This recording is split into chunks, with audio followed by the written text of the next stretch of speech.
And both projects, I mean the publication and our symposium, which is the last of the 5 symposia or workshops somehow following the publication, were funded by the Terra Foundation for American Art. I was lucky and privileged to play a small part in the 2nd volume of this publication concerning Polish section and coordinating the recommendations from East Central Europe. I remember when, I think around 2014, our colleague, mentor, the late Piotr Piotrowski approached me on the corridor of our Institute of Art History, and he asked if I was interested in collaborating on a project because he got a message, as he put it, from a very serious guy from Scotland, Ian Boyd White. But at that time, Piotr was very busy doing his projects, traveling, and so on and so forth. So he asked me, because I worked on American art, so he asked me if I could do that, and of course I agreed. At that time, I was not sure what he meant by saying that by this very serious guy. And of course, Ian is a very serious scholar, but then it turned out when we met in person that he's got great sense of humor, so which I took with some relief.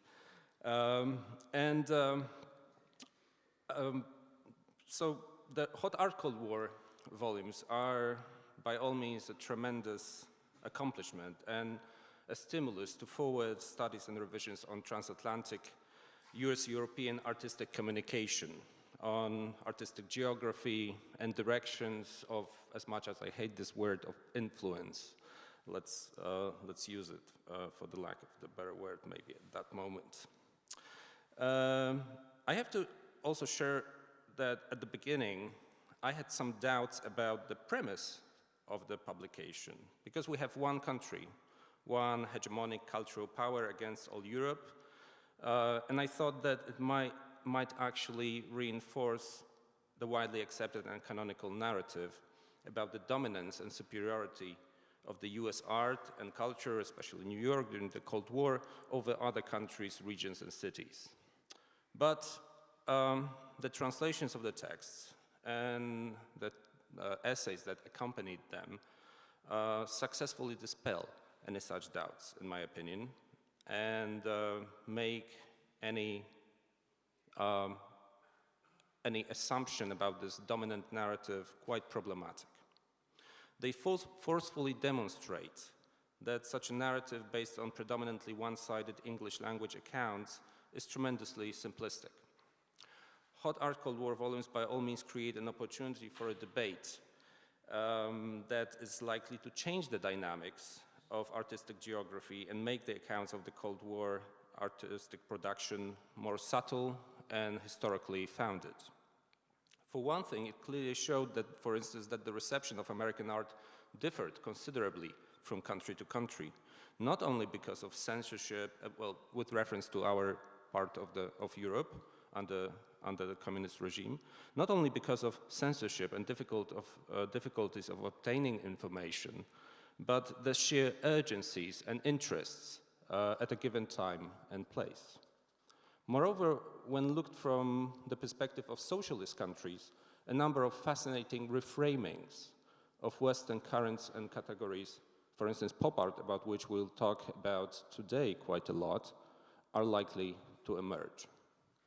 With respect to East Central Europe, which is our focus here, the decentering perspective was, of course, trailblazed by the aforementioned Piotr Piotrowski. Apart from his seminal In the Shadow of Yalta and other books, he proposed the now well-known and often debated idea of horizontal art history. In contrast to vertical paradigm, which hierarchically establishes the formation of artistic canon and trends in cultural centers, horizontal art history narrative would be relational, multi-directional, offering voice, perspective, and agency to the so-called peripheries. It also does away with the equation of Western narrative with a universal narrative of art history. Instead, it points to the West as only one source of many possible, diverse, often disparate individual accounts with different geographical starting points. One such perspective is to reconsider the center from a position of a margin, which, as Piotrowski suggested, reveals the cracks in the seemingly coherent system of the center and narratives it produced. On the other hand, the voice given to the marginal other offers the center a rare opportunity to see a different reflection of itself. On the other, the margins relating the artistic production to the canonical mainstream account, instead of developing an inferiority complex related to a degree of absorbing the dominant, apparently progressive and advanced trends, may actually notice their own cultural subjectivity and historical specificity. I hope this symposium, in the wake of Hot Art Cold War volumes, which it aims to draw on, supplement and expand on, will provide us with discussions complicating the canonical narrative, here related to the too often taken for granted one-dimensional impact of American art and culture. Our East Central European case is, of course, even more complex. It is not just the consideration of the familiar Paris-New York transatlantic transfer, which stood for Western Europe and the United States. There was another screen, or divide, if you will, the Iron Curtain, where the stakes were much greater and cultural exchange, generally by differently in every country, restricted. Such limitations, problematic and often painful on many grants as they were, contributed to artistic production and attendant discourses that revealed alternative, often more complex solutions and contexts that encourage us to reconsider the canonized one-way traffic of artistic production and revisit the established terms, notions, and interpretations of American art and its traces behind the Iron Curtain.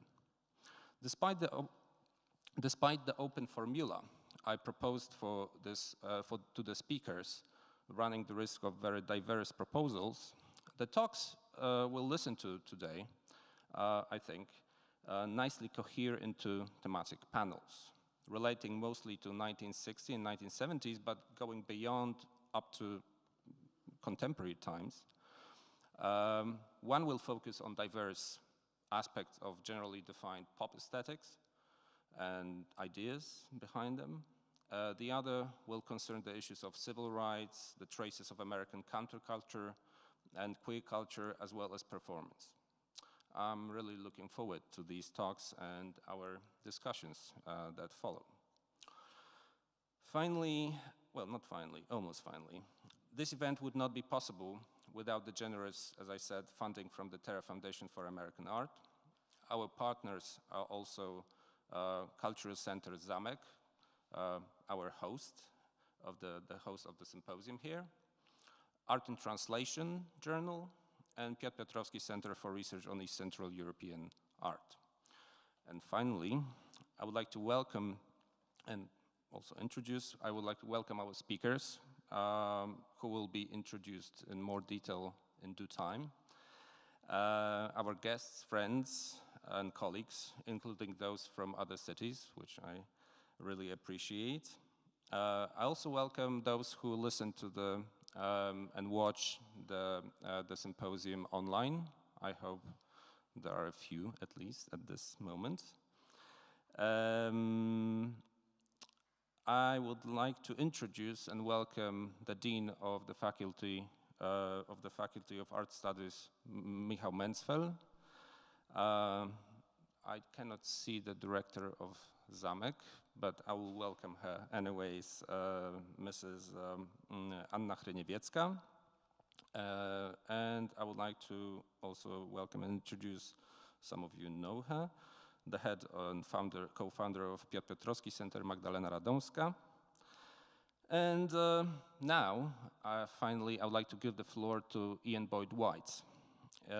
Ian Boyd-White, Professor Emeritus of Architectural History at the University of Edinburgh, the editor-in-chief and founding editor of Art and Translation, and in fact the spiritus movens of all these events, the publication, the symposia. Without him, nothing would have happened.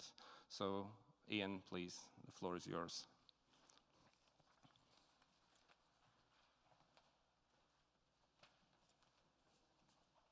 Which button do I press to move on? Yeah. Just the advance button. Yep.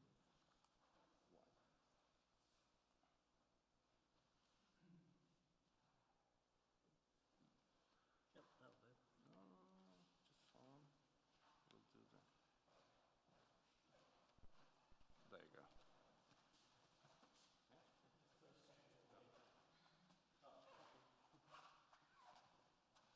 So, thank you, Philip, for your kind words.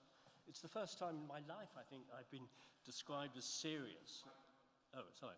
It's the first time in my life I've been described as serious, and I'm terrified at the prospect of having to be serious for the next, Piotr, yes, for the next 10 minutes. So, first of all, thank you for the invitation to be at this workshop, and I'm extremely excited to hear the papers, which will obviously be extremely interesting and informative. My function here is to sort of explain the background of the books, which you've seen already, and the symposia. Now, I'm the editor, which button? I'm always bad at this stuff. That one? Yeah. I'm the editor of this journal, Art in Translation, established in 2009 in Edinburgh at the university, with Getty funding, in fact, at that time. They were extremely supportive. And over the last 14 years, we've published about, I don't know, hundreds of articles in translation from about 35 or 40 languages. So we've been extremely active as a journal over the last decade and a half.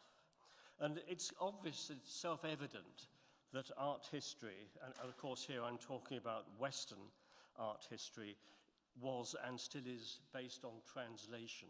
Translation is an absolutely key issue in art history, as I'm sure you all know. Without any translation, we wouldn't have art history as we understand it today.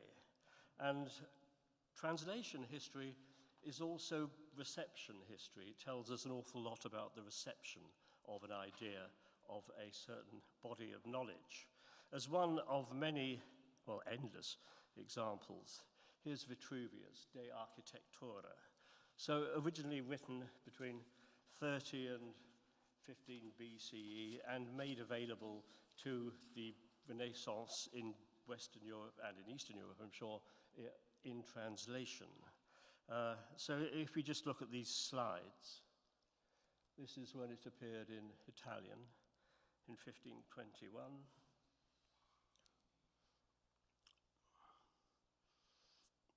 Later in German, later in English, and even later in France. So we have an enormous span of time between these ideas appearing in Italy and these same ideas appearing in French to the vernacular readership.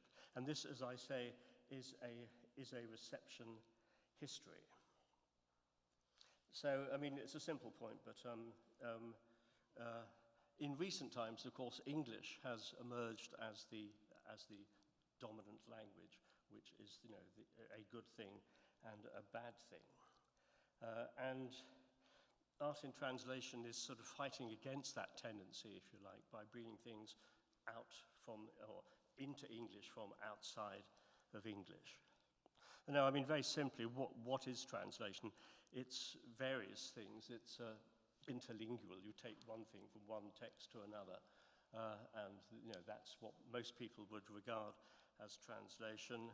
It's also intermedial, which is always extremely interesting. It goes from books to films and from poems to paintings and perhaps from films back into poems, who knows. But I mean, that's also an area we're extremely interested in art in translation, and it's intercultural in that ideas moved across.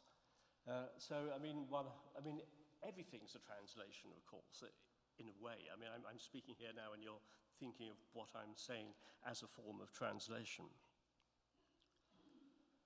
So, I mean, a very simple point, translation, art history, and visual culture deserves to be foregrounded as the essential, the medium of the discourse. For translation defines the very practice of critical discourse within a common world space. Now, this is all fine and dandy, But of course, and in theory, these things should work in both directions. But as I've hinted already, it tends to work in the direction favored by the dominant power. And indeed, the entire Western imperial and colonial experience was based on the dominance of the languages of the colonizing powers. So English, French, Portuguese, German, Russian, and so on.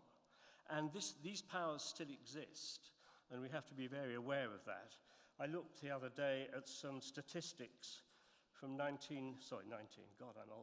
from 2017 about books translated into various languages. This is the United Nations Index Translationum. And I mean, English is so dominant, it's terrifying. So English into other languages, 1,286,000, French, 226,000. It's a tremendous imbalance, which, I mean, in certain ways favors English speakers terribly, like myself, but at the same time is a dangerous imbalance, if you like, in the discourse. So as I say, one of the ambitions of art in translation is to reverse this tendency in our own little tiny way, to show that things from the outside are very important for the English-speaking world as well. I mean, when I say outside, I mean outside of the English-speaking realm. Now, translation is both central to scholarship in the humanities. It's also very expensive. And I speak as a Scotsman. As you know, the Scots look after their money very, very carefully.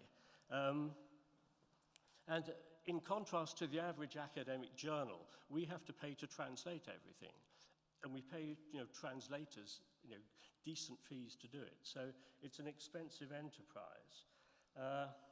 And one thinks, of course, there are these Google Translate and Bing and all these other things which are coming along, which may make the skill of the translator entirely obsolete. But we aren't there yet. We have to work with a human translator with every text.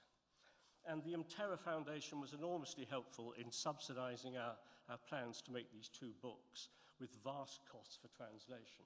And they really were vast. I shan't even start to mention numbers, but they were very, very kind to us. So, like Philippe, I want to thank Terra for their support for this whole project, which started in 2014, I think we decided. And we set up a fairly complex device to do this, a mechanism in Edinburgh. And the thing swelled enormously. The first ambition was to have a single issue of the journal with about 10 texts, just to say, this is interesting. And we talked to Terra, and they were awfully enthusiastic and said, no, let's do 2 issues of the journal. Fine, we'll do 2 issues of the journal. Then we talked more and said, let's do a thin book. So we talked a bit more, and I said, let's do a real book. And we kept talking, and we ended up, as you've seen, with 2 great big fat books, which is extraordinary. So here are the books which you've seen already on Philippe's slides. The first version, it's very hard to think, I can't walk around, can I? I love walking around. I normally have a walking mic. I'll stay here. It's very hard to work out a sequence, which country goes first, which country goes last. And I wasn't awfully happy that we started with the UK, which is an awful place to be at the moment, as you all know. But we sort of went in circles around the continent, and so it went from United Kingdom to Ireland to France, Belgium, and so on. We sort of circled around country to country, going across borders each time when possible. So that was the first volume on the western and northern dimensions, and this is the second version. Portugal, Spain, starting in Portugal, Spain, Italy, Greece, Yugoslavia, blah, blah, blah, ending up in the DDR, which I quite liked because we had a sense we got to the Berlin Wall at the end of the sequence, yeah, and sort of peered back to the west in volume 1. Just for your interest, here are the Polish titles. Those of you who have extremely strong eyesight can read what we had in the Polish section, starting there with Philip. So it's a bad slide, isn't it? And it's a terrible slide. In fact, ignore that. We'll spin on. Buy the book instead, and you can read it more clearly. So as we saw with Vitruvius earlier on, oh, let's go back a bit. I wasn't expecting that slide. As we saw with Vitruvius going on, we can see translation as a history of the reception of an idea. And this sort of comes across in the books. If we go back to the final volume of the first volume, the final part of the first volume in Sweden, right towards the end, we find the pop art articles coming out of the exhibition in Stockholm, which Hulten did, Pontus Hulten curated in 1964. So this was the first sort of stirring in these books of the idea of pop art, I think, in Europe. I mean, not the very first, but certainly a very early exhibition on pop art in 1964. If we then go to volume 2, towards the end of volume 2, the German Democratic Republic, we have an account of the exhibition in Leipzig in 1975. No, sorry, 84 in Leipzig of pop art, which was more or less the first big exhibition, as I understand it, of pop art in East Germany. And you see the time difference there. You know, it's extraordinary. So we do have a history which is sort of horizontal, of the same idea working over decades, and the extraordinary sort of time lapse, if you like. Okay, so we organized, after the books were published, 5 workshops. First one in Portugal, the second one in Spain, third one in Dresden, Bucharest fairly recently, and here we are in the last one now. And the intention is to publish texts from these workshops in the journal in the fullness of time, yeah, in art and translation. Now, we've talked a lot about Piotr. He was on the board of art and translation when it first started, and we're extremely happy now that Philippe is on the board as his successor. So thank you, Philippe.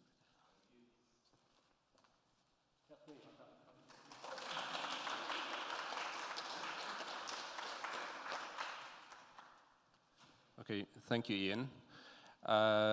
So I just wanted to say that also, especially to those who are listening and watching the conference online, that the chat is enabled, and you can also, if you have any questions or comments, if we have time during the discussion, we'll be able to address them. But we cannot promise that we have time, but if we do, we'll read out the questions and ask them to ask the speakers. Okay, so please bear in mind that there is such a possibility.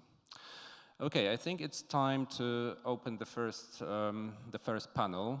The chair of the panel will be Magdalena Radomska. And unfortunately, John J. Curley got sick right before getting on a plane, but he will connect with us right in the smack in the middle of the night, and he'll connect live. So we really appreciate that despite any discomfort, he will be here with us online at least. So Magda, please take over, and we can start the first panel, which will be devoted to, generally speaking, to pop art. Hello, thank you very much for inviting Piotr Piotrowski Center, being a partner of that symposium. And I would like to, I have a great pleasure to welcome here John J. Curley, who is an associate professor of modern and contemporary art, but also Rubin Faculty Fellow.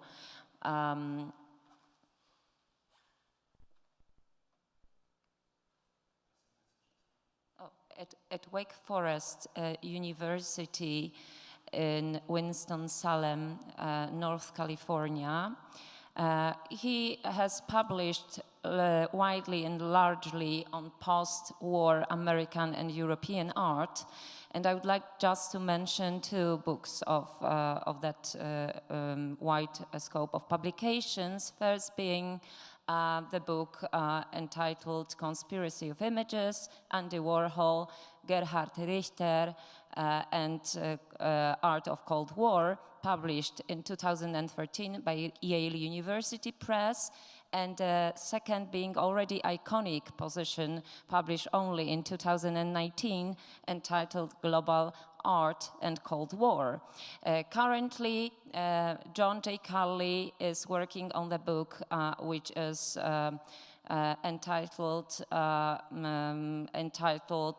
which is on the presence of Black American artists in Europe from 1958 till 1968.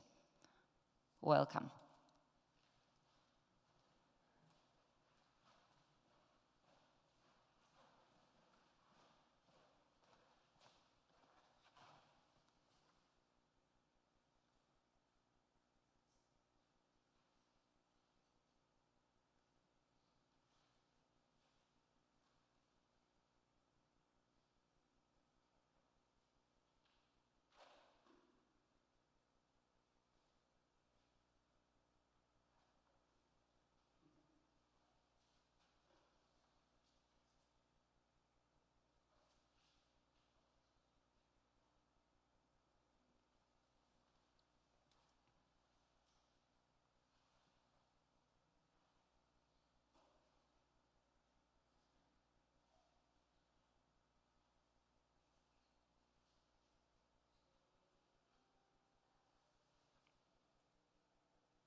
Ten co wczoraj. No. Okay. To nie, bo miał drugi link. A dobra, okej. Okay.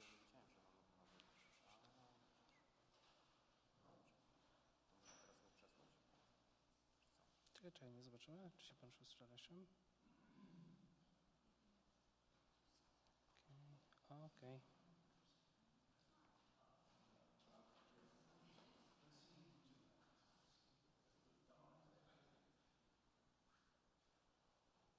Hello?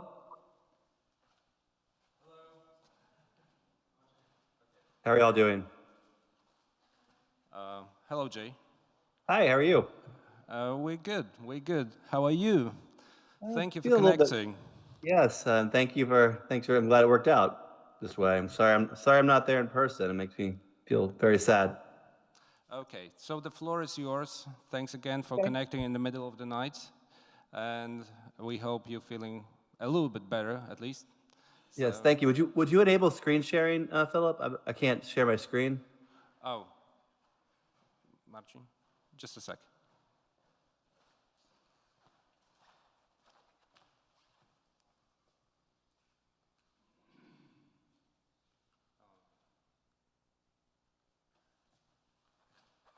Now it should be fine. Try now. Okay, yes, thank you.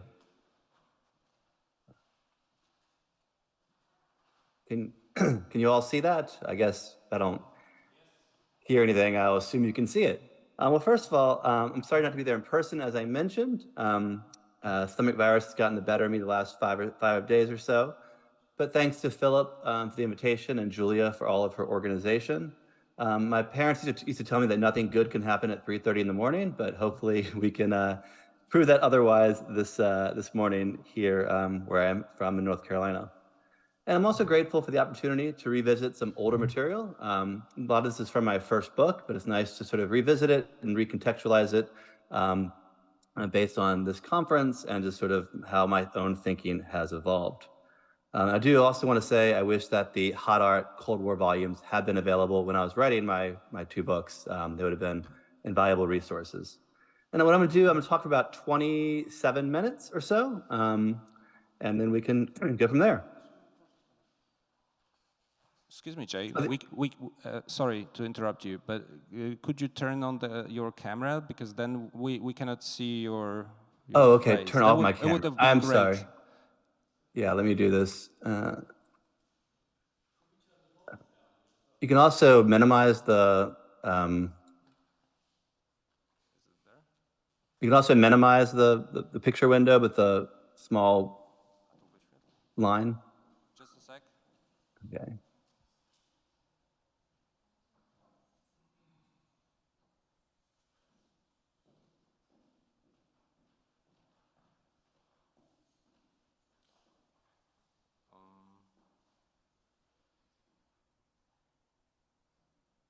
Is the camera on? Camera's off.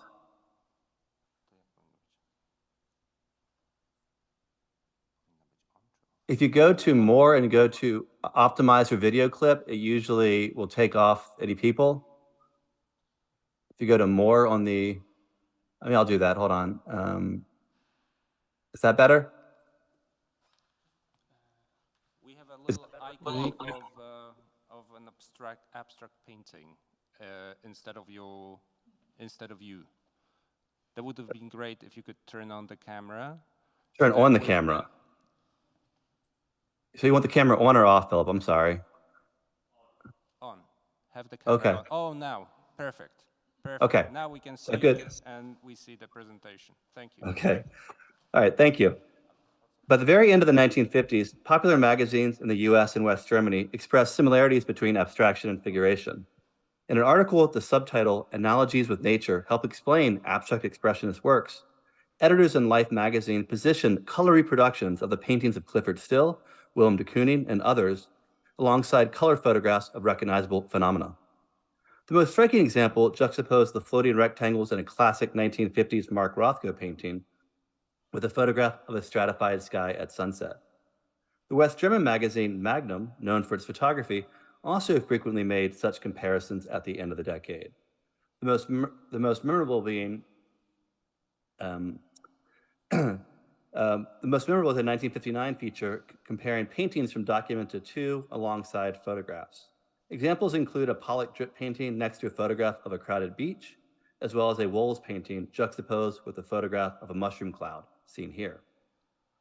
While such gambits ignore Rothko and Wohl's importance to formalist or expressionist histories of post-war painting, they are not something one can dismiss as merely cheap editorial attempts to make difficult abstraction legible for a large audience.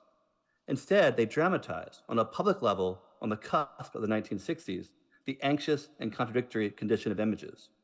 Abstraction can be located within the photograph, and the photographic, or figurative, can reside within an abstract painting. They also provide a fitting terminus to abstraction's dominance of Western art in the 1950s, demonstrating to a mass audience that abstract paintings could not be controlled through dominant American-centric strategies of interpretation, namely Clement Greenberg's model of formalism or Harold Rosenberg's action painting. In 1953, the young art critic Leo Steinberg published an essay entitled Painting, the Eye and the Mind in Partisan Review, the small but highly influential American journal. And the essay anticipated such figurative understandings of abstraction. While his later writings about Robert Rauschenberg and the, quote, flatbed picture frame, unquote, are far better. Jay, I'm sorry. Yes. We have a black rectangle at the bottom of your presentation. Do you see that on yours? I have a Jackson Pollock. Yeah, but then okay, so you don't see this like a rectangle which is over the Pollock? No? I do not. I can try to do some, I mean, let me stop screen. I'm so sorry. I'm so sorry to interrupt you, but okay. Just should I stop sharing and try to reshare, or how do you want to? Just 1 second. Okay. Put the presentation. It's still there. It's even worse. Okay. Should I leave Zoom and see what that happens? Like, I don't see what you're seeing.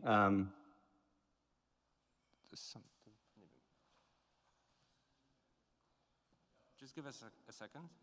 Okay.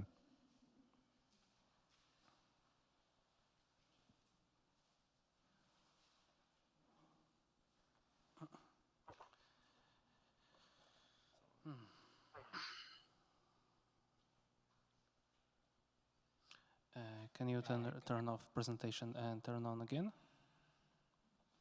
Could you upload the presentation again for Zoom? No. It's even worse. Can we just quit Zoom for a minute? I'll come right back.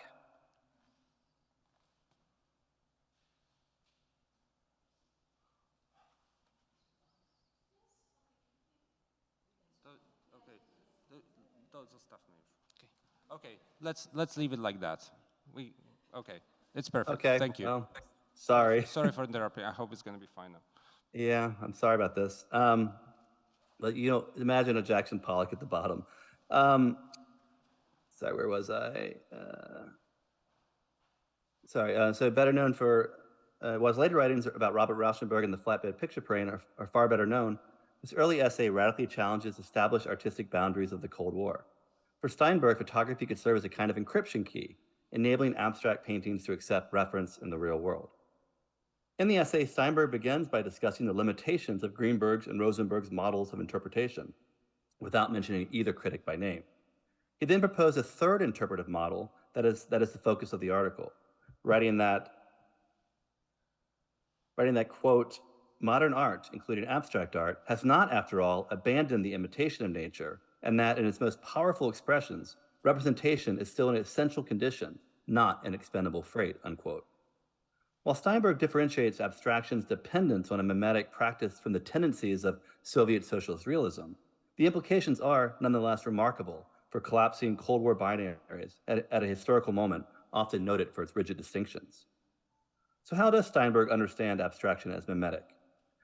Disregarding older ideas that these paintings offer, quote, imitations of mere sense perception, unquote, the critic nevertheless argues that the new, seemingly abstract canvases, quote, continue to apprehend and to express reality, unquote. Discoveries by physicists and psychologists, Steinberg suggests, have undercut a belief in a world of known entities in solid forms. Abstract paintings, therefore, can give viewers a glimpse of these imperceptible surroundings.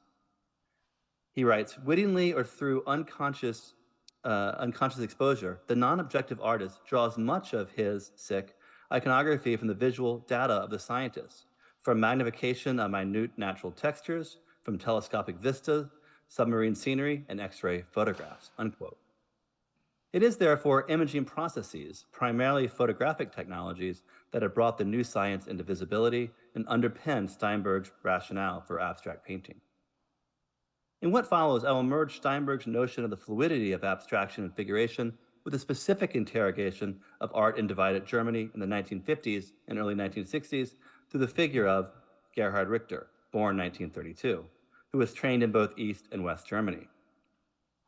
A painting like Tota, as we will come to see, emerges from Richter's search for continuities across the visual cultures of a divided Germany. Part 1, Gerhard Richter and the GDR. Before his defection to Dusseldorf, West Germany in 1961, Richter appeared to be a committed socialist realist wall painter in Dresden, East Germany. He completed works that mythologized the state and its repressive policies, and he painted them in styles consistent with the mandatory tenets of East German socialist realism. Two examples are on the screen. While many artists in the GDR challenged artistic and political boundaries in their works, often resulting in apologies, loss of state support, or even censorship, Richter steered clear of negative attention during his decade of practice there. However, in 1961, he chose to emigrate to the West, the ultimate expression of dissatisfaction with the East German regime. How can one account for this marked discrepancy in Richter's early artistic career, the good soldier versus the dissident? Richter's formal training at the Dresden Academy was socialist in its politics and traditional in style. He eventually chose a concentration in mural painting. This choice was significant, as it is emblematic of his own conflicted status as a painter in the GDR. The practice had significant political importance, as murals were intended to play a key role in the decoration of various new buildings in the socialist reconstruction of East Germany after World War II. However, wall painting was also a contested space in artistic debates in the GDR, due to the fact that artists often had to forego the level of detail usually demanded of socialist realist paintings, streamlining forms for the sake of the decorative scheme and the efficient communication of the painted message. Murals then could escape the commodity status of easel painting, delivering a political message in a public space, but could also work against the strict stylistic doctrine of socialist realism. One newspaper critic in 1948, for instance, condemned certain types of mural practices in the GDR as, quote, figurative abstraction, unquote. And these debates continued. In 1955, critics denounced a mural in Richter's hometown of Dresden by Wilhelm Lochnet for its embrace of, quote unquote, formalism. One can see how the chess players organized the large painted space as much as they expressed the cerebral activity of the game. It was described in the press as a work that enticed viewers in the way that, quote, colors of flowers attract insects, unquote, robbing the act of looking of its intentional human quality. Considered as an anxious yet necessary compromise between socialist realism and formalism, the very practice of mural painting could question the Cold War's rigid artistic positions of abstraction and figuration. For the American pop artist James Rosenquist, for instance, it was also the scale of the mural. He painted large billboards in Times Square in the 1950s that led him to explore the relationship between abstraction and figuration in his works of pop art. This kind of figurative abstraction is dialectically related to Clement Greenberg's idea of homeless representation, an idea first coined as such in 1962, but with roots in his criticism of the 1940s. Greenberg describes the practice as a, quote, figurative and plastic, practice as a, quote, a plastic and descriptive painterliness that is applied to abstract ends, but continues to suggest representational ones, unquote. The critic, for example, takes issue with the mid-1950s paintings of Willem de Kooning, like Gotham News from 1955. Seemingly completely abstract, they're slashing and contrasting light and dark forms, quote, grope for, unquote, a model in nature, as they suggest deep space. In some ways, wall painting in East Germany can be described as the dialectical inverse of what Greenberg's phrase describes, a sort of homeless abstraction, where figurative styles flirt with a more explicitly abstract aesthetic. East German leader Walter Ulbricht spoke out against what he called, quote, unbounded realism, unquote, in 1964, lamenting that socialist realist painting had been increasingly incorporating modernist styles, as murals like Richter's had been doing for over a decade. For the leader, unbounded realism is, quote, nothing but an attempt to merge realism and abstract art in order to get rid of the methods of socialist realism, unquote. Note the almost symmetrical inversion of Greenberg's view. For Ulbricht, a realism that becomes unbound from the traditional mimetic function of art is the problem, rather than an abstraction that continues to suggest figurative models of interpretation. For Greenberg and Ulbricht offer their respective critiques in similar terms, attempting to control, indeed contain, the ambiguity of painting from opposite sides of the Cold War divide. Richter completed 2 murals in Dresden's Hygiene Museum in 1956. I am particularly interested in this one from a classroom that takes the theme of health as its subject.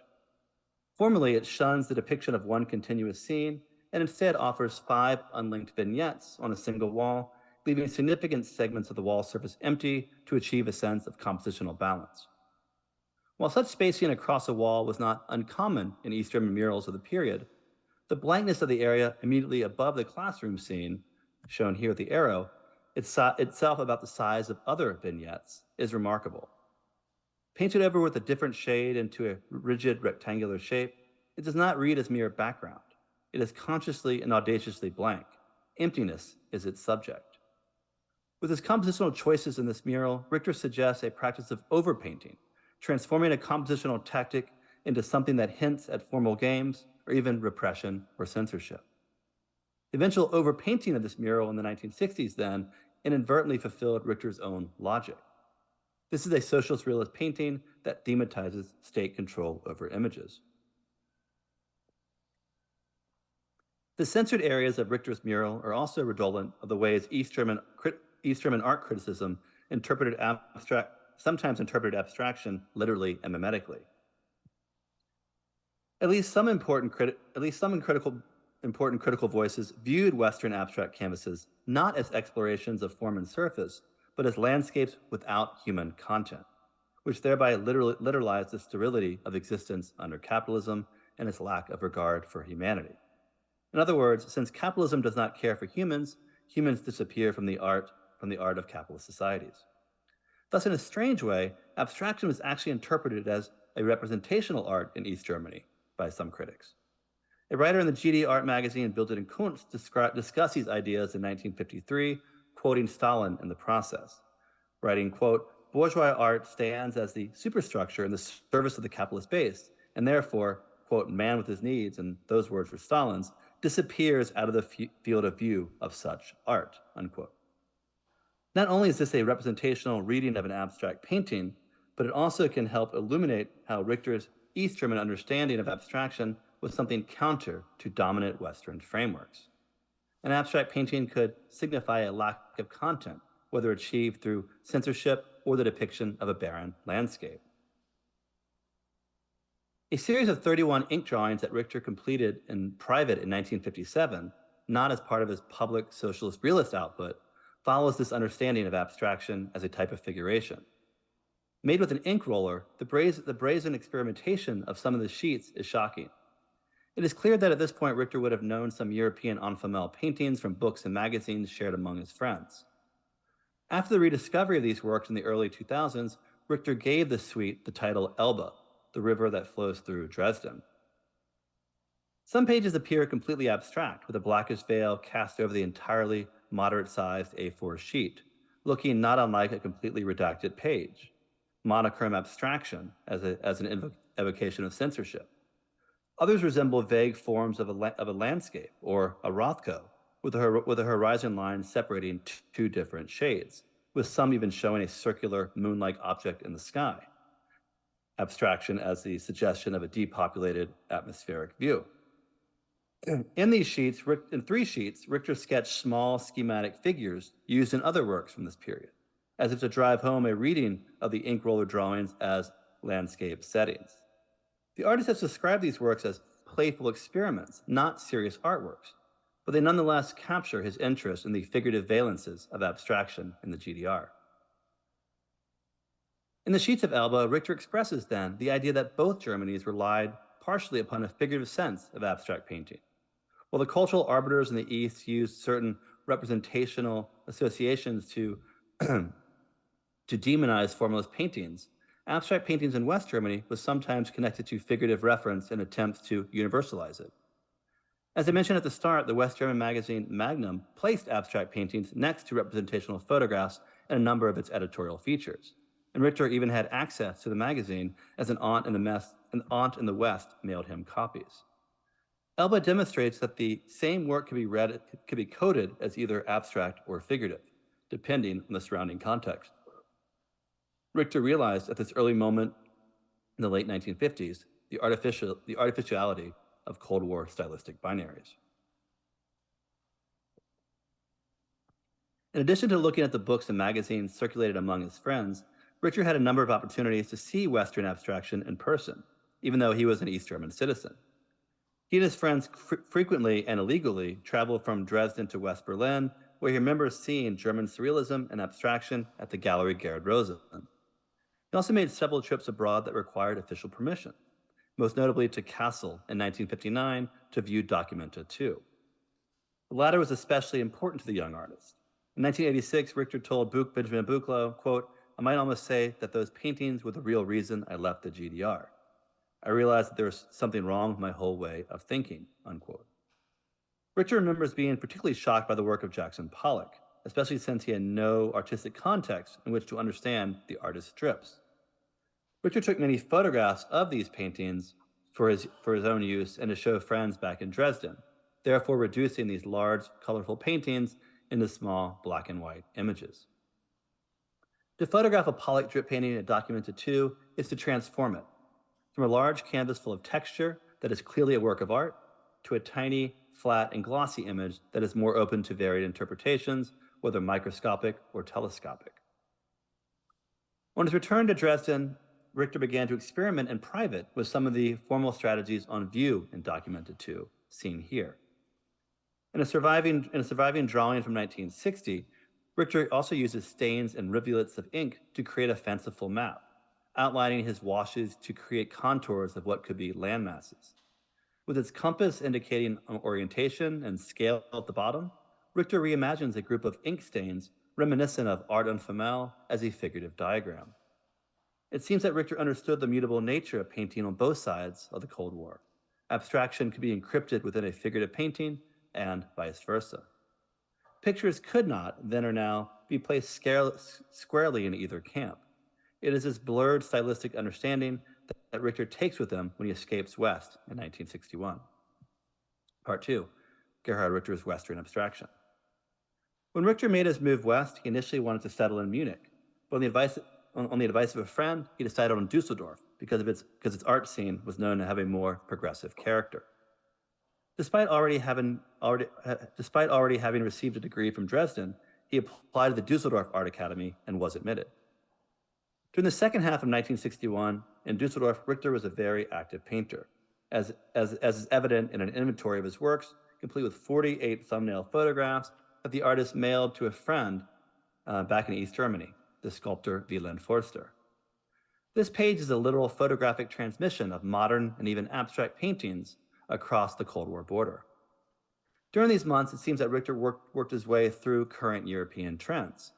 Initial paintings, as you see along the top, were clearly indebted to the gaunt, tortured figures of Alberto Giacometti or Francis Bacon, but by November, he was painting more of what he called fleck pictures, best translated as stain or spot pictures. It was these abstract works, clearly informed by Jean Fautrier, that made up his first major exhibition in the West, a joint show in Fulda in September 1962, organized by Richter's classmate in Dusseldorf, Franz Erhard Walter. Wound 16 from 1962, one of the few surviving works from this period, is a good example of these pictures. It features a central rectangle that, from a distance, resembles a censored or covered central image.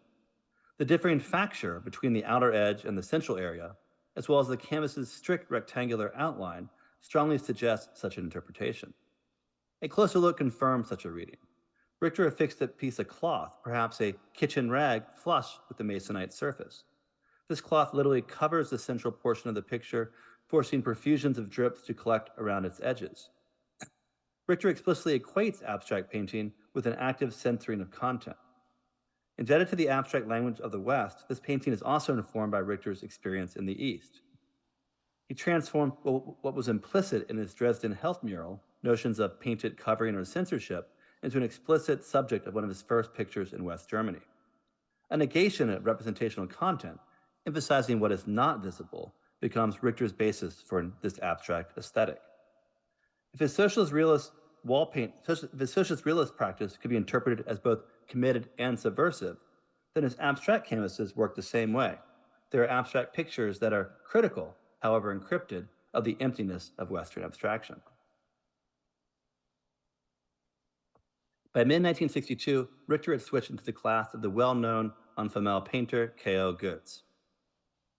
Although Goetz's paintings appear gestural, composition from 1952, for example, he utilized predetermined sets of rules and procedures to make his canvases, which were decidedly anti-expressionist. Goetz, therefore, represented a model of abstraction rooted in a systematic model. Suzanne Lieb has called him with a nod to Warhol's Pop, a quote, painting machine, unquote. For Richter, his teacher's practice demonstrates abstraction could be located in another mechanical process, that of photography itself, especially when the results are systematically manipulated. Following this realization, Richter used photographs from illustrated magazines for some experiments in 1962. In a letter to friends back in Dresden, he writes, quote, I cut out photos from illustrated journals and dissolve them with a chemical solution and swipe and smear them, unquote. The only surviving examples are 3 blurred photographs from pages of the influential Italian architecture and design magazine, Domus. In one example, the original page features 2 photographs of an architectural model of a Milan skyscraper designed by Gio Ponti. Richter released the page's dried inks and then blurred out most of the photographs with painterly brushstrokes. He thus finds a way to locate abstraction's obfuscation and erasure within the photographic form itself. Furthermore, Richter and Marx confused the space, blurring the 2 photographs into one and dissolving the border between them. The act of painting thus encrypts the image, transforming an architectural model into something vaguely abstract or something open to varying interpretations. Could it be window blinds or a shelving unit, for instance? While Richter's response to European post-war painting constituted a kind of, quote, third way, unquote, locating figuration or at least a mimetic understanding of form within an accepted idiom of abstract art, it also proved to be a dead end for the artist. He destroyed the vast majority of his en famille-inspired paintings in a 1962 bonfire in the courtyard of the Düsseldorf Academy. Perhaps looking too much like an accepted form of Western art, these paintings did not adequately convey Richter's ambivalence toward abstraction. Their criticality was nearly invisible. This early phase of Richter's career in Düsseldorf culminated when Richter subsequently decided to, in his own words, start from scratch, and he began painting imperfect copies of photographs. Part 3, Gerhard Richter's photo paintings. Richter's 1963 painting Tote, or Dead, exemplifies his new artistic strategy. The painting depicts a torso and 2 legs jutting out from under a block of ice. Richter blurs the image almost to the point of illegibility, recalling his gestural strokes made on magazine pages the previous year. He paints the work's title clearly along the top right edge of the canvas, informing German viewers with the caption that they are looking at an image of death. At first glance, then, the subject seems clear. This apparently legible caption, however, suggests something further. While the viewers read the text along the top as Tote, an interpretation suggested by the title, Richter cropped it on his canvas so the word actually looks like Lota, a verb that can be translated as to plumb or to examine closely in order to understand. The artist seems to give viewers a textual clue in this painting. He invests his works with conspiratorial meanings whose depths must be explored. Richter does this in a way he can readily deny, with Tote repressing the more elusive Lota.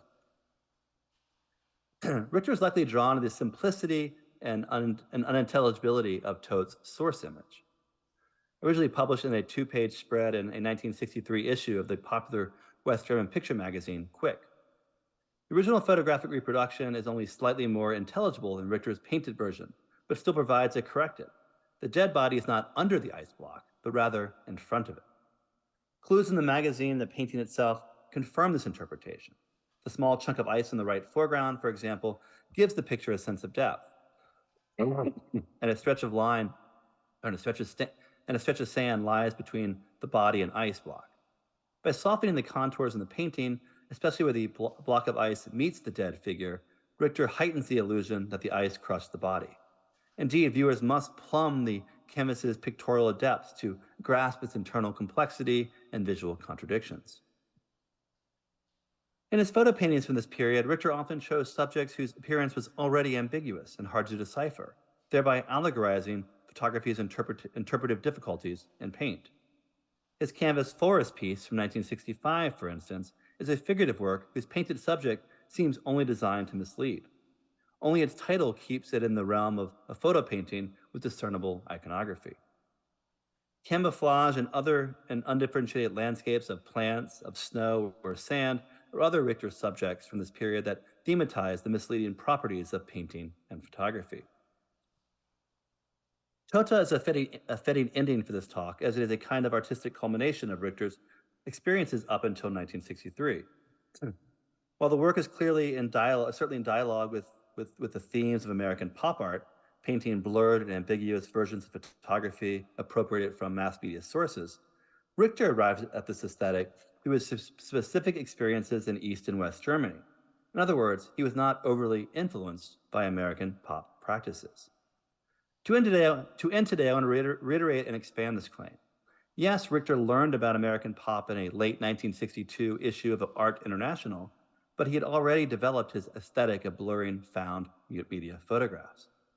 Seeing a reproduction of a Lichtenstein comic book appropriation, for example, merely gave Gerhard Richter the confidence that he was on the right track. For some art historians like Benjamin Buchla and Rosalind Krauss, East Germany could never have offered Richter anything that he would have used in his West German works.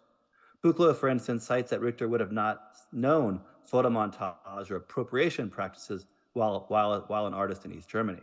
And this is just factually incorrect, and I will give two quick examples.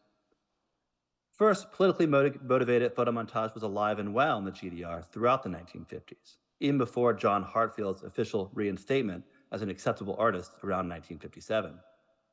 In one of many examples published in the pages in the picture magazine Zeit im Bild in the 1950s, in one of many examples published in the picture magazine Zeit im Bild in the 1950s, a collage depicts a smiling President Truman lording over a globe surrounded by American bombers with a dead Korean mother and child lying at the bottom of the scene. Second, magazine and newspaper editors there in East Germany also frequently appropriated photographs and articles published in the Western press to expose the shortcomings and contradictions of capitalism, in a way turning the openness of the West against itself. Editors of Zeit im Bild in 1958 reproduced, for example, a page from West Germany's own popular illustrated magazine, Stern. Stern's original article discussed West German judges suspected of participating in Nazi crimes, and Zeit im Bild simply reprinted the page at a slight angle to convey its ready-made status. In East German hands, a piece of Western investigative journalism is made into an indictment of Adenauer's government and the Nazi crimes it had left unpunished. Zeit im Bild would also even rephotograph pages of Life magazine and other Western sources without legally obtaining the rights to publish them. Such appropriations of Western material were widespread at the GDR during Richter's years there. And you can see the Life sort of logo in the top right of that image, at least I hope. Therefore, after his arrival in the West, Richter recognized photomontage and media appropriation as an avant-garde strategy of pop art and an effective method of East German propaganda. Cold War continuity across the divide, not difference, is what seems to have fascinated Richter. To put it plainly, Richter's version of pop art emerged from his experiences in East Germany that were tempered through his attempts at to put it plainly, Richter's version of pop art emerged from his experience in East Germany that were then tempered through his attempts at Western abstraction in Dusseldorf. If European pop of the early 1960s has usually been interpreted through the lens of Americanization, Richter provides a counterexample. Pop could also emerge from an uncanny alliance of socialist aesthetics and American-style abstraction. Thank you.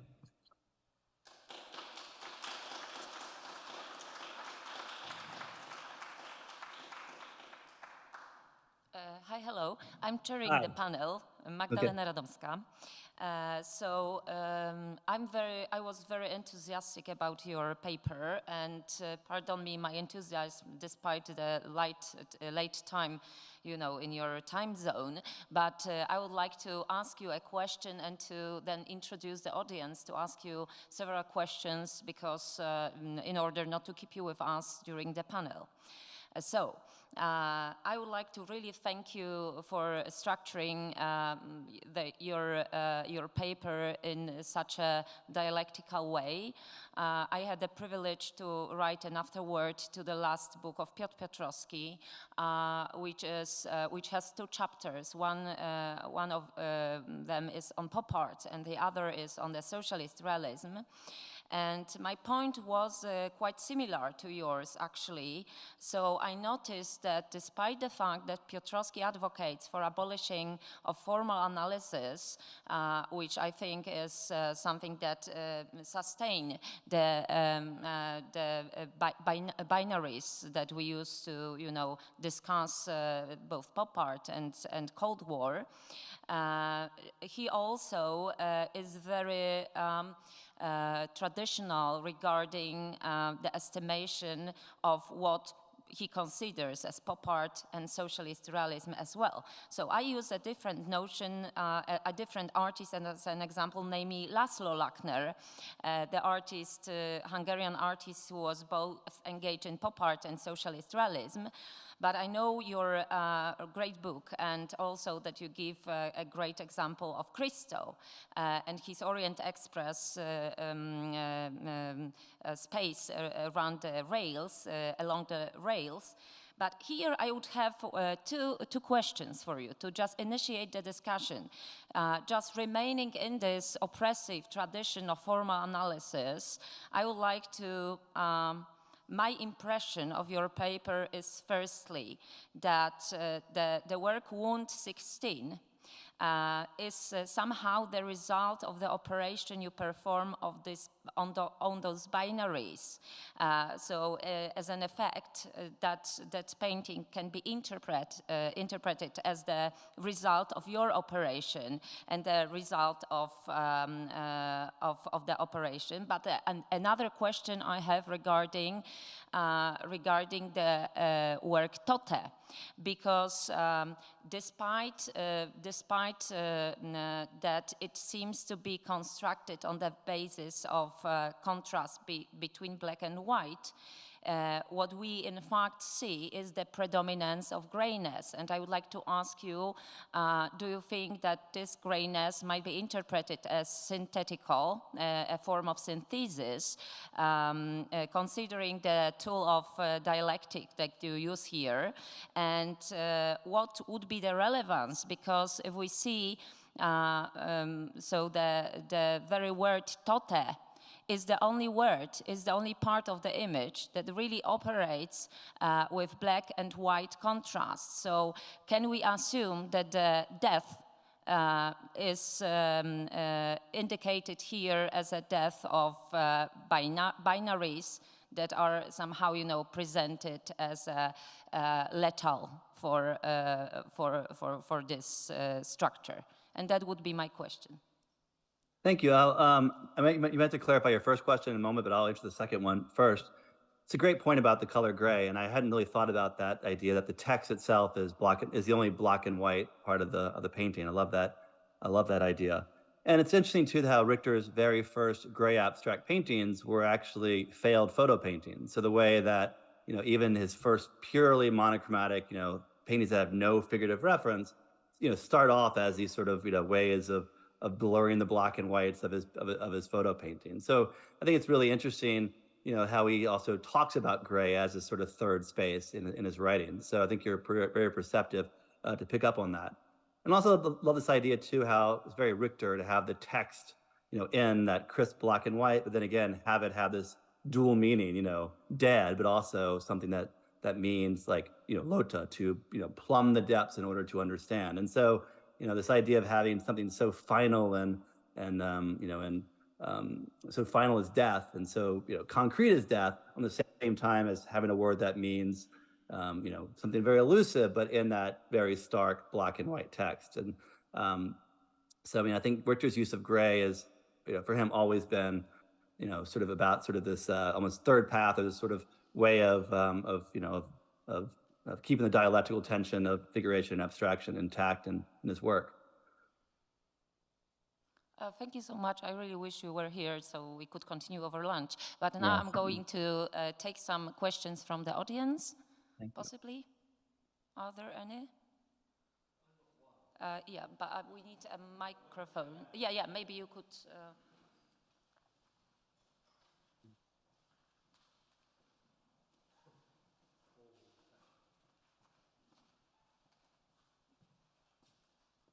Hi, John, it's Ian here. Hey, Ian, how are you? Great to meet you, Thank you for your kind review of the books in... Oh, no, thank you for Much appreciated. This is an insider gossip. The word, as I understand it, torta, is an adjective. It's not death as such, which is taught, but I mean, it's a torta something, a dead something. So there's a nice sense of the grey space in the noun that's missing. Because we aren't quite sure what's dead. Yeah. Is that true, Sven? I mean, we have a German speaker in the front row. I mean, taut is an adjective, isn't it? Taut is the plural of the word for a dead person. It's a noun. Taut is a noun, a plural noun. Aha. Oh, see, detorter, the dead people. Yeah, yeah, yeah. Okay. But it's also the adjective, which implies there's a noun. The adjective is taut. Aha. But it's taut. But so Toterhose, for example, it Toterhosen. can be an adjective, can't it? Yeah, Toterhosen means dead pants. Oh, yeah. Oh, that's But- interesting. But I think plural. Richter he's cropping it, so it would have been a capitalized T in the in the original printed spread as a Because capitalized that's T, been but cut off. Yes. Yes. Which obviously make clear it's a noun. Okay, that's cleared up my question. Thanks. thanks. Are there any other questions? Okay, thank you, really thank you again for a great paper, and have a good night. Thank you, and I will try to join you all later on Zoom as well on the broadcast. But thank you all so much, and I really wish I was there. But back to bed. Thank you, Jay. Thank you a lot. Thank you. Thank you. Bye-bye. Bye-bye. Bye.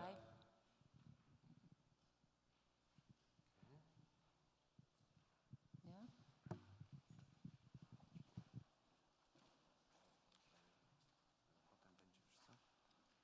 Musimy zmienić to. Ja nie umiem tego zmieniać.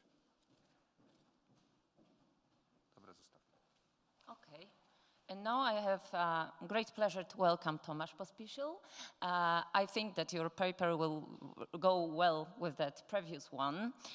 In fact, Tomasz Pospisil is art historian, curator based in Prague, and the chair of the Department of Art Theory and History at the Academy of Fine Arts in Prague. And I would like to just mention two projects of yours which are equally important. One book which is already super iconic, edited in 2002, by MIT Press, that is entitled Primary Documents. We all use them as source book for Eastern and Central European art since 1950. And the other with the introduction by Sven, actually, the more recent book from 2017, an associative art history, comparative studies of neo-avant-garde in bipolar world.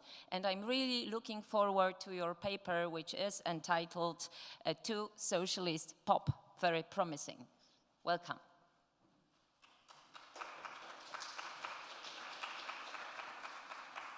Thank you very much.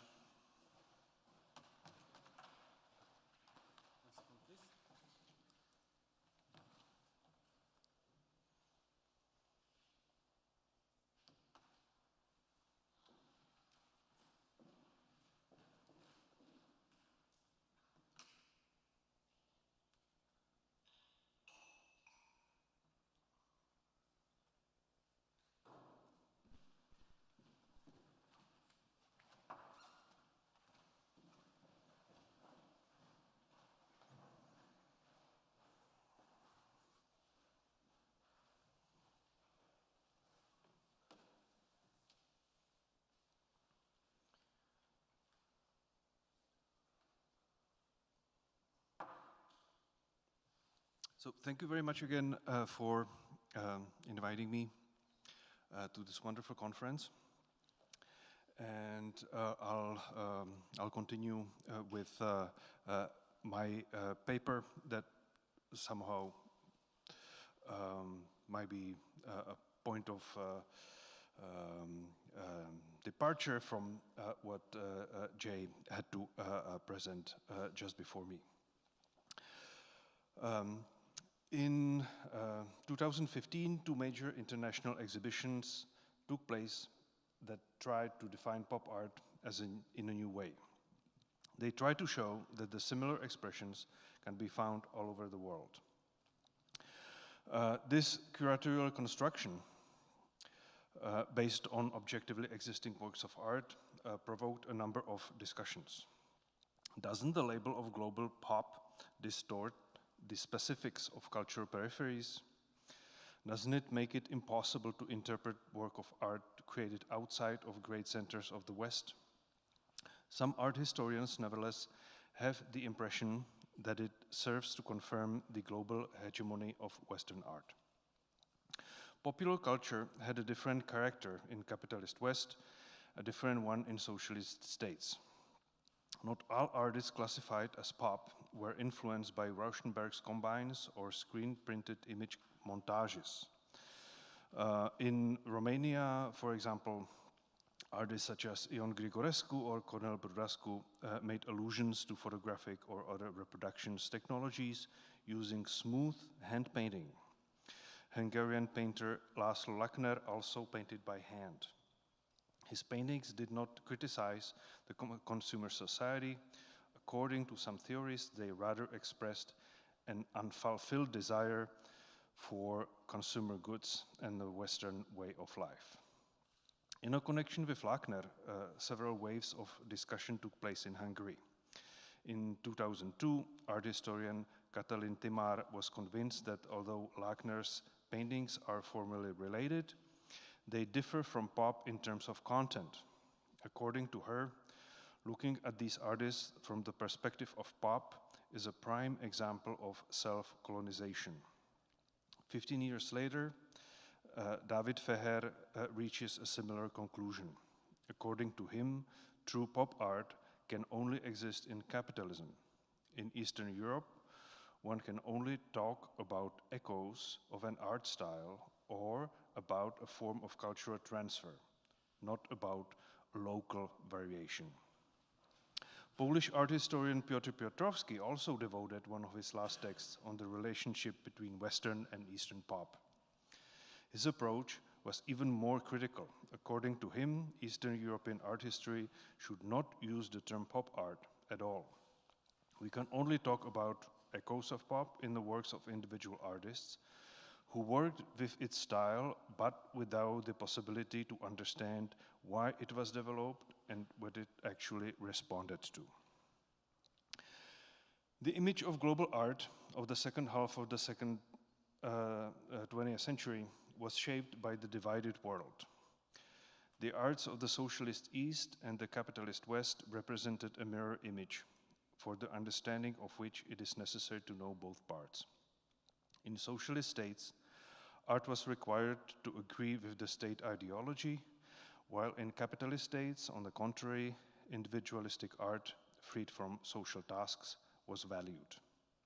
Eastern art idealistically glorified socialist man, while Western art portrayed the crisis of humanity. However, this division ended in the year 1989. And what do we know about the art of socialist countries today? The art of the East was created in the environment of state socialism, an authoritarian political agreement in which the state, controlled by the Communist Party, is the legal framework of everything and has a monopoly on legitimate violence. At the same time, the state concentrates all and controls all ownership. The state socialist mode of production, which gradually dominated the entire field of culture after 1945, was based on state ownership. The state was the sole patron of art. I consider it unfortunate to call art under state socialism by vague term socialist realism. It became rather a tool for caricature. I believe that instead the term socialist realism might be more convenient to work with the broader concept of art in the period. It can include all public artistic production created under the conditions of the socialist system of culture, regardless of the formal look.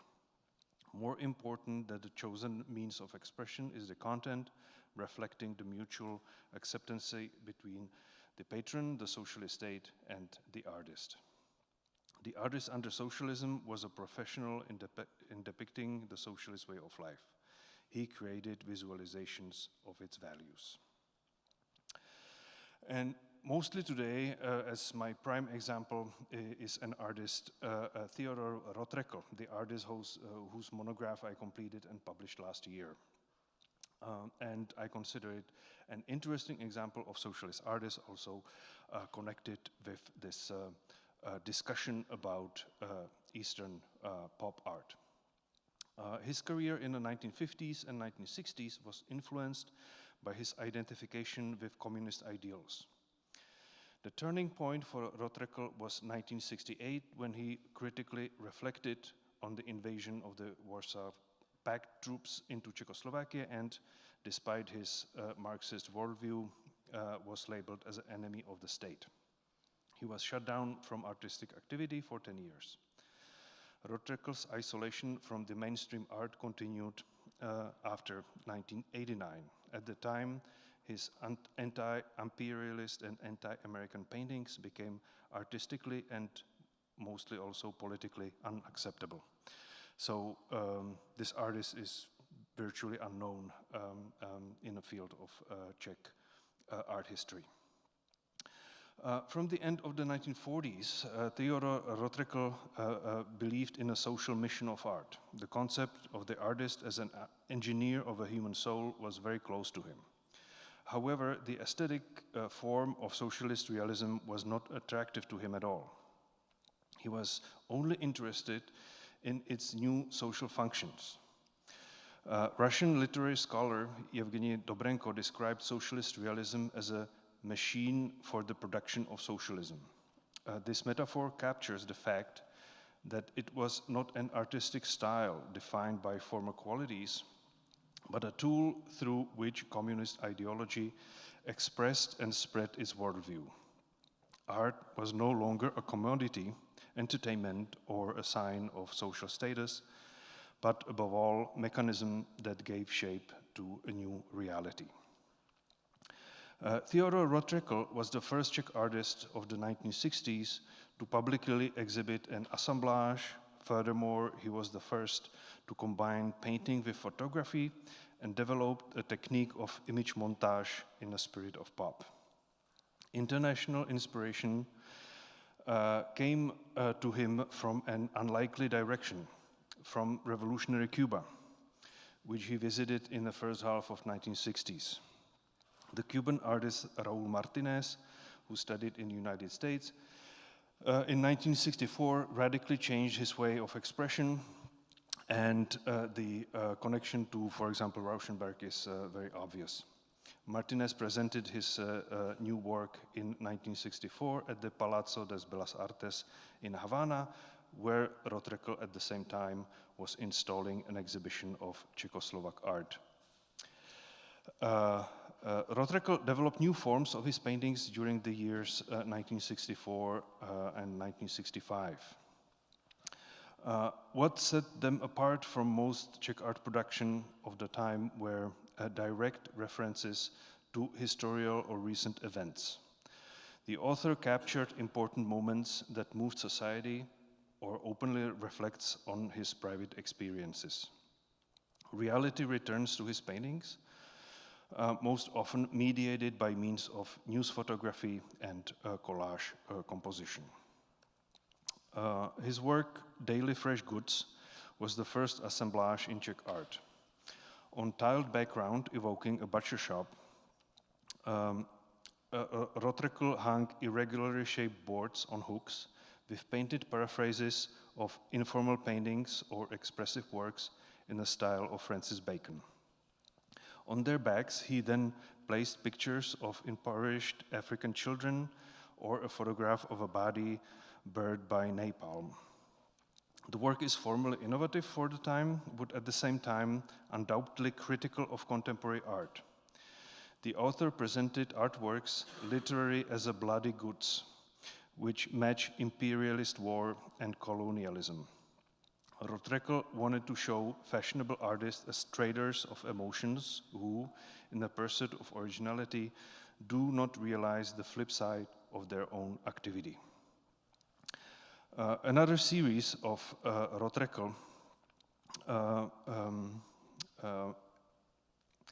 are titled the votive paintings.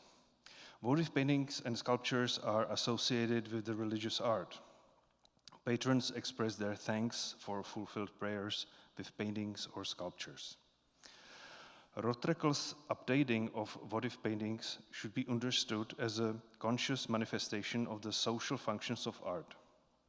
It was at the time, even in socialist Czechoslovakia, the autonomy of art was highly valued.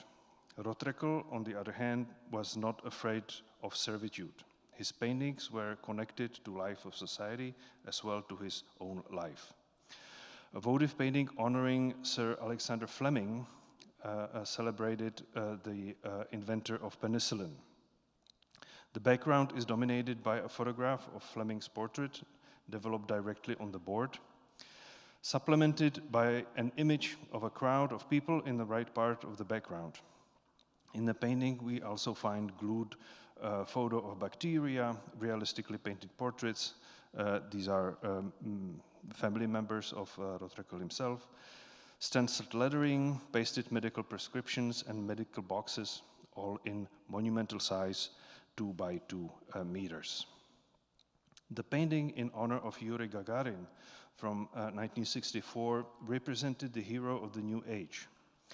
For the painting, Theodore Routledge chose the iconically known photograph.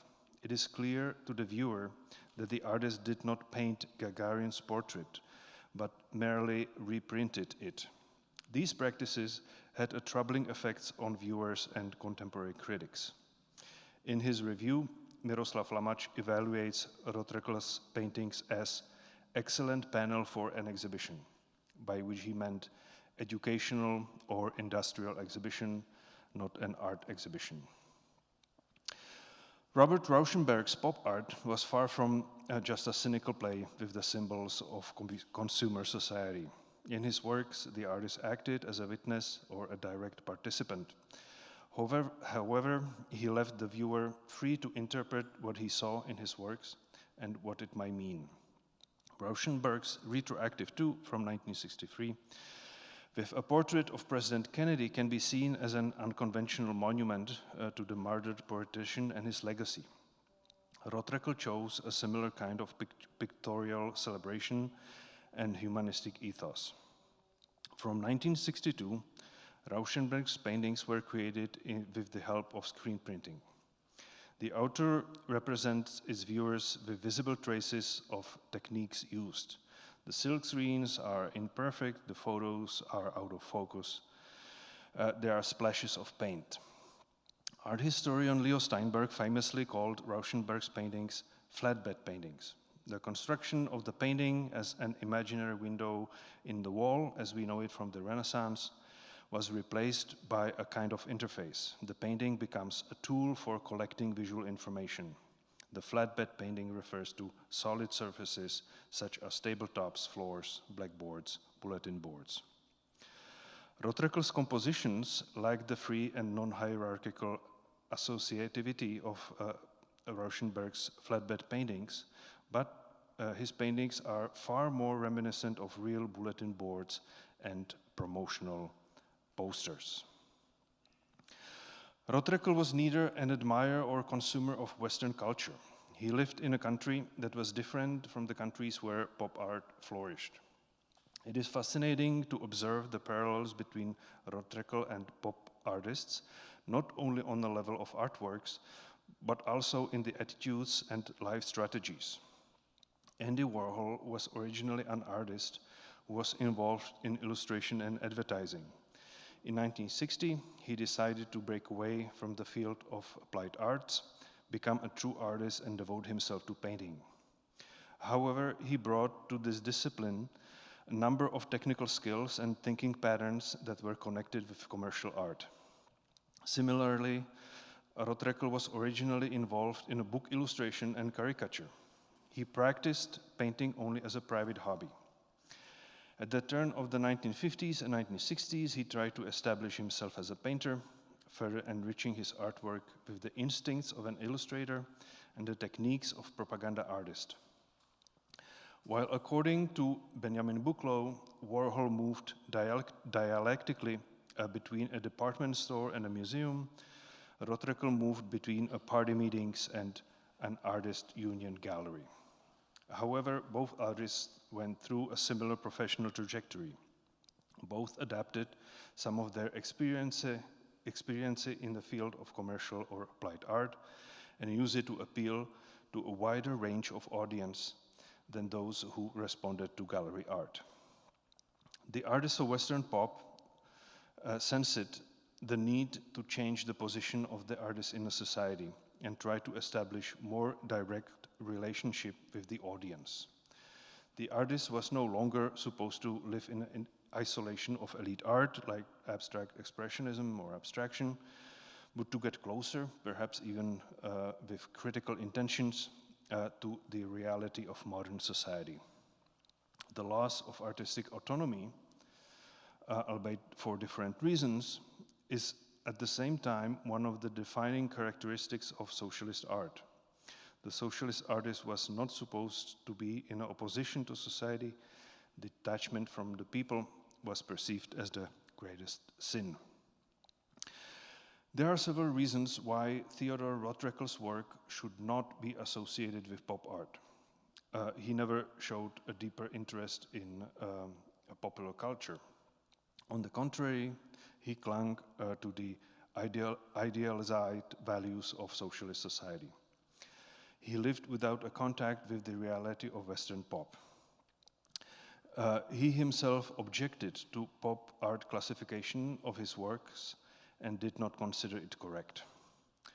But we can also mention the opposite reasons. Routledge's work was an attempt to reconnect art and life. In Routledge's work we find, whether conscious or unconscious, citations of procedures and compositions used in the works of Robert Rauschenberg and others. In the end, his work was associated with pop, both in Czechoslovakia and in the reviews of his exhibitions in West Germany and Austria. Routledge's work is an example of global pop art, but maybe in a different way than the two exhibitions intended. Pop art, in its various geographical variations, does not mean only the critique of consumerism and the appropriation of advertising, characteristic for American and British environment. It is the realism of the post-war period. It does not rely directly on a perception of the world. It deals with its representations in the form of photographs, films, or advertisements. While West was saturated with advertising, east of the Iron Curtain, this layer of visual culture was limited, but there was daily experience with state propaganda. The classification of Routledge's work as pop art turns into a paradox. This work was created in the environment of the official art of the socialist state, and its author was a convinced communist.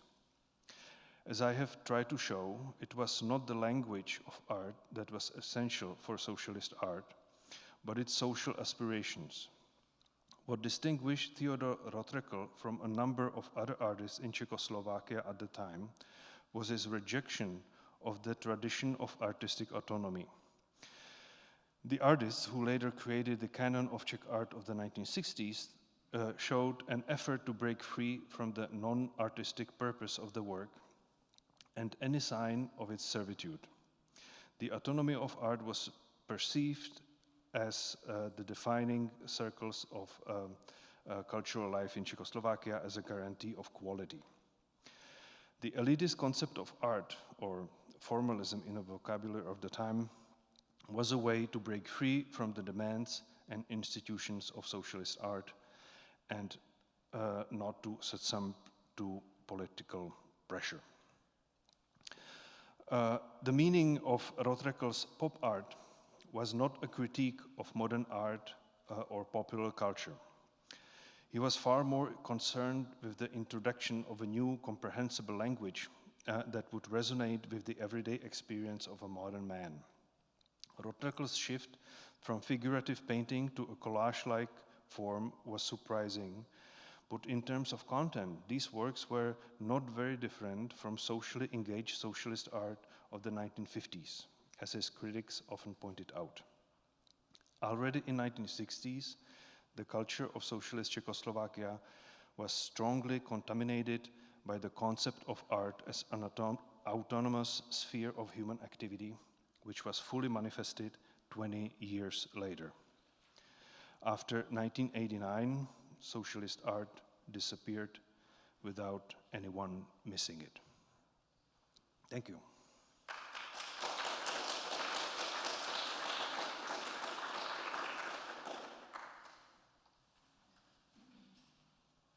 Thank you, Tomasz, for this fascinating analysis. And I'm very happy that I chair this panel, actually, because I'm entitled to ask all my questions that I prepared. But for now, we are leaving for a coffee break. Is it also 15 minutes, Philip, despite the delay that we have? And then we are returning for the paper of Edith Andras, and we are going to have a panel discussion after the end of the first panel. What? Yes, of course. That's obvious. Yes, sorry for not mentioning the obvious.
Formally, Edith Andras, who is a great scholar but also a dear friend of mine, the Piotr Piotrowski Center, and used to be a friend of Piotr. And Edith is art historian, senior member of Institute of Art History, Research Center for Humanities at the Hungarian Academy of Sciences, but she was also, for a great amount of time, a visiting professor at CEU in Budapest, based in Budapest in Vienna. And I would like to mention her books, which are published in Hungarian, but the recent one, I hope we are going to have it soon in English. So I start with the recent one, which is entitled Contemporary Art and Critical Theory in Eastern Part of Europe, that was just published a month ago, freshly, and it's really a very interesting research and approach that I know. And previous books are Dense Rope, Essays on American Art and the End of Millennium, 2001, and Cultural Cross-Dressing, Art of the Ruins of Socialism, from 2009. Welcome, Edith, and the floor is yours. Thank you. I would like also to say my gratitude for inviting me to this conference, especially because long, long ago, American art was my main topic, and it is so good to get back to it. So, and also because so many nice people are around, so many familiar faces. Ah, there you go. Oh, okay. Maybe you want to start. Once again? I don't know. You did not hear what I say? You did, okay.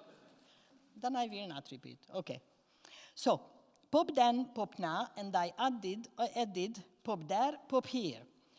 In 1998, Louis Komnitzer recalls his first encounter with American pop art and tries to reconstruct his understanding of the movement back then.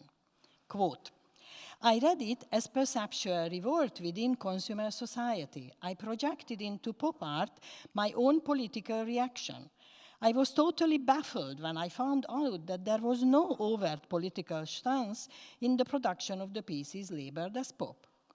And he interviewed Oldenburg, who rejected any politics in his work, while Rauschenberg replied that Dada has a political attitude and I don't.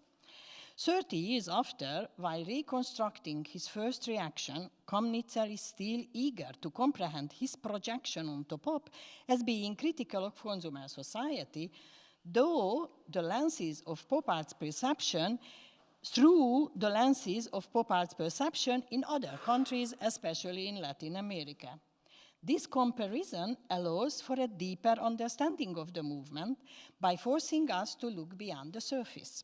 Quote, from outside of American consumer society, pop art's most evident, understandable contribution was the change of rules of composition.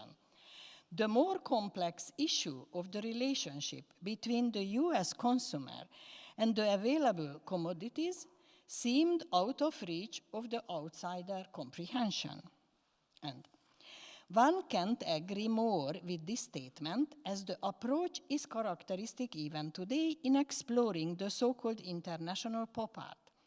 Many scholars are still content with the à la manière du pop, or formal tricks of the aesthetic, as Komnitzer names the influence of the visual repertoire of pop art. Retrospectively, he reached the conclusion that although the politics is not in the criticism of consumer society as he first thought, there is nonetheless something more beyond the poor formal elements. Komnitzer's approach, who came from a periphery, Uruguay, to New York City, is also a gentle warning that we should not ignore the locality of the centers of the art world when encounter its art production, which is also frequently the case in the margins.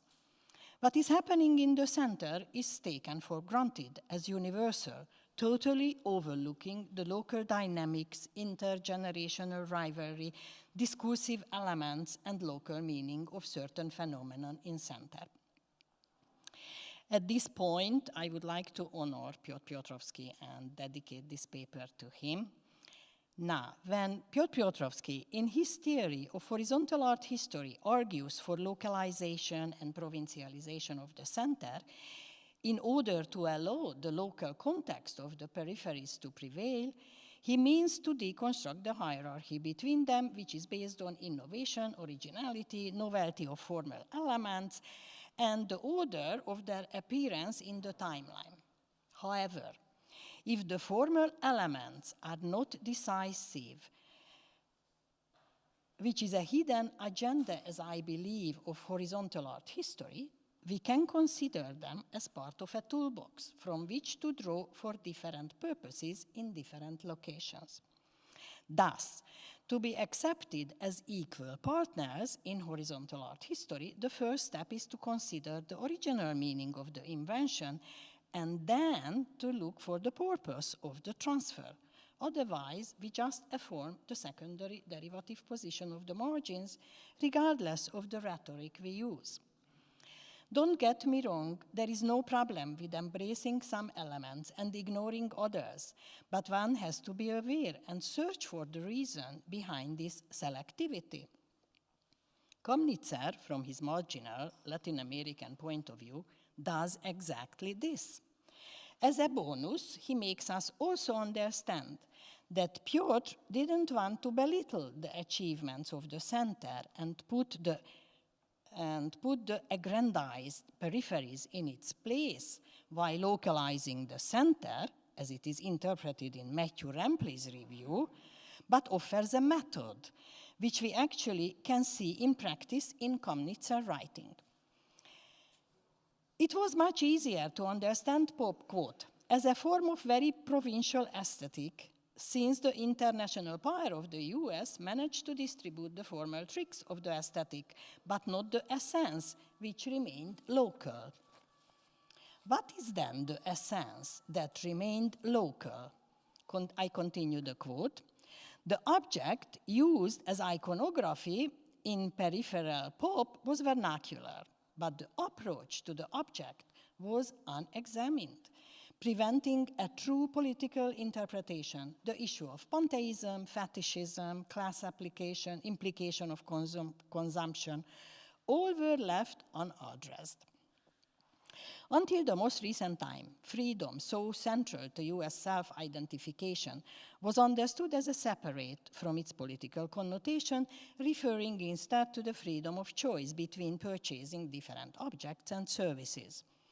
Conversely, the inequality of the distribution of goods, such as education, health, housing, loans, so on and so forth, based on differences in class, race, and immigration status, were obscured by the abundance and availability of those consumer products. It was the 60s when the US became the leading economic and political power, and what follows, a leading cultural power signified by the travel of Mona Lisa to the US, not independently from the post-war conditions, which hugely differed from those of Europe lying in ruins. The US became being the real winner of the World War II, resulted in the unprecedented economic boom of the 60s. In 1951, David Reisman envisioned that in the frame of so-called Operation Abundance, the Soviet Union would be bombarded with consumer goods with smaller and larger containers of nylon tights, cigarettes, radios, razors, and toasters. Lots of cities actually fell victim in this aggressive generosity in his utopia.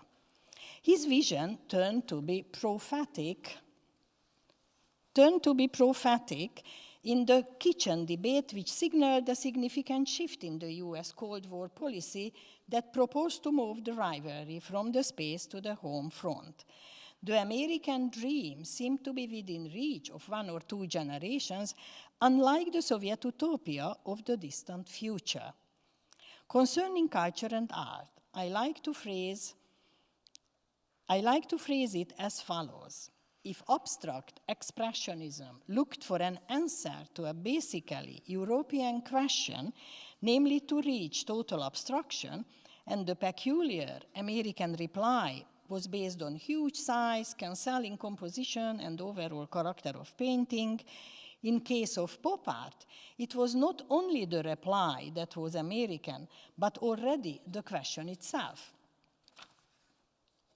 At the time, both the Great Depression and the anti-communist witch hunt of the McCarthy era were still in recent memory, producing a homegrown theory represented by Greenberg, who rid of art from any remnants of reality and politics, drawing a trajectory of modern art that excluded anything but poor formalism.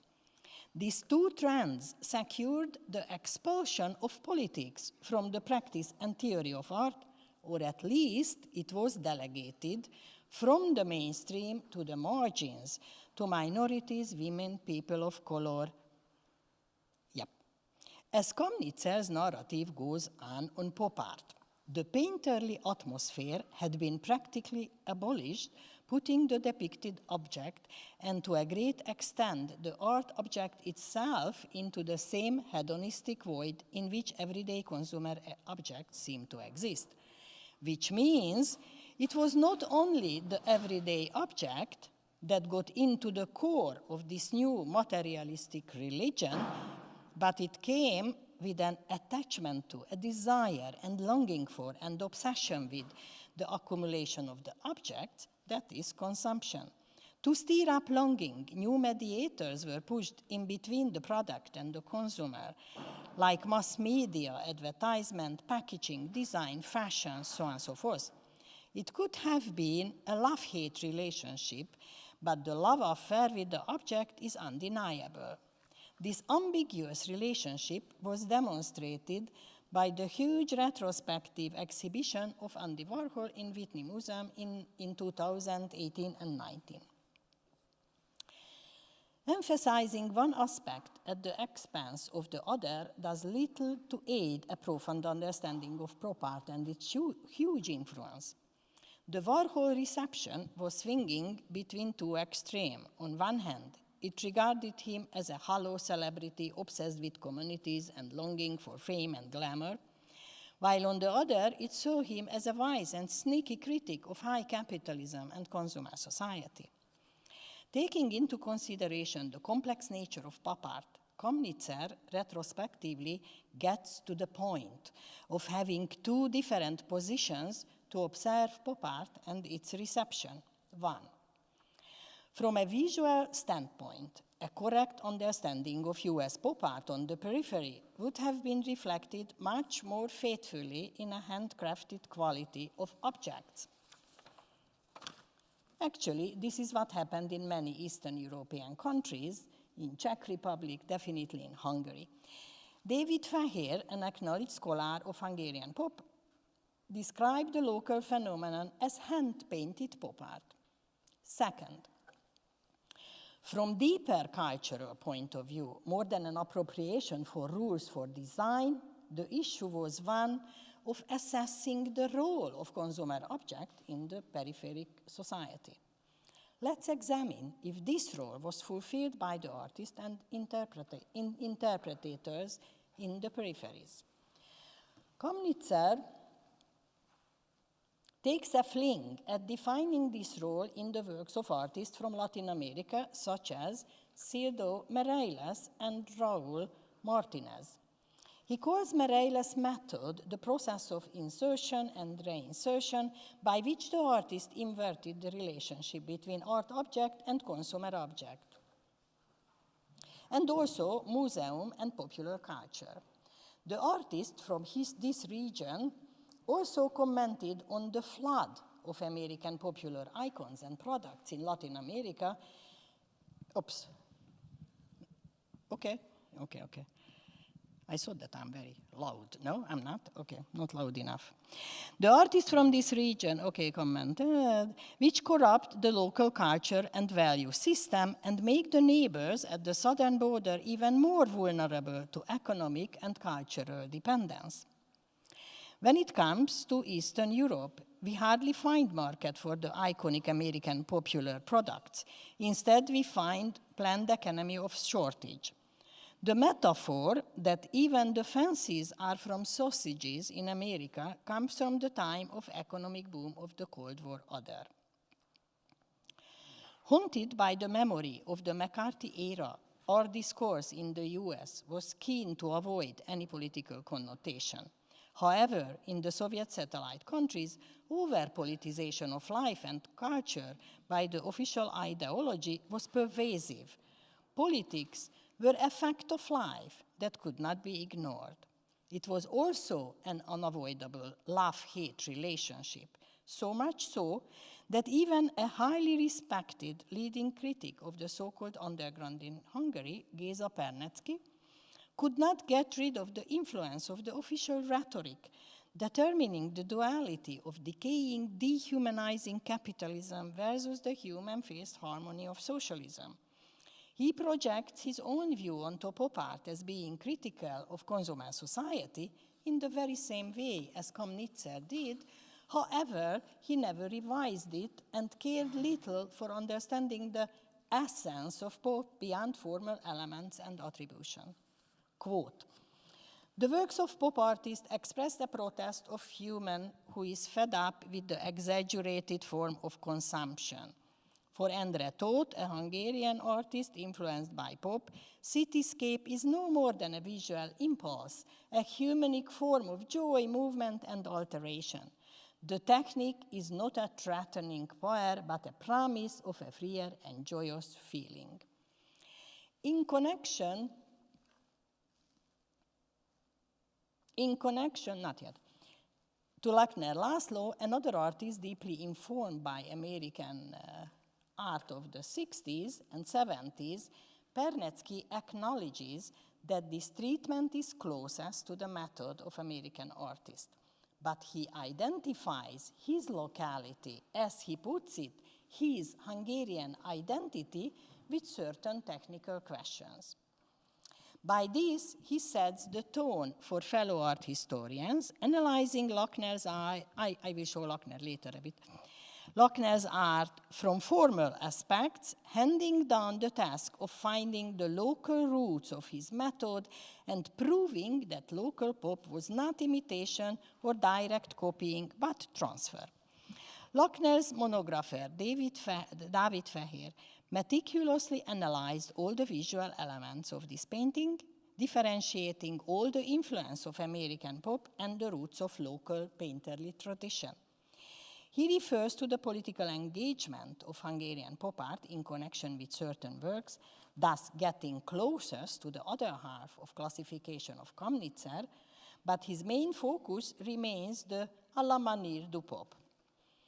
I do not wish to deal with this part, but rather with the ignored other half, then and now, with the essence of pop art in its transformation. That is, with the localization of American pop art. In other words, if there is an essence, it's all the time, okay. If there is an essence, an attitude, an examination of the new subject-object relationship beyond visuality in American pop art, the question is, what is the substitute for consumer mass products permeating all segment of everyday life of all citizens in a non-consumer society? What is the equivalent of the massive, omnipresent of the consumerist goods in societies with economies of shortage?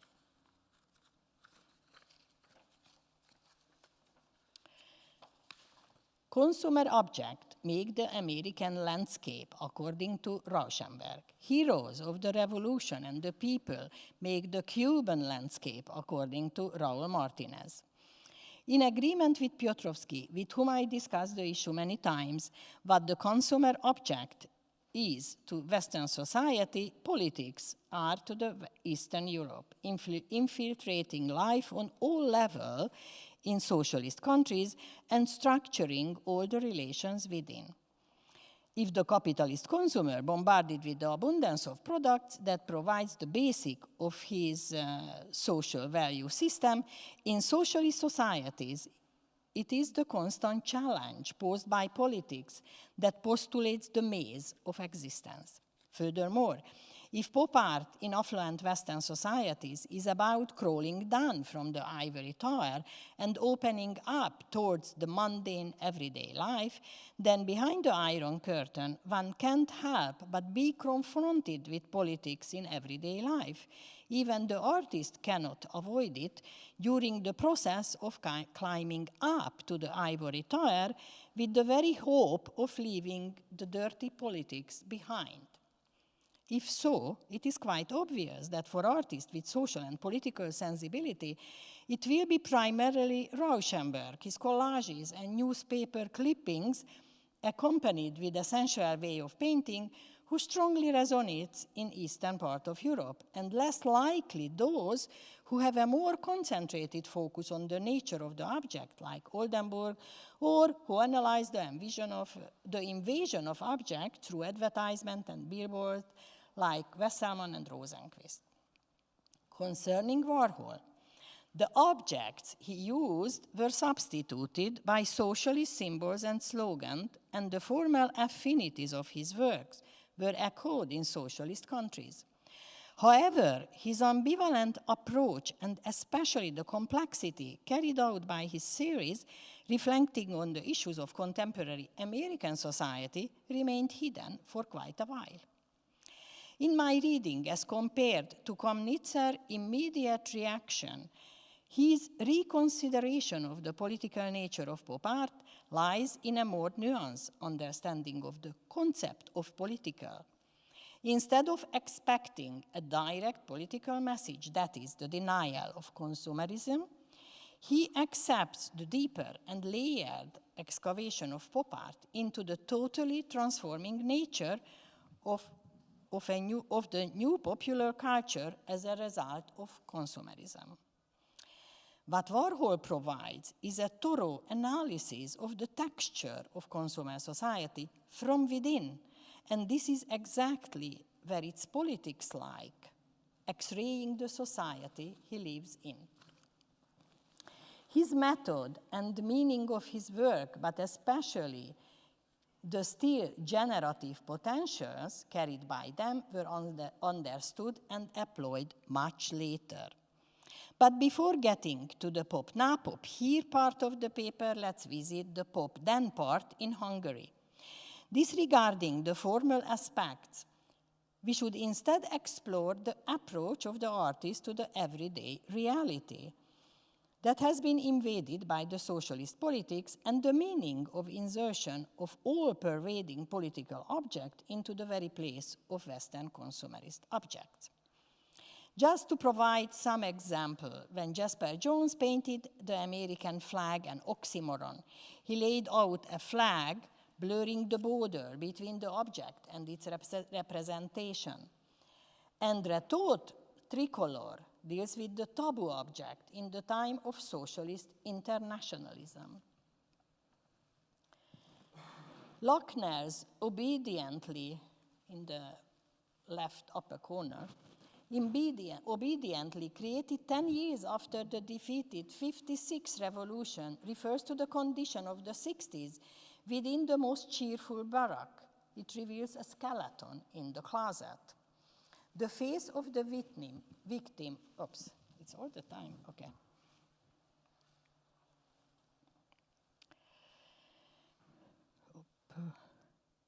No, first is, okay. Jasper Jones' target with 4 faces painted on newspaper, providing lots of association, among them violent ones, while at the same time managing to remain enigmatic. Conversely, Lochner's target lacks this ambiguity. It is attached to revolutionaries to be executed.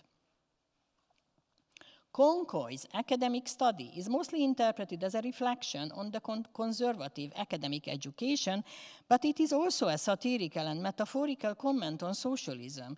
It evokes the Grimm brothers' fairy tale, Hansel and Gretel, However, instead of lost children pushing out their finger to be checked if they are fat enough to be eaten, we see a golem stuffed into a cage, eager to escape, but unable to do so. The mocking of heroism, existentialism, of abstract expressionism, which is part of the repertoire of the protagonists of the pop art in the US, for example in Lichtenstein's work, is totally missing in the Hungarian counterpart. Instead, the latter relied heavily on the painterly effects of abstract expressionism. Konkoy's big brush has nothing to do with this aspect. Elitism, attacked by American pop artists who align with popular and low culture, remains the main focus, main attitude of its European variant, which is deeply embedded in high culture. The late discovery of Andy Warhol beyond the visual effects had to wait until the time of soft socialism of the 80s. Unfortunately, I will not have illustration to this one. I could not get it. Laszlo Nosek's Identification Panoptics in the 1980 presents a series of bold men by adjusting Rákóczi, the historical Hungarian national hero, and Bader, member of the German far-left resistant group, to Rákosi, to local Stalinist dictator, by making all of them bald. The full blossom of consumer and celebrity culture reached the East Bloc after the political transition and the collapse of the Soviet type of socialism. However, one still can hardly find reflection on the new consumer culture, but rather on the political social context of predatory capitalism clashing with nationalism. The reason that Krista Nagy made a huge iconostase entitled Portrait Painters for Hire, containing 57 pop portraits of Viktor Orbán, is, as she explains, the Prime Minister's, I have no problem with this, okay. The Prime Minister sleeps in our bed, he is in our tablecloths. So she feels that she has no other option as a painter than to paint the leader on bedsheets and tablecloths, as you can see. It is the everyday routine of nationalism, redundancy, and repetition that is appropriated. By the method of clooning the powerful politician becomes the product of an assembly line, much as the same way as consumer goods. Individuality vanishes and turns out to be cliché, a pattern. Surface and image are identical. The face becomes pattern, like pattern on a bed sheet. Nationalism is essentially a masculine enterprise. Krista Nagy, however, feminizes the representative of the absolute power when she paints his portrait on materials with female connotations. The contours of the fixed gender position became blurred, similar way as in Warhol's Marilyn portraits, where the sex symbol loses her female character and became a sort of androgen. Warhol's famous aphorism regarding pop art, that it is about liking things, reading Krista Nagy, from this position, the portraits could be the manifestation of Stockholm syndrome. That is, she has fallen in love with her captor, the president, who is eroticized and loses his power. Jennifer Dyer regards Warhol an icon maker, in whose iconophilia, like huge quantity of images made by patterns, ex nihilo effect, frontality, motionlessness, simplicity, empty space, timelessness, meant to take over sacrality and substitute it with the everyday and fetishizing the mundane object. In the series of Krista Nagy, it is politics, namely the infamous politician, that substitutes sacrality, and the celebrity, the leader, substituting God in ethnic nationalism. Getting to the conclusion. When Komnitzer conceived pop art, as a revolt. He was angry as he thought that the task and sensitivity of the margin was stolen by the center. It should have been the periphery that is critical towards dehumanizing consumerism. Eventually, he discovered politics at the margins of the center itself in the works of second-generation women artists like Jenny Holzer, Barbara Kruger, and Martha Rosler.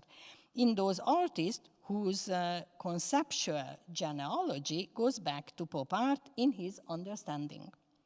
He does not even separate pop art and conceptualism, as he conceived pop artists conceptual. Quote, they were not operating on the basis of emotional impulses, but were using their heads. Art for them was a way of posing problems.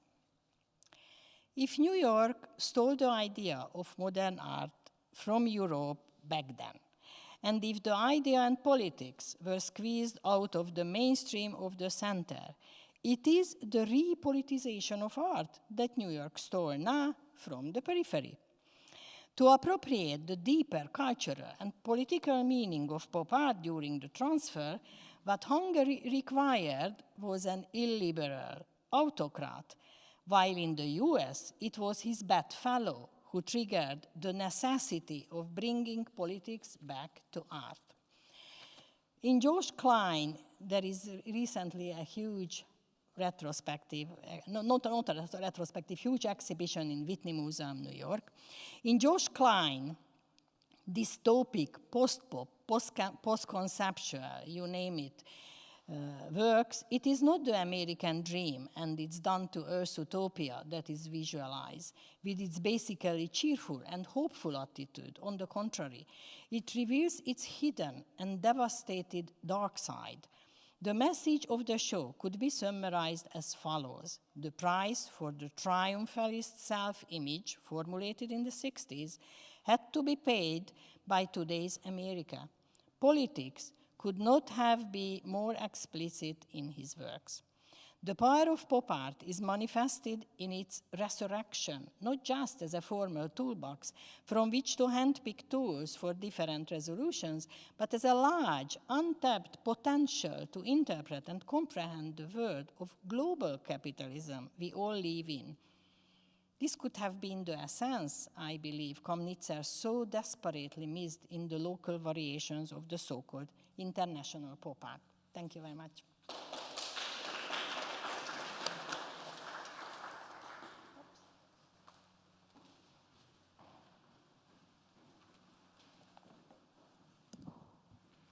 Thank you so much, Edith, for this great talk, and I'm really looking forward to the discussion.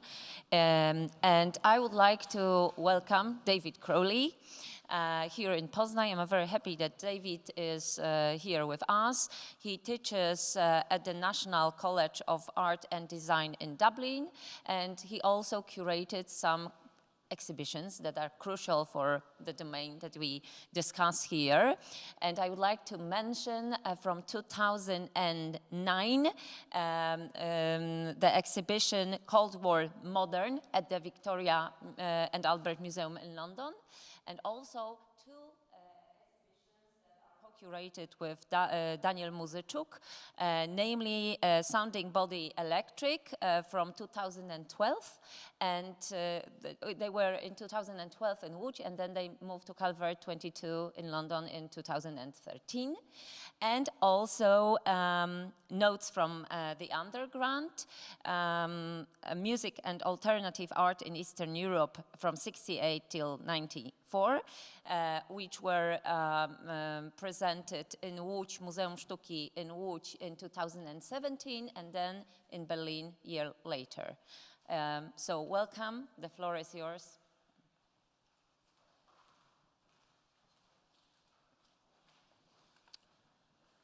Thank you.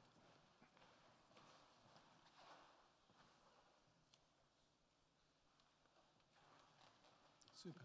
Thank you very much. Very kind introduction. It's lovely to be here. Hopefully I can make some connections with the papers we've heard, particularly with Edith's last talk. So, Super America, Polish artists and consumer lifestyle. In the 1960s and 1970s, for some, the idea of an American future in terms of an American lifestyle was imagined, strangely, as a future for Poland too. What I mean by this is that the forces that were driving mass culture and what was sometimes called industrial civilization that were being played out so vividly in the United States were shaping Polish society too. And that for commentators, the USA had mapped out a kind of path of progress based on things we know, based on advertising, the reach of television, the organization of business, and so on and so on. And that this path, possibly, and sometimes critically, was imagined as a likely future for other societies, even those in the Eastern Bloc. So famously, as many have noted, Khrushchev takes the stage at the 22nd Congress of the Communist Party of the Soviet Union and promises to overtake the West in lots of ways, but including in terms of the material culture of everyday life. And to meet his promise, a big exhibition is mounted in Moscow in '62 of shoes and clothes to demonstrate this capacity to serve consumer desire. We go to Poland, and we can see that the chairman of the Radio and Television Committee, who's quoted here, Sikorski, he broadly accepts that the style and the content of Western mass culture has value. I mean, in a way, it's not surprising that he says this, because he's just bought the rights to Bonanza, the American television program, and he's about to broadcast it. So, anticipating this sense of a horizon that we're stepping into American space, Polish sociologists and journalists become really very interested in the likely social and cultural effects of mass culture, particularly of television. And they're interested in what those impacts might be on a socialist society. So you get this steady stream of books published in the early 1960s. We okay there?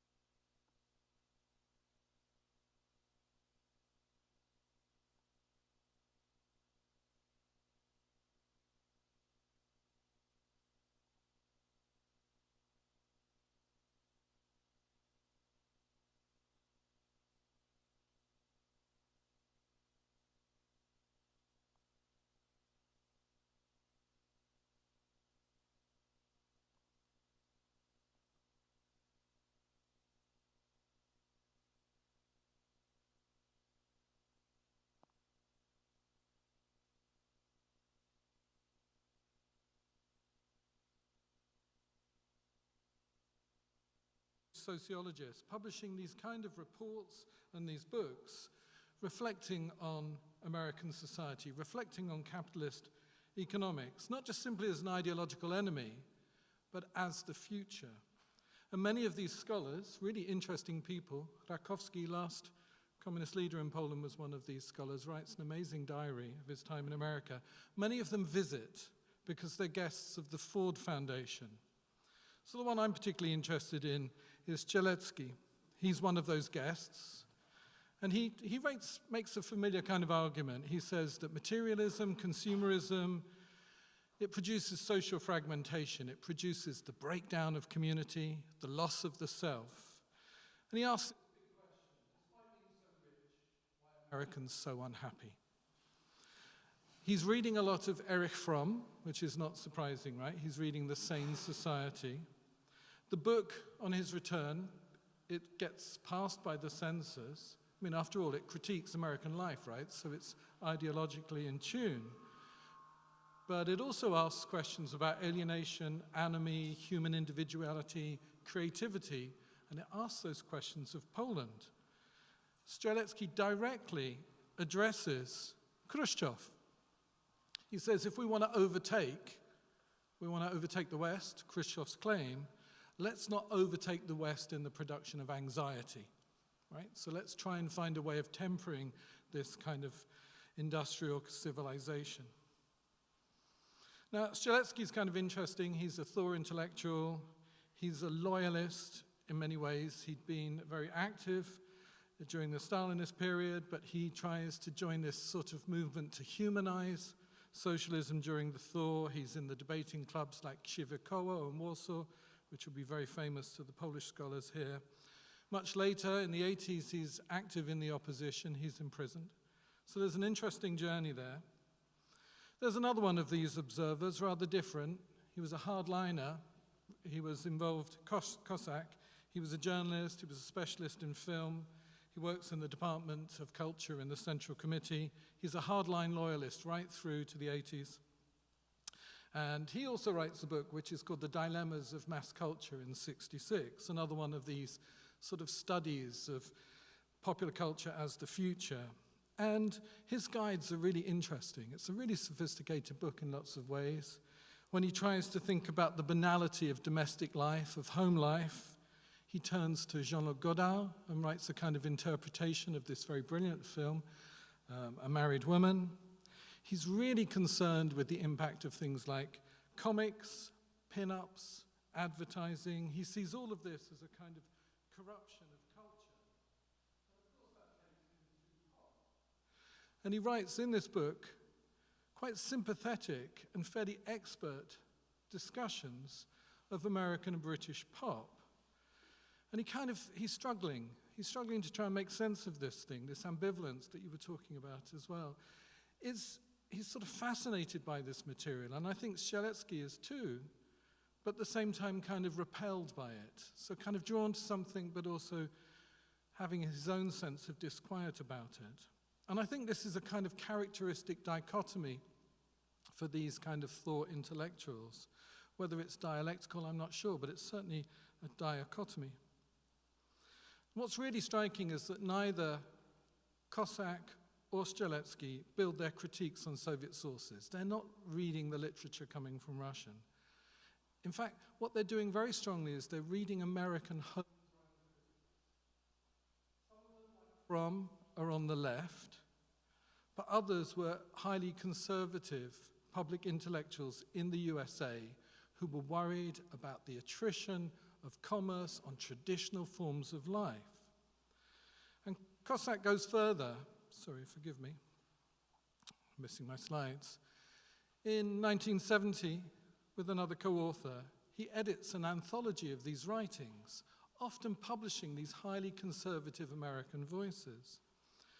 This book is called Super America, Essays in Translation, right, which connects right with where we started with Ian first.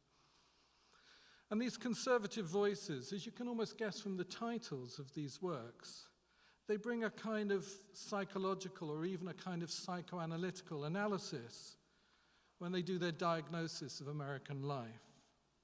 It's a kind of pop psychology, right? But like Philip Wiley writes this essay that says the problem with America is the mother. Right? So it's got this complete kind of Freudian apparatus around Oedipus and so on. And there's a hint of this sort of pop psychology in the title too, because Super America is, of course, superhero, but I think it's also super ego.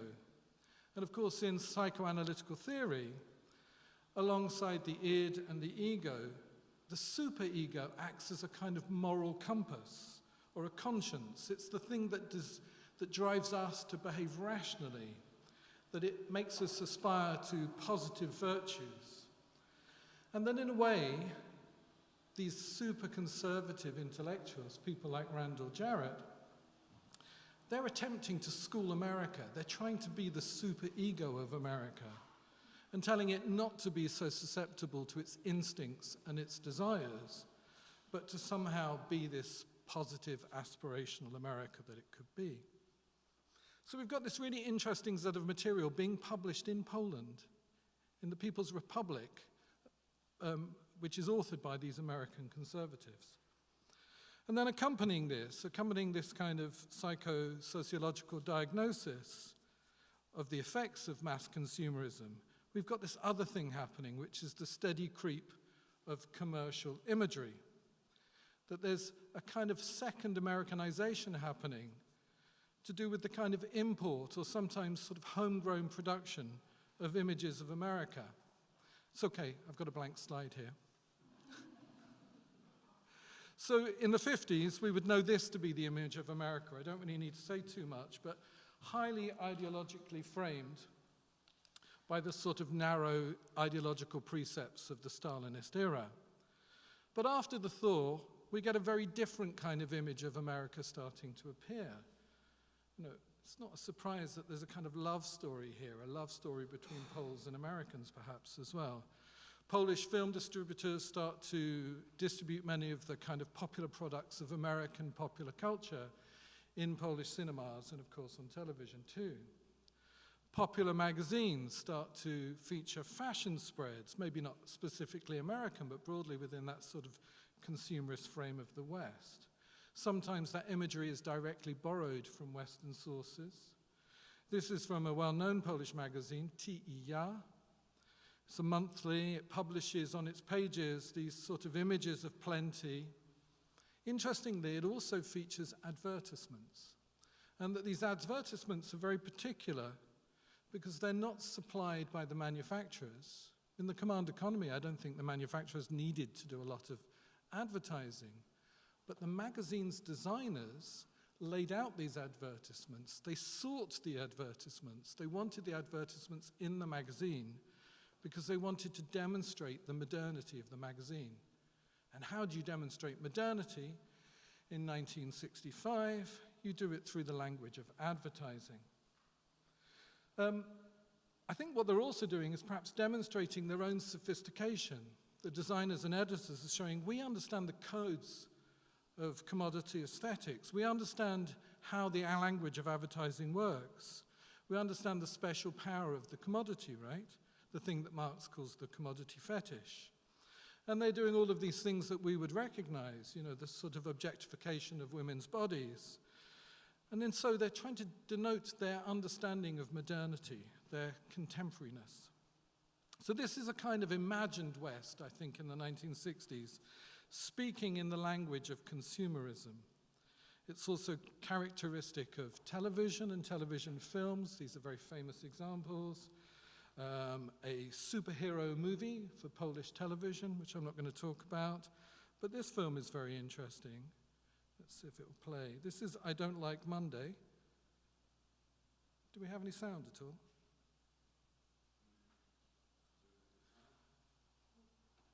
Do we have sound? So you can probably read the subtitles there. Here's an Italian. He's arrived in Warsaw. He's flirting with this woman. She's flirting with him. They don't speak a common language, but they find that the Polish products, the perfume, is called Can, or maybe Być może. They're able to kind of conduct this kind of flirty dialogue back and forth. So there's a kind of sense in which, here in this film, we've got this sense in which branding, marketing, somehow is providing a kind of common vocabulary of sorts. It's going to be a shame if I don't have any. Is there no sound at all? Okay, we'll keep on going, and I will sing at some point. Now, I think this is a quotation. If you know Pierrot Le Fou, this is a Jean-Luc Godard film from 1965. In it, there's a famous party sequence where the partygoers just speak to each other just in the language of advertising. So this is about a certain kind of anomie and reification. And of course, in Godard's terms, I think what's happening there is it's a kind of critique of the penetration of the language of advertising into French culture. I don't know if that's the same in this Polish film in 1970. I think maybe it's more like Promise at that point, right? And there's a kind of ambivalence, particularly from around 1970 with the Polish authorities, in that they're equating America with imperialism, and yet at the same time there's this sort of deep Americanization from below going on. That young people's interest in pop music and in fashion is being sort of stimulated or managed by the command economy, that it's being licensed through the production of things like jeans, fashion houses, boutiques, rock albums, and so on. It's highly ambivalent. And this ambivalence is really played out most strongly in this strange phenomenon of what's called socialist advertising. that advertising is increasingly recognized by the authorities as a necessary feature of the socialist economic management of Poland. It's a way of managing desire, right? We can manage the economy because we can manage desire. So advertising is legitimated through manuals, through a magazine which is for the advertising trade called Reklama. And there's a strong kind of discourse which is about how to promote services and products without triggering desire. This is about trying to produce expert, well-informed consumers. This is rational consumption. This is advertising as the superego, right? But of course, there's a massive discrepancy between rhetoric or ideology and effect, what's happening, and there's many different registers of these discrepancies. But let's take one. We'll go to Gierek. Particularly after 1970, when Gierek takes power, after a crisis in the economy, rioting over shortages and price hikes, he promises to satisfy consumer demand, a sort of pent-up demand. And he announces the construction in 72 of a second Poland, a Druga Polska, a spectacular program of industrial expansion and of grand urban projects and of trade deals with Western manufacturers. Poland basically mortgages itself to the West in the expectation that it would become a kind of industrial powerhouse selling its products around the world, and develops a specific form of advertising. What we're about to see, but not here, I fear, is a Polish advert that's designed to promote those products around the world and to draw in the currency that Gierek's looking for. So this is an advertisement for Polish cosmetics. Imagine the Beach Boys as the soundtrack, right? I'm not going to sing. That would be absolutely awful. And what we have here is a Polish advertisement designed to sell the products of Polena, which is a cosmetic company, into Yugoslavia. And what Poland's clearly doing here is representing itself in terms of its expert understanding of the languages of this kind of consumer modernity that I'm talking about. So it seems really clear to me that by about 1970, sorry, am I going backwards? Yeah, by about 1970, the Poles are being hailed. There's an appellation that invites Poles to imagine themselves as consumers, as the consumers of consumer goods. And of course, there's something phantasmagoric about this, right? It's a kind of fantasy. I'm obviously entertaining all the Poles here very much. And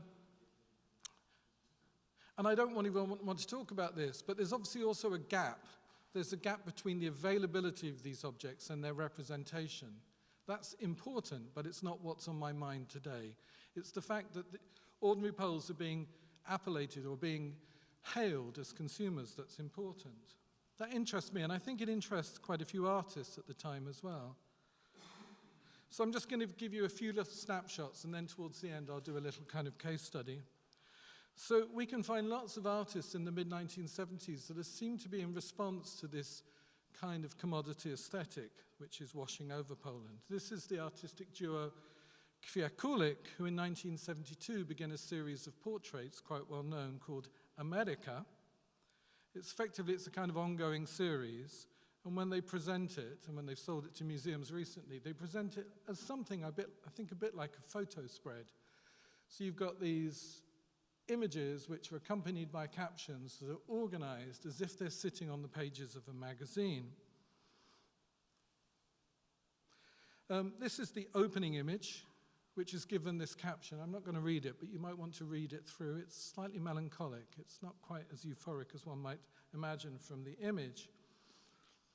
And I think what it's pointing to is a kind of performance by the artists and a kind of recognition that they understand something of the codes of consumer cultures, that consumer cultures are highly narcissistic, that our bodies are something to be adorned, to be managed, that they perform gestures, and those gestures speak of our understanding of that consumer modernity, that a body is something which can be used to market goods and services, but it's also a kind of consumed object in its own right.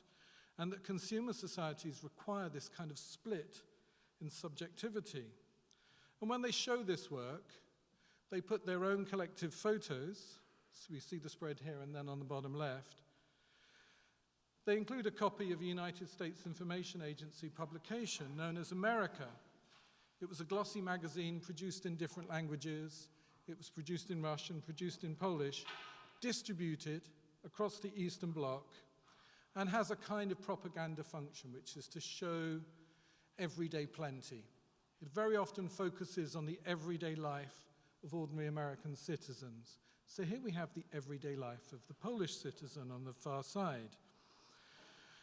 I think this is kind of one of a series of works that seems to be in this kind of dialogue. I'm not going to talk about the next, but it's so well known that you could put this in the discussion, which is Natalia L.L.'s consumption art series. But we could also look at this film work by Rytka, who's a really interesting artist, which is made in 1975. He becomes fascinated with this small Polish Fiat, which has been made under license from Fiat, the Italian company. He's producing a kind of advertisement for this car as an artwork. There was no need for an advertisement. People were queuing to buy this car, right? So it's not doing a marketing job, but it seems to be really obsessed with the kind of language of car advertising, the relationship of a woman's body to the spaces of the car. And as you see in the photo spread here, there's this sort of crude Freudianism that runs throughout the thing. In the film, I won't show it, but the male driver is always clutching at the gear stick, right? So its symbolism is kind of heavy-handed and clear. I think these works could be called critique. If they are critique, it's something like kind of over-identification. It's a drawing attention to, it's an exaggeration of the codes of advertising which are penetrating into Poland. He makes lots of other forms of media dissection at the time. He makes a sort of superhero character in this photo series called Bluff from 1976. He also does this thing of recording Polish television. And it's really interesting as a kind of diagnosis of what Polish television looks like on the eve of Solidarność. Right, it's 1979. We might add to this list of artists Teresa Gierzyńska, who was shown very recently in Zachęta, an amazing show, wonderful work. She makes a series of images from 73 which carries this sort of paradoxical title, The Essence of Things. They're used by using a kind of chemical agent to make a kind of transfer from a West German magazine to produce these sort of reverse images. Of course, the title's very paradoxical because the series features images of humans, but now they are the essence of things. So when a human becomes a thing, when a human becomes reified, seems to be the point here. And there's really quite a lot of this work, I think. Łukasz Ronduda's written about it very well. And I think we could say, more from the series here, if we wanted to, I'm tentative about this, I don't like this methodologically, we could make a parallel with the output of the so-called pictures generation in the United States. Artists who are doing a dissection of mass media images, right? They're trying to understand the way in which reality isn't somehow represented in images, but reality is images. They work with photography, with found images. They make a critique of the idea of originality. They're interested in appropriation.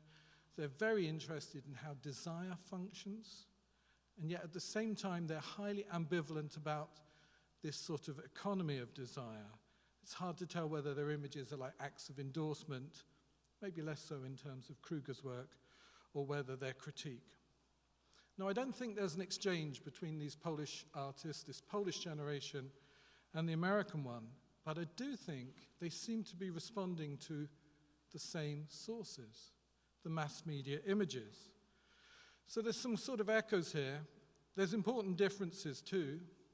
This is definitely work in progress, but all the scholarship on the pictures generation tells us about their relationship to post-structuralist philosophy, to the role of things like semiotext, Michel Foucault, Sontag channeling Benjamin, Guy Debord, that this is the kind of intellectual foundation for these American artists. There's very little of this intellectual apparatus available in Poland in the 1970s. I think it would be hard to make that kind of track. So where is the intellectual foundation of this practice? Is it this pop psychology? Does that act as a sort of a source for thought? And maybe the thought is to read against the grain of this literature, right? It may also be this as well, which is, after a long time where psychoanalytical theory is under prohibition, by the mid-1970s, it's given a kind of license. So maybe there's a kind of a possibility here of doing an intellectual archaeology of my Polish pictures generation, as it were. So with all of that in mind, just to end, what I'd like to do is offer a reading of the work of two of these, let's call them media artists, Sosnowski and Tiszkiewicz. Really interesting work as a couple and then work independently in the 1980s. These photographs here were taken during the production of a film. They're not film stills, but they were made whilst they were performing for the camera, a film which is about a kind of intimate and rather playful portrait of erotic love. So that's them as a couple. And just to say a little bit about their intellectual formation, when we read their words, they really make a strong declaration about the contemporary nature of mass media, and it's imperative that artists respond to this culture. They're reading people like Podemski. So hopefully, I'm afraid you won't hear any sound, which is a bit of a shame, but we're going to see 3 clips from a film that they made called The Other Side, made in 1980. And it's like a kind of primer for a performance of glamour. So in the background, you would be hearing the Faces, the band, singing Memphis, Tennessee. Long distance information. I did try to sing, right? Okay. So there's this sort of performance going on in front of a television. Tiszkiewicz dresses and undresses. She wears these sheer tights. She wears these glossy black stilettos. She puts makeup on. The light is occasionally catching her face, but we very rarely see her face. The attention is on the screen. Later in the film, she appears to tease and maybe threaten her naked male partner, Sosnowski. She digs her high heels into his feet. It's really aggressive. And then, in a scene towards the end of the film, she flicks her way through an issue of Mode Avant-Garde, which is a large format glossy portfolio of fashion images published at the time by a Parisian-based photographer from Sweden. Very much on trend, right? These highly oversaturated images of glamour from the time. So something interesting going on here. I think there's a very strong appeal to what we might call instinctual pleasure. Now the computer seems to have jammed, I'm afraid. Oh, here we go. Great. So this appeal to instinctive pleasure, which I appreciate is coded as glamour, right? But has this very strong set of associations with sensation, with touch. She's always touching herself, touching her garments, touching the furniture in the room. In this film, we very rarely see her face, so she doesn't return a gaze, but we see this body engrossed with itself. The sound design, which unfortunately we can't hear, is this, it's very haptic. It's the kind of sound that makes the hairs on the back of your neck stand up. It makes you feel creeped out, uncomfortable. So this sort of desiring of herself, of her garments, of the inanimate objects around her, it's almost as if she's got this strange compulsion, a kind of a repetitive action endlessly going on. And of course, one could imagine that we could think this through, and just touching upon it really, we could think about the psychoanalytical concept of the fetish here.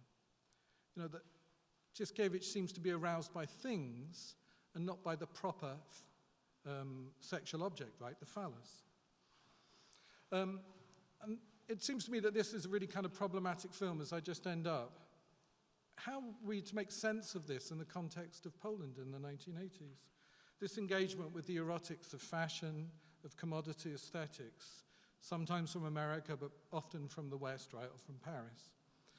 Well, I think one answer might be this emphatic interest in pleasure. And I think there may be an element of critique about this. The so-called sexual revolution that had occurred in Western Europe somehow by the end of the 60s seems to reach Poland in the course of the 70s. But it's only rather faintly and within limits that have been set by the state, by censors. You know, so feature films feature a lot of imagery of female nudity, sex scenes, and pin-ups become a regular feature. This is the major student magazine, which has a pin-up on the back page in every issue through the course of most of the 70s. And this was a kind of licensed permissiveness. I think, as others have argued, it's that claim to be modern again, right? In the modern world, this pornography is evidence of modernization. It's a really circumscribed, narrow idea of sexuality as well, right? Because LGBTQ plus themes are not addressed. They're switched off in this. And that actually pornography is still under the subject of what's often called socialist morality at the time. So I think in their emphasis on bodily pleasure, this work, and maybe, you know, thinking back a little bit to what I've shown before, one senses a response to what's happening in Poland, a response that seems really different from that American work, which is very cool, very dispassionate. It's always about the eye. This is work that's about the body, right? It's about pleasure. It's about engaging with a kind of instinctual drive to satisfy. So we could make lots of conclusions, and I'm going to avoid that slightly. You know, we could be thinking about what happens next. This is right on the eve of solidarity. We've got this running theme throughout my talk, which has been about ambivalence, right? There's a kind of ambivalence in this work as well. We should definitely be thinking hard about gender, because this puts the spotlight on gender. I don't think this work is really about any kind of simple embrace of the West. This is not about trying to pretend to be the West. I think it's richer. I think it's more complex than that. It's not sort of saying West authentic commodities, East ersatz. I think what it's really trying to do is find a way of thinking about how to address the libidinal economies of commodities and of pleasures. Thank you.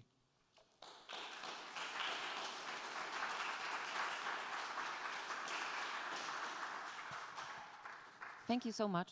Now I would like to ask you to for the discussion to join us. I mean, everyone who was present within the panel, David, Edith, Tomasz. Does it work? It doesn't seem to work. Yeah.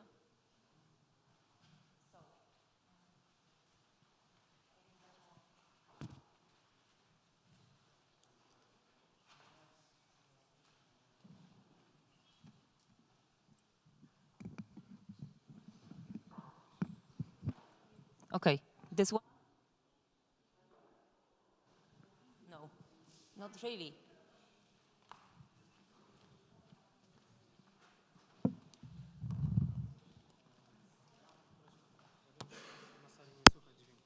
Co? Na sali nie słychać dźwięku, bo na głosie nie stara się teraz to ogarnąć. No okej. Okej. Dobra, dobra. Czyli mamy już zacząć? Filip, mam zacząć? Filip, do I start the discussion already or wait for equipment? Do I start the discussion or do I wait for equipment, better equipment? Okay, okay, so sorry.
Raz.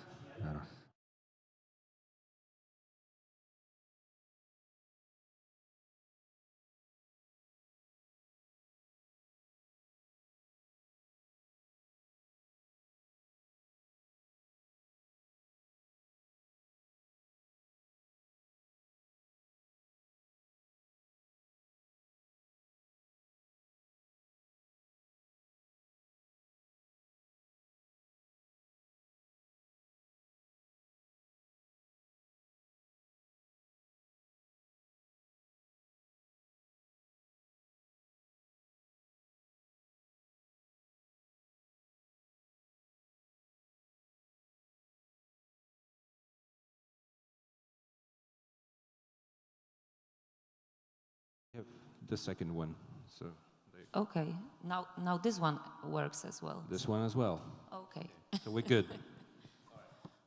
Okay, so let me start by a commentary that will transform into 3 questions to every of those great authors of those great papers. So my impression, especially after Edith's paper, which never had occurred to me before, was in a way the impression that pop art was in fact the most effective weapon in the Cold War, namely because it reappropriated the means of production of the criticism of consumerism. So it was like commentary, don't you think in the East that you have Marxism on your disposal, that you have copyrights for the criticism of capitalism?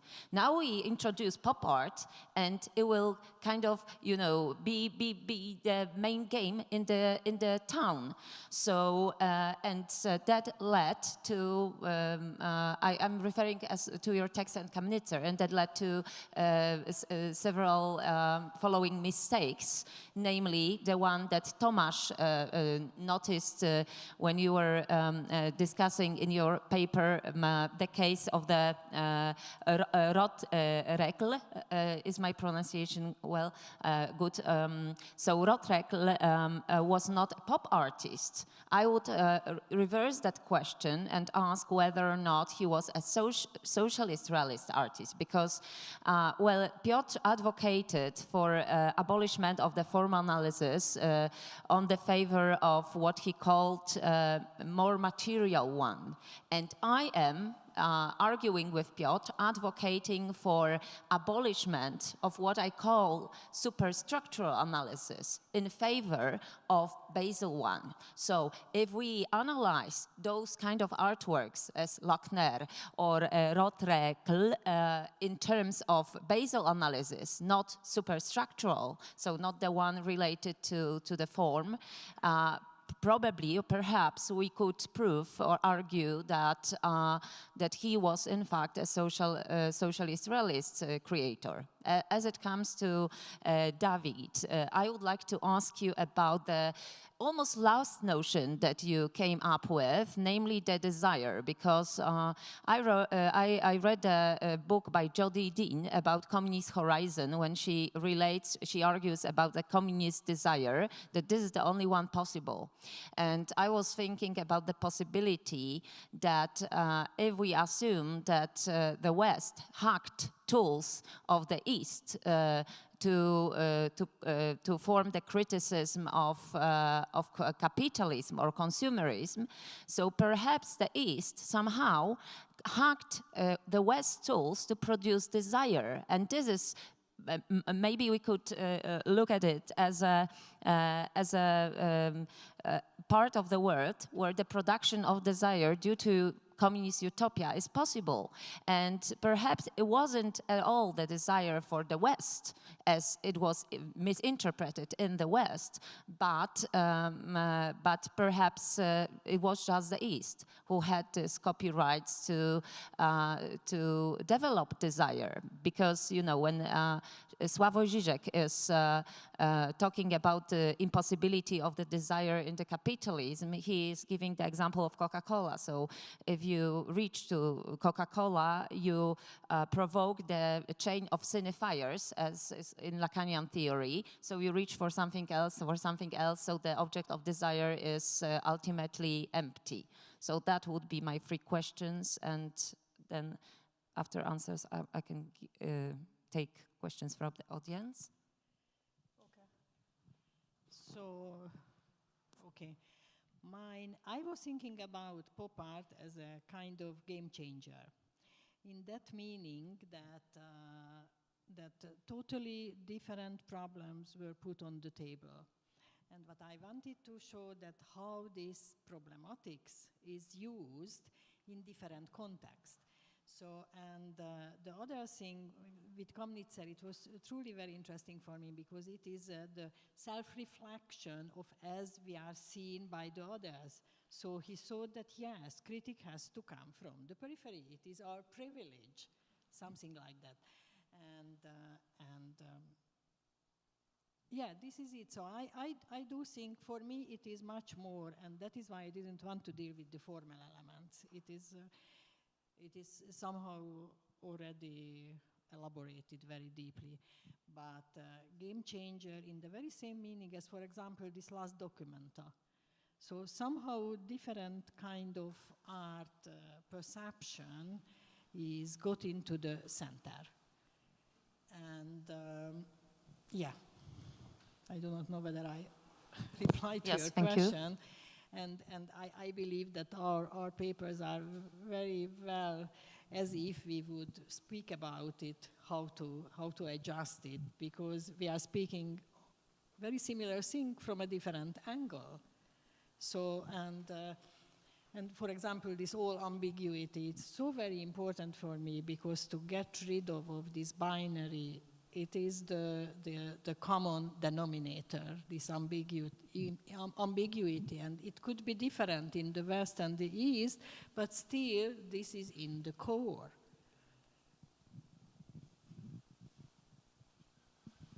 Yes, if I can go to your question, I cannot agree more that formalist art history is sort of at the end here, and it can be misleading, or it sort of leads us to assumptions that are simply not true, and we need to look at different ways how to analyze art using the methods of social art history, or look at for example, the economy of art, which I think it's quite important. And this East-West division is very difficult to make compatible with the formalist art history, because it's sort of a missing, and it sort of deals with a very thin layer of the art, its form, and it's simply not enough.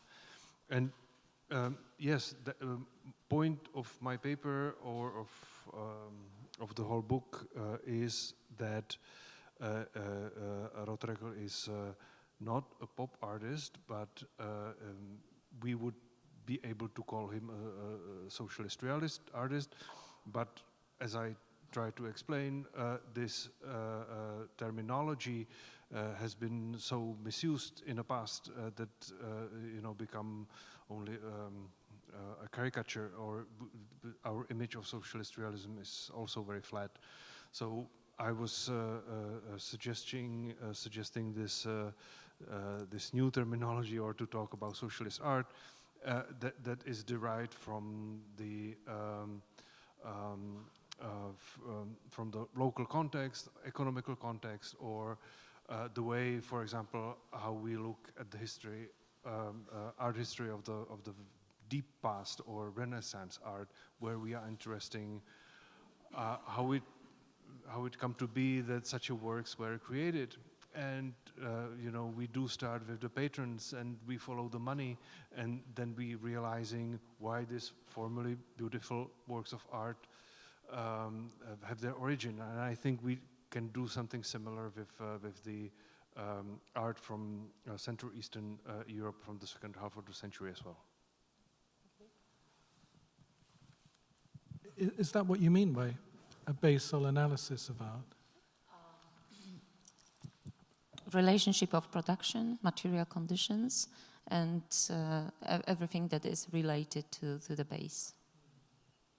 What I find difficult about that is then we're still talking about paintings.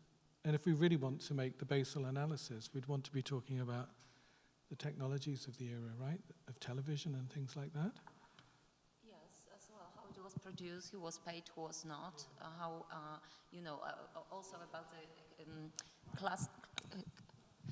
class geography, that it's, for instance, the distance between, I don't know, used to be different between Warsaw and Paris than Paris and Warsaw because of censorship, because of economic issues and so on.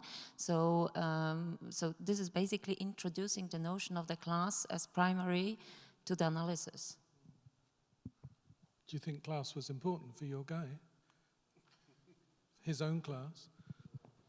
Sorry, is that okay to do that? No, but maybe I would like to go back a little bit. That I think it's a very correct observation that you know, why are we so obsessed with paintings and art?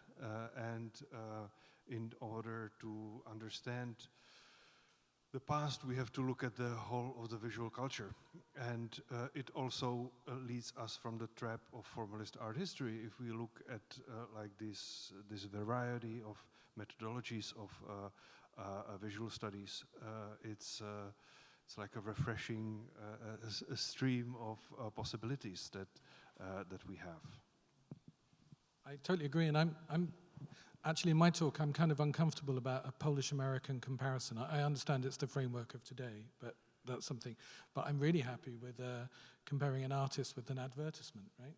I'm kind of interested in that possibility, to see the wider framework, and then probably to do the basal analysis becomes actually much more generative, because it doesn't really then just become a question about the status of art and what it does, which, because maybe it doesn't do very much, right? Sorry, guys. Okay, thank you. Do we have questions from the public? Yes. I think Philip was first. We only have 10 minutes, so I'll be quick because we have to go for lunch. Otherwise, we start. Thank you so much for. And I'm really amazed by how these three talks, and in fact the first talk as well, somehow related to one another.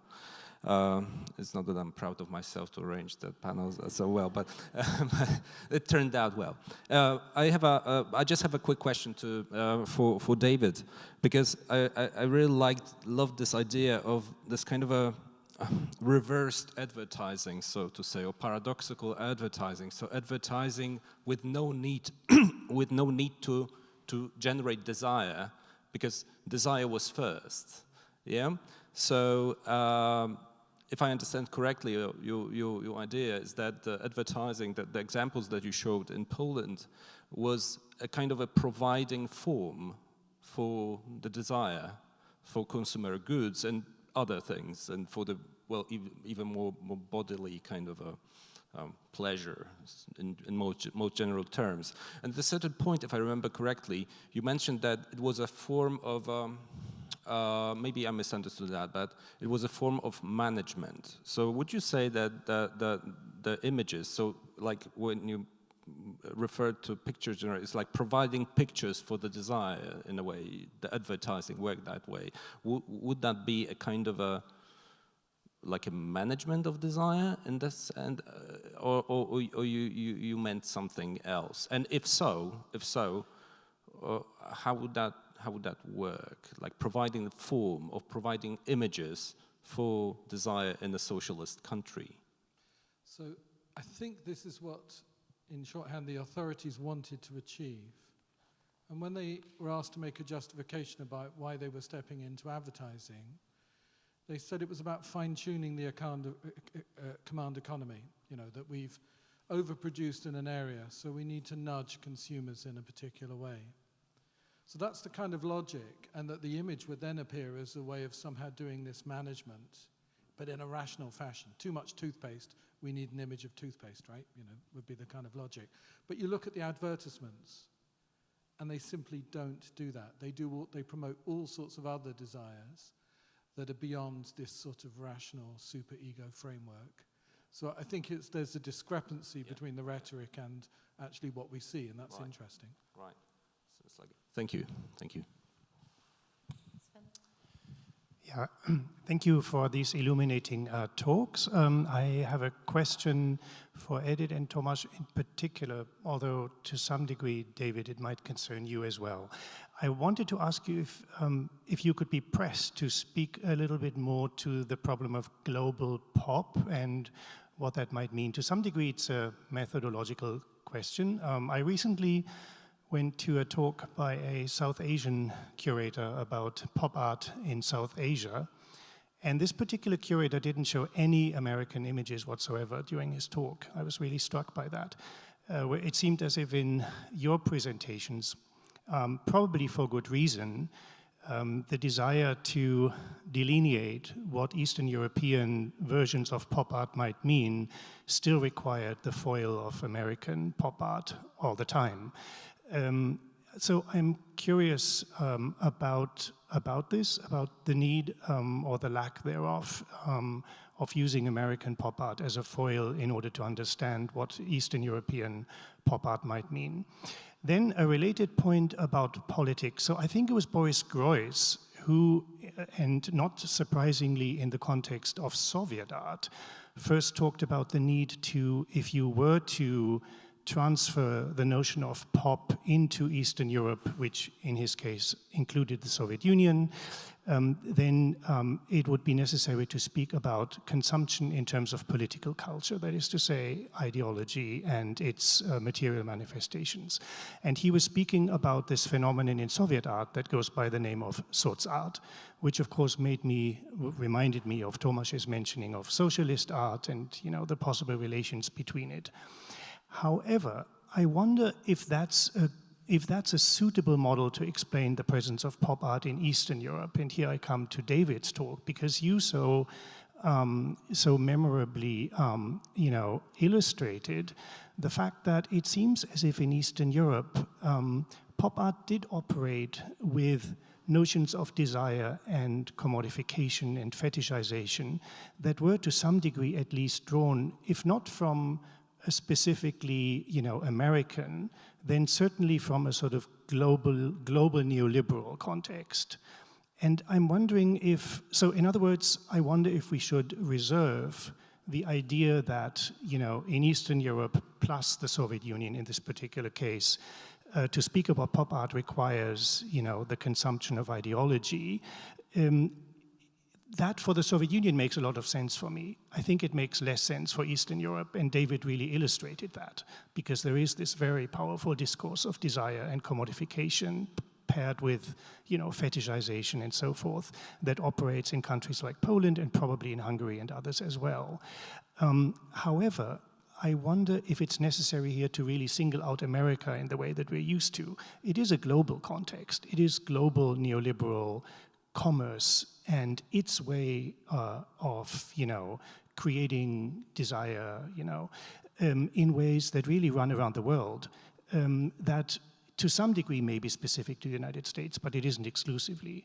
So, looping back to my initial question about global pop, I wonder what the implications might be for our ability, to speak about global pop and the role that Eastern Europe might play in it.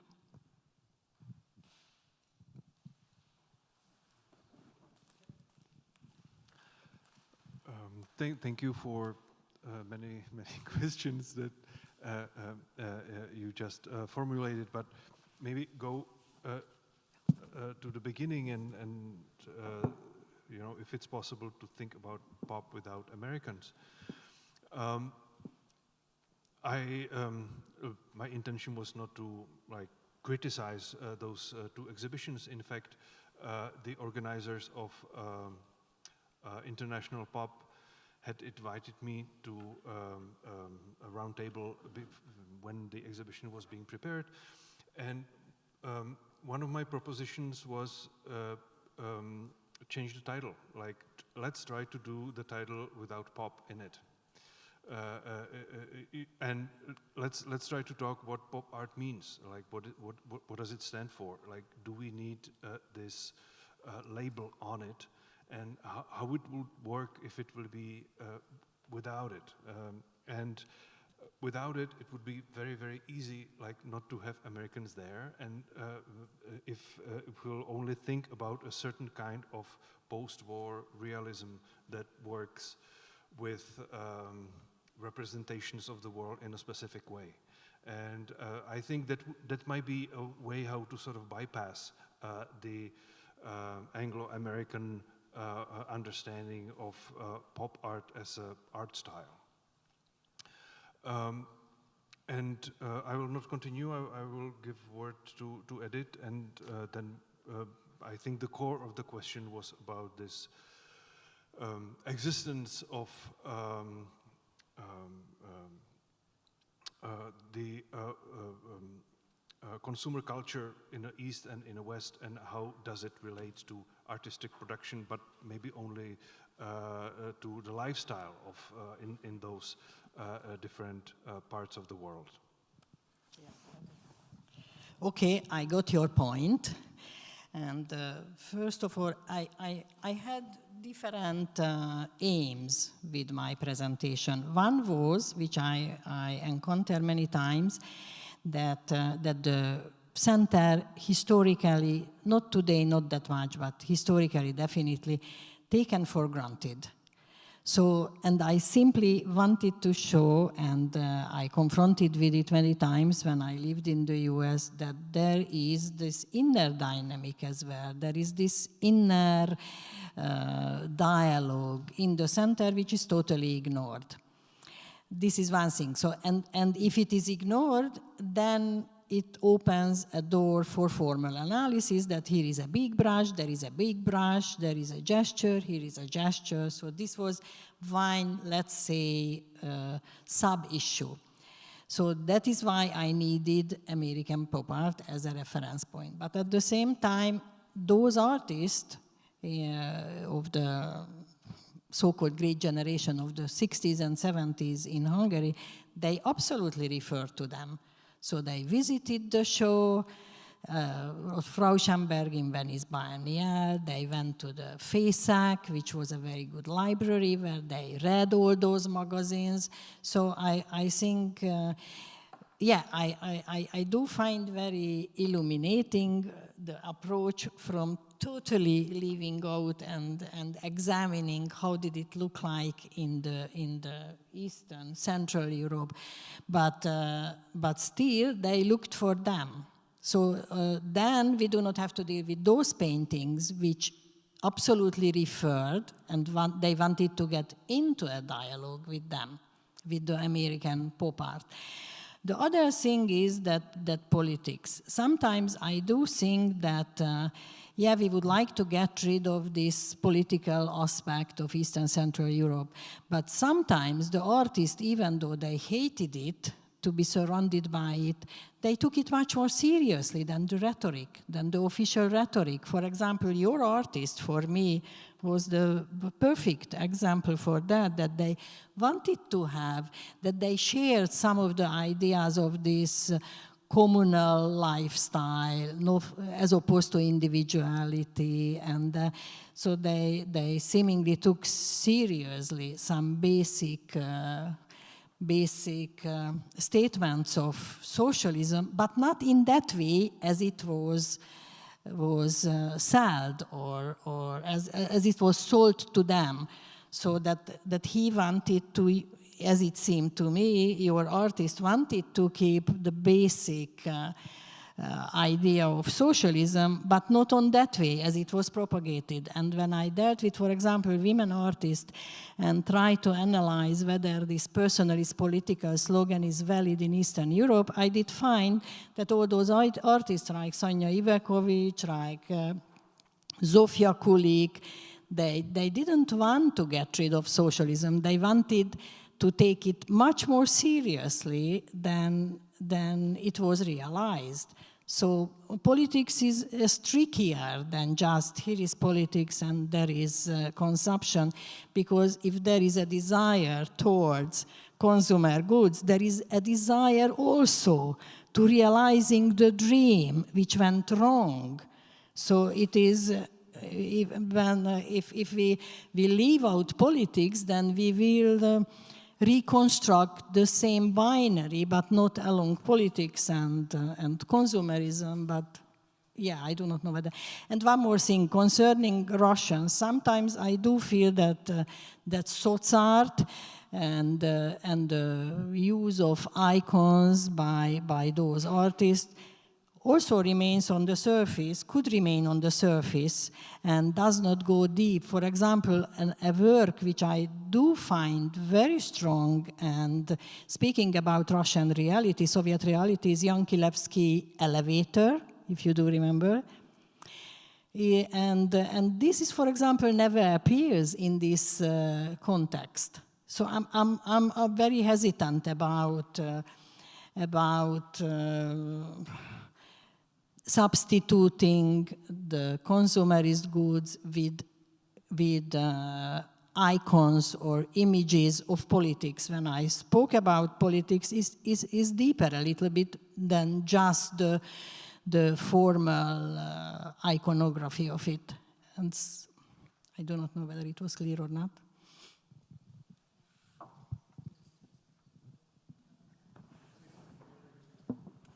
Sven, your question made me think a little bit about Katie Chukhov's book, where she talks about the kind of libidinal economy and the questions of desire in the Soviet experience. When I read it, it really felt very unlike what I knew of Central and Eastern Europe.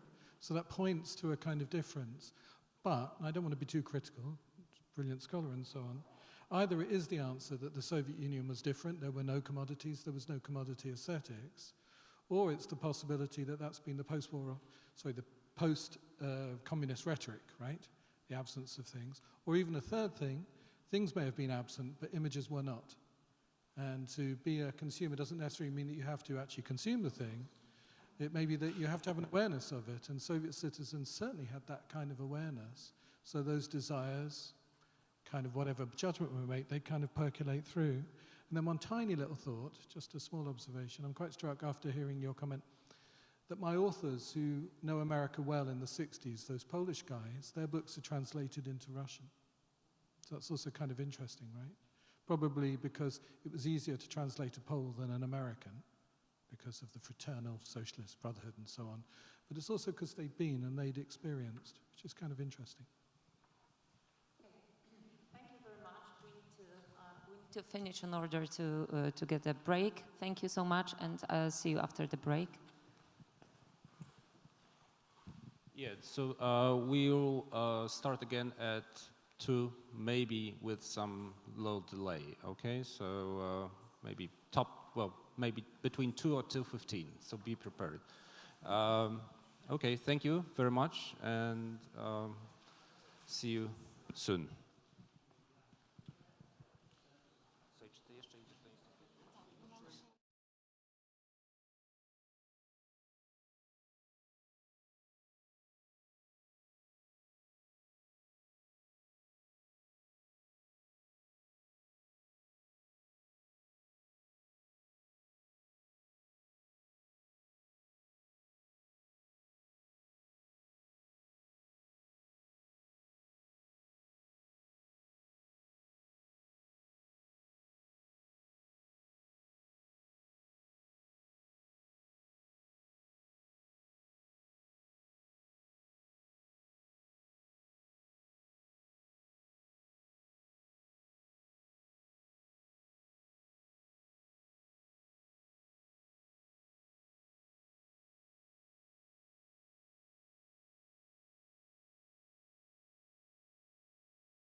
Hello, welcome back.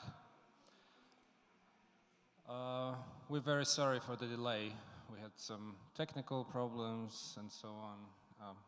Typical thing for conferences, especially art historical ones. So our second panel will start with a talk by Professor Sven Speaker. Is Sven here? Sven here. Sven's here. Okay, all right. Because I sort of started introducing you without you in the room. Sorry for that. Sven Speaker teaches at the Department of Germanic and Slavic Studies and Comparative Literature program at the University of California, Santa Barbara. He is a specialist in modern and contemporary art, aesthetic and critical theory, as well as global and transnational art and art history. He's the author of many books and articles which were translated were published in English, German, translated into Korean, Spanish, Russian, Swedish, Albanian, and Polish. He's a co-founder of the working group Cultures of World Socialism and the founding editor of a journal you're probably familiar with, Art Margins. His latest book, publication, is an edited volume devoted to the relationship between art and destruction, called Destruction. It's the series that you may be familiar with, published by MIT Press and Whitechapel Gallery. It's 2017. And the forthcoming books are The Art of Demonstration, a revolutionary recasting of knowledge, to be published next year. Acousmatik als Labor, edited with Mario Asef, published last year. He is also working on a book project entitled Socialist Exhibition Cultures, International Art Exhibitions in the Socialist World, 1950-1990. So, Sven, the floor is yours. Thank you so much, Philip, and thank you to the other organizers for inviting me to Poznań. Very glad to be here. My talk is entitled Some Notes on How Eastern European Artists Respond to the American Civil Rights Movement. And I'm going to exemplify this with examples drawn from the work of 3 artists. For a while now, I have been interested in the idea of demonstration and its role in contemporary art. A demonstration is an act of showing or display, often in public. Of course, to most of us, demonstrations are manifestations of political will, as in street demonstrations, for example. However, a demonstration demonstrations have also been crucial to art practice, especially in periods of heightened political unrest, such as the global 1960s, where art demonstrations, it might be said, mediated between art and politics. Of course, in some sense, all art demonstrates, inasmuch as all art aims to show something. However, the degree to which such an act of showing becomes explicit in an artwork is subject to considerable variation, reaching a high point in Marcel Duchamp, for whom, in some sense, the act of pointing became the artwork. In this talk, I'm interested in the intersection between political demonstration and art demonstration at a time when such crossovers were exceedingly common, the era of the civil rights movement in the US and of the student and worker protests across the globe. In some cases, the self-reflection that often accompanied both art demonstrations and political demonstrations was blatant to the point of being comical, as this example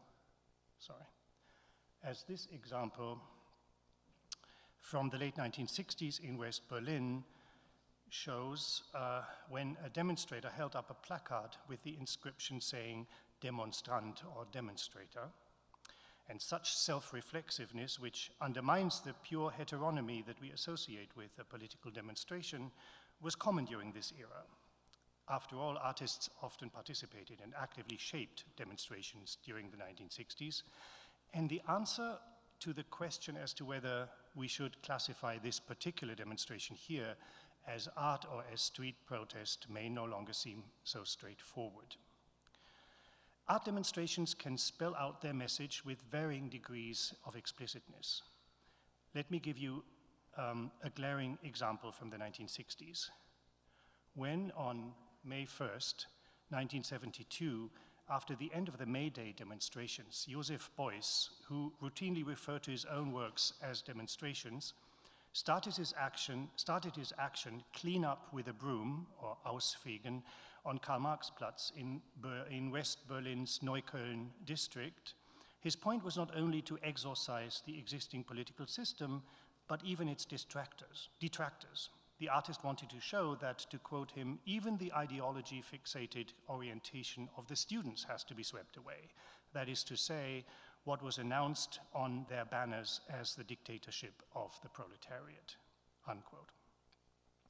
In a biting critical response to Beuys' sweeping appeal, Jörg Immendorf, the painter and former Beuys student, criticized his former teacher's neo-romantic take on the student demonstrations by showing the square cleared of rubbish by Beuys transformed into a monochrome painting by the painter Blinky Palermo. He called this, his intervention, Art Action, Wait a Minute.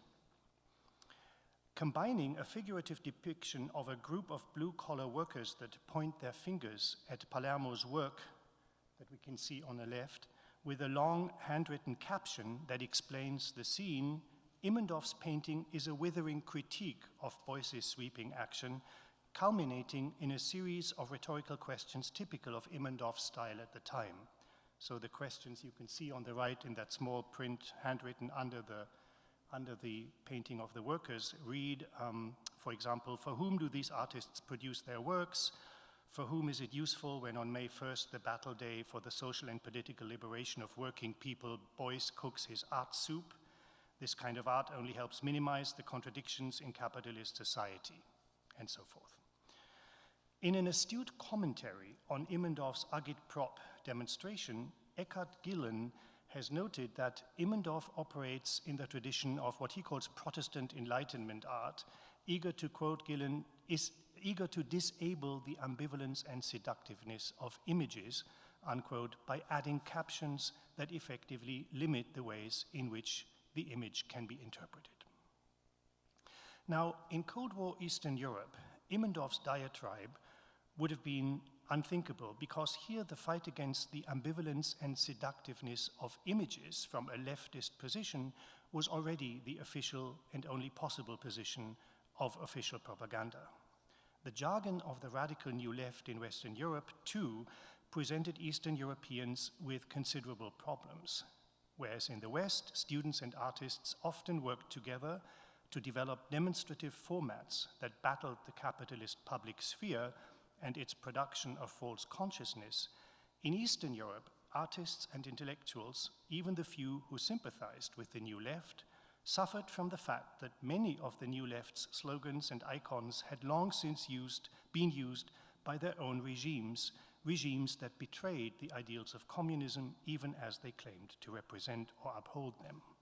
As a result, and not only because of the much invoked artists' preference for artistic autonomy, many non-official Eastern European artists and intellectuals did not use these slogans or were wary of enlisting art in a project of political renewal, to which, of course, Immendorf was devoting himself.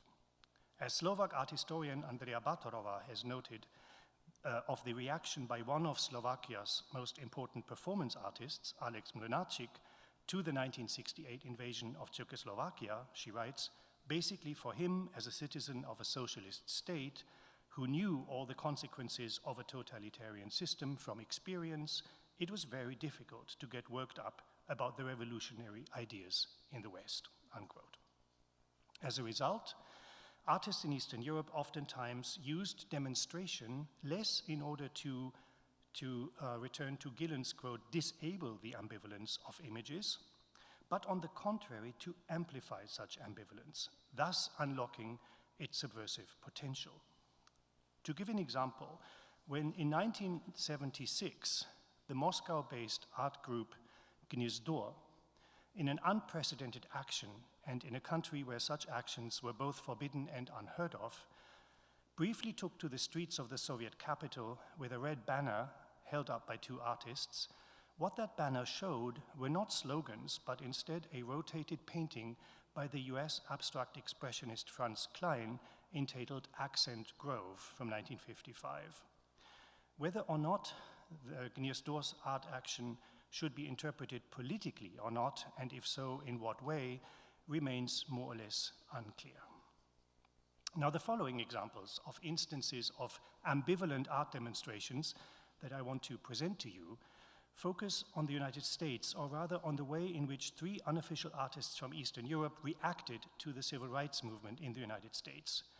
Tamas Szent-Györgyi, Ruth-Wolf Rehfeld, and Karl Friedrich Klaus. While one of the artworks I discuss below, Szent-Györgyi's, is a performance, the others do not include any physical actions. However, crucially, all three artists I discuss to some degree occupy official leftist positions. That is to say, they do the very same thing I previously said Eastern European artists find difficult, although they do it, as we shall see, with a certain twist. I'll be interested in the way in which the artworks I present by these three artists from Eastern Europe can be interpreted as demonstrations, even as their political message is not simply representational or unambiguous. So my first example is Szent-Györgyi's well-known 1972 action, Sit Out, Be Forbidden, which was developed in the context of the artist's 1962 IPUT project, the International Parallel Union of Telecommunication.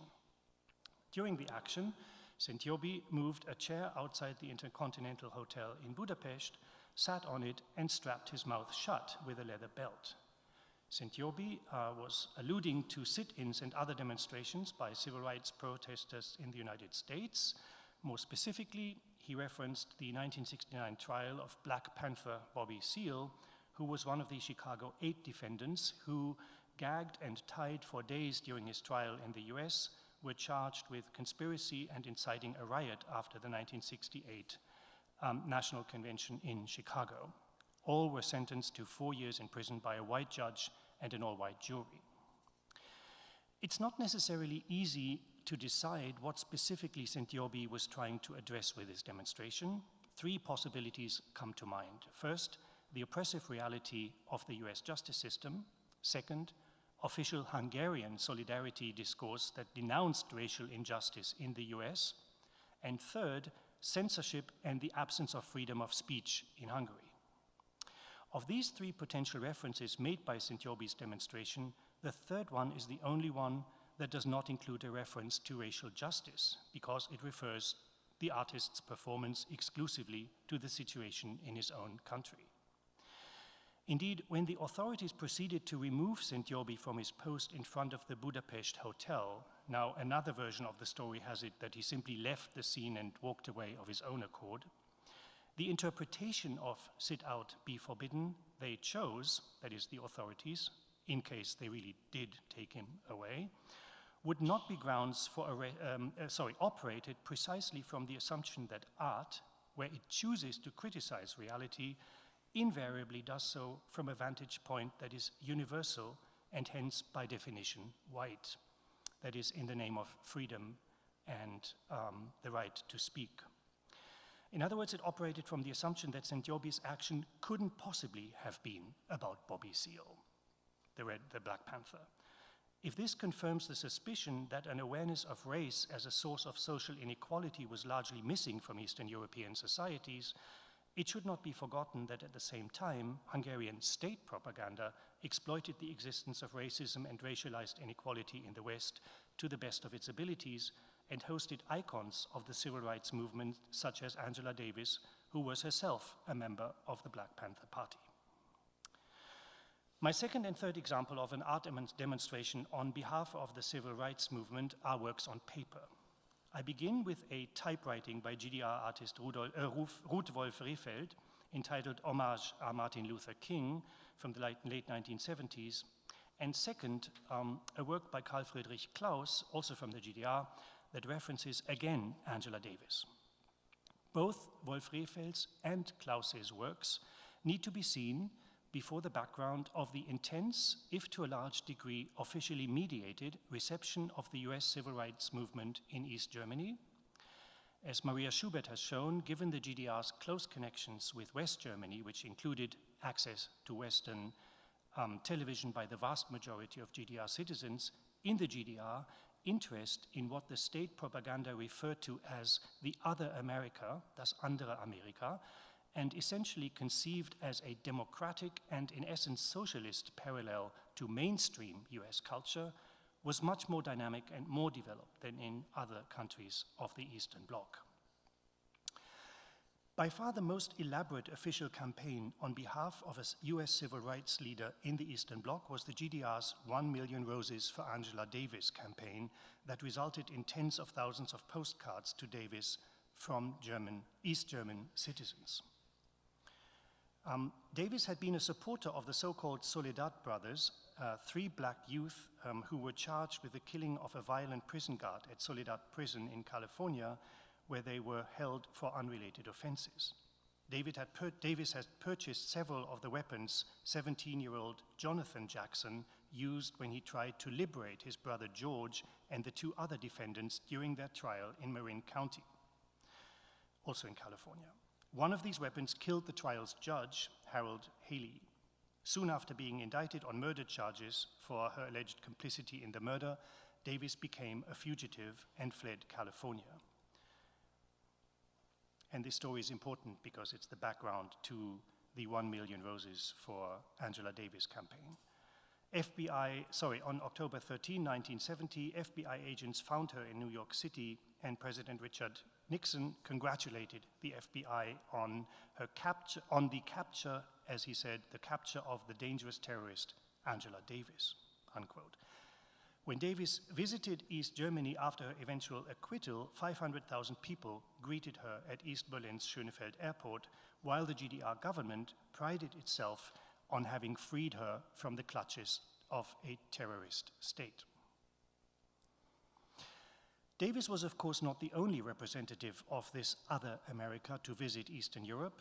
Louis Armstrong toured the GDR in 1965 at the same time of Martin Luther King Jr.'s famous march from Selma to Montgomery, Alabama.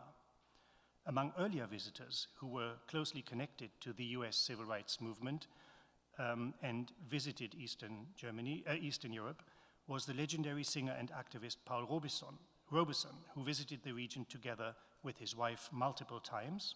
In 1960, for example, Robeson traveled to Budapest, where he was warmly greeted by a well-organized crowd, although not nearly as many as would welcome Angela Davis to East Berlin a decade later. When Robeson had visited Prague a couple of years earlier, in 1958, he had spoken very positively about the Soviet Union and his hope that the Cold War divisions might be overcome. In his novella, The Bass Saxophone, the Czech poet Josef Skvorecky commented on Robeson's visit to Prague in the following way. He wrote, "They pushed Paul Robeson on us, and how we hated that black apostle who sang of his own free will at open-air concerts in Prague, while the great Czech poets were pining away in jails. Well, maybe it was wrong to hold it against Paul Robeson. No doubt he was acting in good faith, convinced that he was fighting for a good cause, but they kept holding him up to us as an exemplary progressive jazz man, and we hated him," unquote. This racially inflected resentment in Skvorecki's statement may suggest that perhaps Kata Krasnahorska is right when she argues that Eastern European artists and writers, wherever they did not cling to artistic autonomy or adopted the broadly humanist discourse of apparently universal human rights to which Western propaganda appealed, invoking instead a diverse pantheon of alternative and leftist thinkers that included Mao, Ho Chi Minh, and Che Guevara, among others, this did not necessarily happen only in the name of racial equality and justice in the spirit of the civil rights movement. Now, The 1 Million Roses for Angela Davis campaign that I mentioned previously has recently been the subject of a remarkable exhibition in Dresden, curated by Kathleen Reinhardt, that included not only examples of the postcards sent to Davis by GDR citizens, but also portraits and other artworks by official GDR artists such as Willy Sitte, as well as contemporary works by a variety of German and international artists. The historical interpretation of this unprecedented Davis mania in the GDR has tended to oscillate between two poles. On the one hand, official paraphernalia such as stamps, banners, and postcards, and on the other, references to the fact that the very same GDR that worshipped Davis brutally silenced its critics or took away their citizenship. What has been forgotten, however, is the fact that shows of solidarities for David or for the civil rights movement more generally were not limited to artists who could be relied on to deliver art that conformed, broadly speaking, to the aesthetic and ideological precepts set by the GDR and other Eastern European regimes, but that such displays, in fact, also included non-conformist artists such as Sentiobi, Wolf Rehfeld, or Klaus. For his part, on March 29, 1971, together with Margit Raici, Tamas Sentiobi performed an action reading in the student club at Budapest's ELTE University entitled Freedom for Angela Davis, during which the artist read James Baldwin's November 19, 1970 open letter to Angela Davis, a Hungarian translation of which had appeared in a local newspaper. In this letter, in which Baldwin reacts to Davis's acquittal of the murder charges that I had mentioned before, Baldwin writes, among other things, we know that we, the blacks, and not only we, the blacks, have been and are the victims of a system whose only fuel is greed, whose only God is profit. We know that the fruits of this system have been ignorance, despair, and death, and we know that the system is doomed because the world can no longer afford it, if indeed it ever could have. And we know that for the perpetuation of this system, we have all been mercilessly brutalized and have been told nothing but lies, lies about ourselves and our kinsmen and our past, and about love, life, and death, so that both soul and body have been bound in hell, unquote. During Sentiobi's action, Raici, his collaborator, deliberately attempted to prevent the artist from reading the letter to Angela Davis by trying to knock it out of his hands with a broom, pouring a glass of Coca-Cola over his head, pushing lipstick into his nostrils, and starting a small fire at his feet. It is clear that the action reading was designed as much to celebrate Davis's acquittal from murder charges, an event that was greeted, as I mentioned before, by Eastern Bloc governments as being the result of their publicity campaigns, as it was designed to bait the Hungarian Secret Service, who reliably sent an informer. According to Kata Krasnohorsky, the informant went on to describe the action as, quote, a tacky demonstration that purposefully abused the name of civil rights icon Angela Davis, and Sentiobi was duly banned from performing at the student club ever again. The agent had come to the ultimately unverifiable conclusion that, viewed as a political demonstration, Sentiobi's performance was primarily, if not exclusively, designed as a scathing critique of life in the socialist state, and thus again performing the same mechanism I mentioned before of essentially deracializing this critique into an inner Hungarian affair, as it were. As far as Wolf Rehfeld's typewritten homage à Martin Luther King goes, which was printed on pinkish office supply paper and consists of the repeated phrase, "Someday we shall overcome," organized into blocks of text that are arranged in such a way that they form a V or victory sign. So the line, "Someday we shall overcome," which is likely derived from an old gospel song, became the quasi-anthem of the US civil rights movement after it was performed by Pete Seeger and the young John Baez and other singers in the early 1960s. I should add that both Seeger and Baez, like other US artists, including Harry Belafonte and others, made repeated concert appearances in the GDR during the 1960s, and both made more or less successful efforts to limit the state's censorship and propagandistic exploitation of their respective visits. 4 days before he was assassinated on April 4th, 1968, Martin Luther King used the line, "We shall overcome," in his final sermon delivered in Memphis, Tennessee on Sunday, March 31st, 1968. And the song itself indeed contains a moving line devoted to overcoming racism.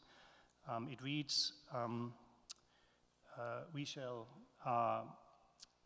black and white together, black and white together, black and white together. Someday, oh, deep in my heart, I do believe we shall overcome someday." In the GDR, the use of lines such as "we shall overcome" fulfilled a crucial function inasmuch as it promised East German participation in the American underground scene without at the same time endorsing the US government's policies. Now, homage à Martin Luther King was created at a time, the 1970s, when officially it was Angela Davis and her fight against racism in the name of militant communism that stood in the limelight, while Martin Luther King's Christian values-infused critique of capitalism may have seemed to belong to a bygone era by then.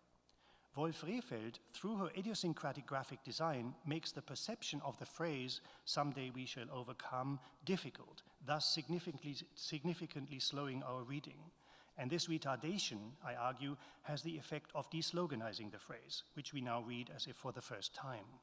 The second way in which Wolf Rehfeld defamiliarizes the well-known lyric is by subjecting the copied line to a double encoding, inasmuch as the typed words do double duty, both as verbal signifiers and as graphic elements of the iconic V sign formed by them. Now, historically speaking, while the V sign is generally thought to originate with Winston Churchill, it still has a connection to the struggle for racial equality, because the double V was the prominent symbol of the so-called V campaign of the 1940s, which tied the fight against Nazi Germany to the fight against racism and inequality in the United States. As for Martin Luther King, to whom Wolf Rehfeld dedicates her page, he was clearly the most iconic emblem of the fight for civil rights, both in West and East Germany alike. And so, ironically, while right-wing US politicians and indeed the US security apparatus considered King a communist, in the GDR, King was officially revered, indeed, as the revolutionary leader of the US black proletariat, a view that conveniently left out the fact that King had generally based his fight for racial equality on Christian values rather than on Marxist-Leninist ones. However, as Maria Schubert has noted in the GDR, this officially enshrined view of King was often challenged by what she calls idiosyncratic eigensinnig takes on the life and work of King, for example, in the context of the Protestant Church and its view of the civil rights leader and his activities, which differed substantially from the official one.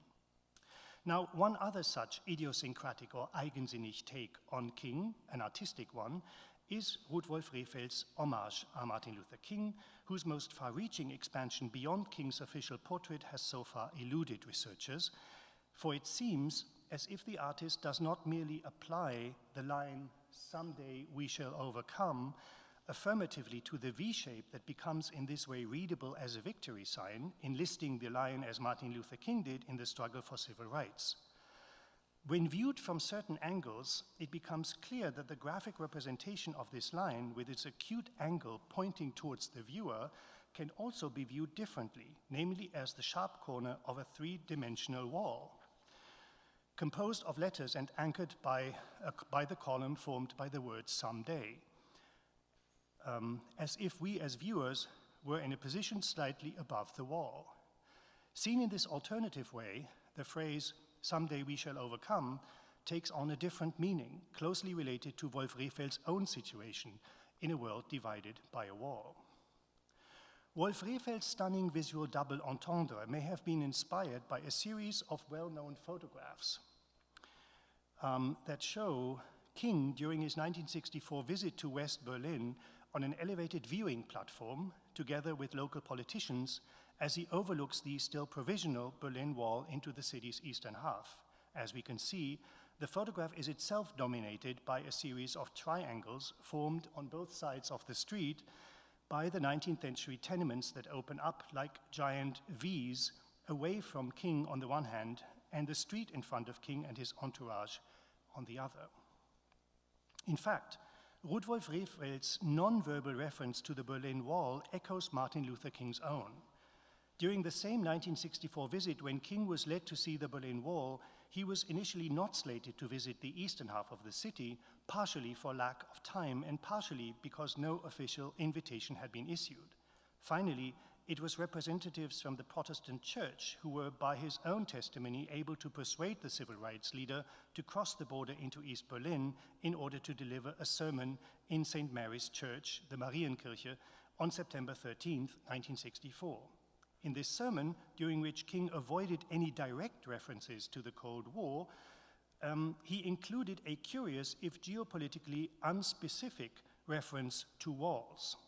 He wrote, or he said rather, in this sermon, and so it is not difficult for us to go a step further and assume that wherever reconciliation is taking place, wherever men are breaking down the dividing walls of hostility which separate them from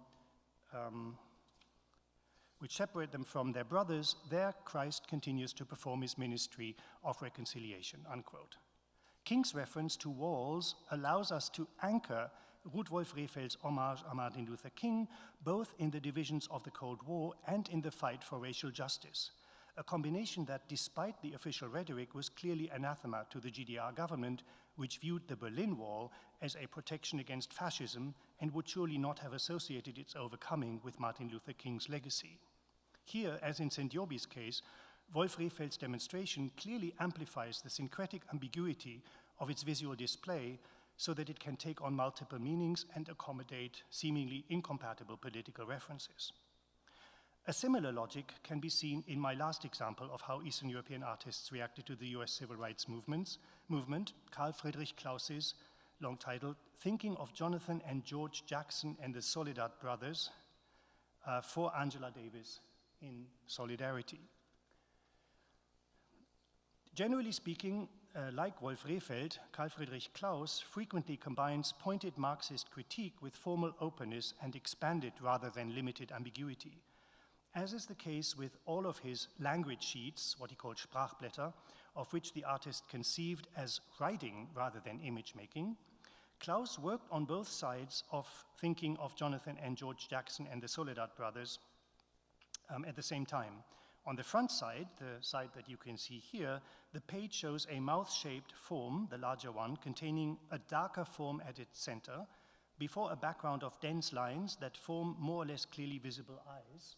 They're hard to see, with a few letters or numbers also partially legible. To the left of the mouth, and traversed by a single line on the left, there is another smaller shape in the form of a rectangle, while on the verso, Claus has transformed the mouth into an intensely dark smudge without clear contours. Given its timing in the early 1970s, and unlike Wolf Rehfeld's demonstration for Martin Luther King, Claus's Thinking of Jonathan and George Jackson and the Soledad Brothers temporarily aligns with the GDR's official campaign for Davis after her incarceration on murder charges. Claus clearly wants to show his solidarity with Davis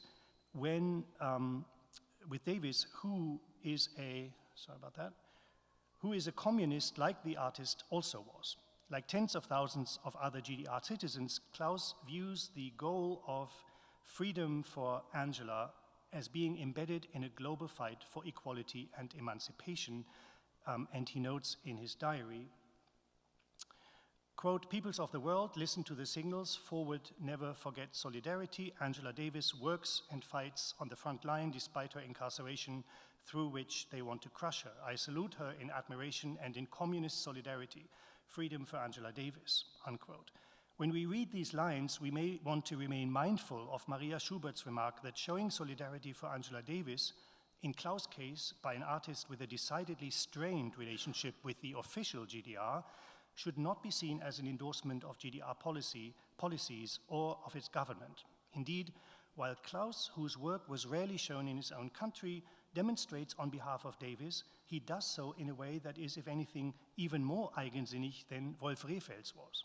For one thing, the primary title of Thinking of Jonathan and George Jackson and the Soledad Brothers for Angela Davis in Solidarity refers not to Angela Davis, but to Jonathan Jackson, the 17-year-old black youth, and incidentally Angela Davis's bodyguard, who tried to free his brother George and two other defendants during their murder trial for killing a white prison guard in Soledad prison. We can see in Klaus' dedication of his work to the Jackson brothers, rather than to Angela Davis alone, not only the desire to honor two young black men who became victims of the US justice system, but also further an effort on the artist's part to identify directly with Davis, who herself demonstrated on behalf of the Jackson brothers in front of Soledad prison. By calling his work Thinking of Jonathan and George Jackson and the Soledad Brothers for Angela Davis in Solidarity, Klaus explicitly refers to a process of thinking, highlighting not only the performative nature of his demonstration, but also the fact that Klaus's participation in the Davis campaign is anything but a mindless mechanical exercise. It is indeed an exercise of active thought, of which the artist's drawing functions as a kind of transcript. Klaus often gave his non-figurative graphic works titles that presented a syncretic mix of science, philosophy, and politics, while studiously avoiding any impression that they were descriptive representations of what the works showed. So examples include function of a revolutionary struggle, long distance effect of the Russian October, or psychic engine, homage to Ho Chi Minh, and other such unwieldy titles. Indeed, the fact that Thinking of Jonathan and George Jackson and the Soledad Brothers refrains from showing any of the characters it mentions in its title counts among the most glaring ways in which Klaus's contribution to the campaign for Angela Davis, just reminding you of that work, or for the of the way art. Sorry, I missed my. So Klaus evidently does not see his work as representing either the Jackson brothers or Angela Davis for that matter, nor of his or anyone else's solidarity for either one of them. Rather, the double-sided drawing functions as a demonstration of the way art, conceived as semiotic practice, as writing, mediates between a gesture of solidarity and the political reality to which such a gesture aims to make reference. As Klaus comments in his diary, quote, looking at the front side on the far left, and he's describing the image. On the far left, you can see a sign for Jonathan Jackson's eye, the 17-year-old who, through an individual act of desperation, wanted to liberate his imprisoned brother George and the other Soledad brothers, and was shot. His eye outside of the cipher representing a mouth, opposite the sign for George's eye, which can be found inside of this cipher, together with many eyes, smaller ones and bigger ones. If you illuminate the transparency, he goes on, you no longer see the ocular signs that can still be detected on the front side, however, at the very bottom, with an irrepressible force that keeps growing from the very bottom, eyes, consciousness also of black women and of everyone else who is at the bottom, unquote. Instead of creating a fully transparent political demonstration in the spirit of the GDR official Angela Davis campaign then, Klaus designs his work as a secret message where ciphers replace readily readable slogans and where writing is forever threatened or blessed by illegibility. On the page's verso, the force of consciousness that rises from the bottom, raising with it black women and others, remains to some degree at the mercy of the forced separation between the two brothers hinted at on the front side, a separation that forever divides the gesture of solidarity from the reality it hopes to alter or influence. To sum up, in this talk I've been interested in ambivalent art demonstrations that can be and were read both as gestures of solidarity for members of the US civil rights movement and as commentaries on the situation in Hungary and the GDR respectively. Inevitably, to the extent that these demonstrations expand their referential range, becoming ambivalent, they also by the same token tended to weaken their unilateral commitment to the fight against racism and to solidarity with its black victims. Here we return to a deracialized philosophy of universal, hence white, assumptions and values that, it may be said, characterized Eastern European societies in general. Thank you.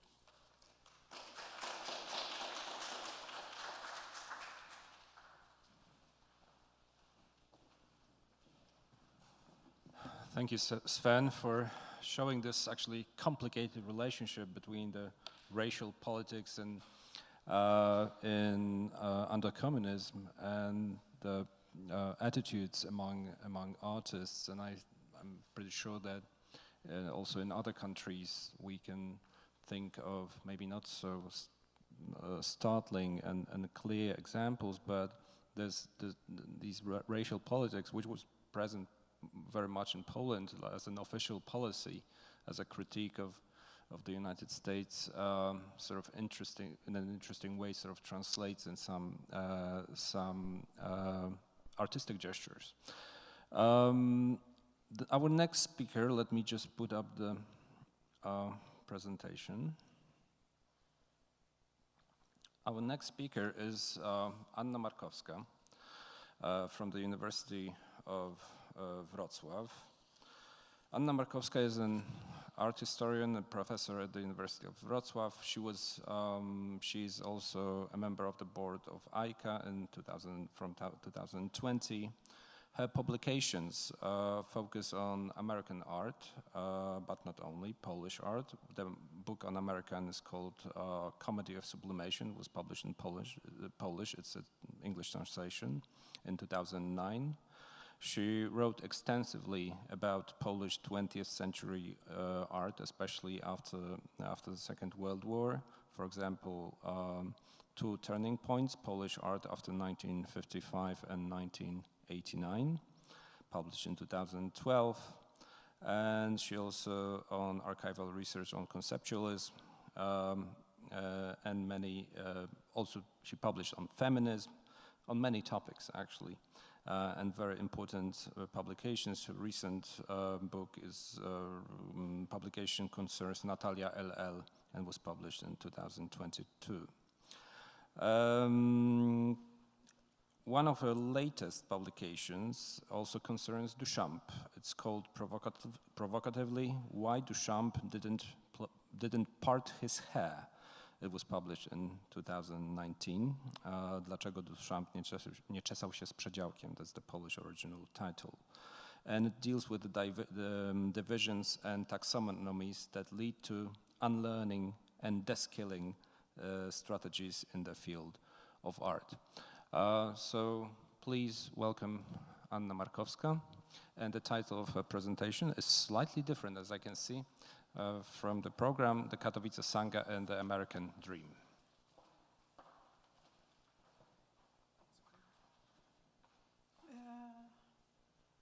Which one? How should I? Okay. So I will try, yes, it works. Hello, nice to be here. Thank you for invitation, for inviting me. Yes, I have changed the title a little bit. It is about American Dream. And it is about Buddhism and about King culture. Very strange combination, in fact. Okay, so Katowice is a city with very short history compared to other European cities. As Henryk Waniek wrote, there is no historical aura here. There was no caveman wielding an axe. And until 200 years ago, it was a mixed forest dominated by pine trees. The city was established within the borders of the Kingdom of Prussia, and in 1922, as a result of a third Silesian uprising, it was annexed to the reborn Poland. Important cultural figures, including Hans Bellmer and Jean Genet, were imprisoned in Katowice, but this certainly cannot be an object of historical pride today. After the World War II, Poland fell under the sphere of influence of the Soviet Union, and the name of the town was changed to Stalinogród, in honor of Joseph Stalin. In the 1950s, the subject of this essay, Henryk Waniek, Andrzej Urbanowicz, and Urszula Broll were young art school graduates searching for their way in life. They reflected on art history, the heritage of the avant-garde, anthroposophy, theosophy, Silesian mysticism, and Buddhism, interested in going beyond the limits of their education, the skills they had acquired, and the socio-political restrictions. In the 1970s, they formed a Sangha, a Buddhist community. Alongside their mutual spiritual quest, they created art and a circle of supportive friends. Their interest in Buddhism began in the late 1960s. It intensified with the arrival in Poland of Philip Kapleau, an American Zen teacher. In spring 1974, the group wrote to Kapleau at Rochester Zen Center, and on August 25, 1975, Kapleau appeared at Broll and Urbanowicz studio at Piastowska 1 to conduct a workshop attended by over 100 people from all over Poland. Kapleau also officiated in weddings when he returned to Poland in 1979. Something is going on, yes? With this mic, okay, thank you so much.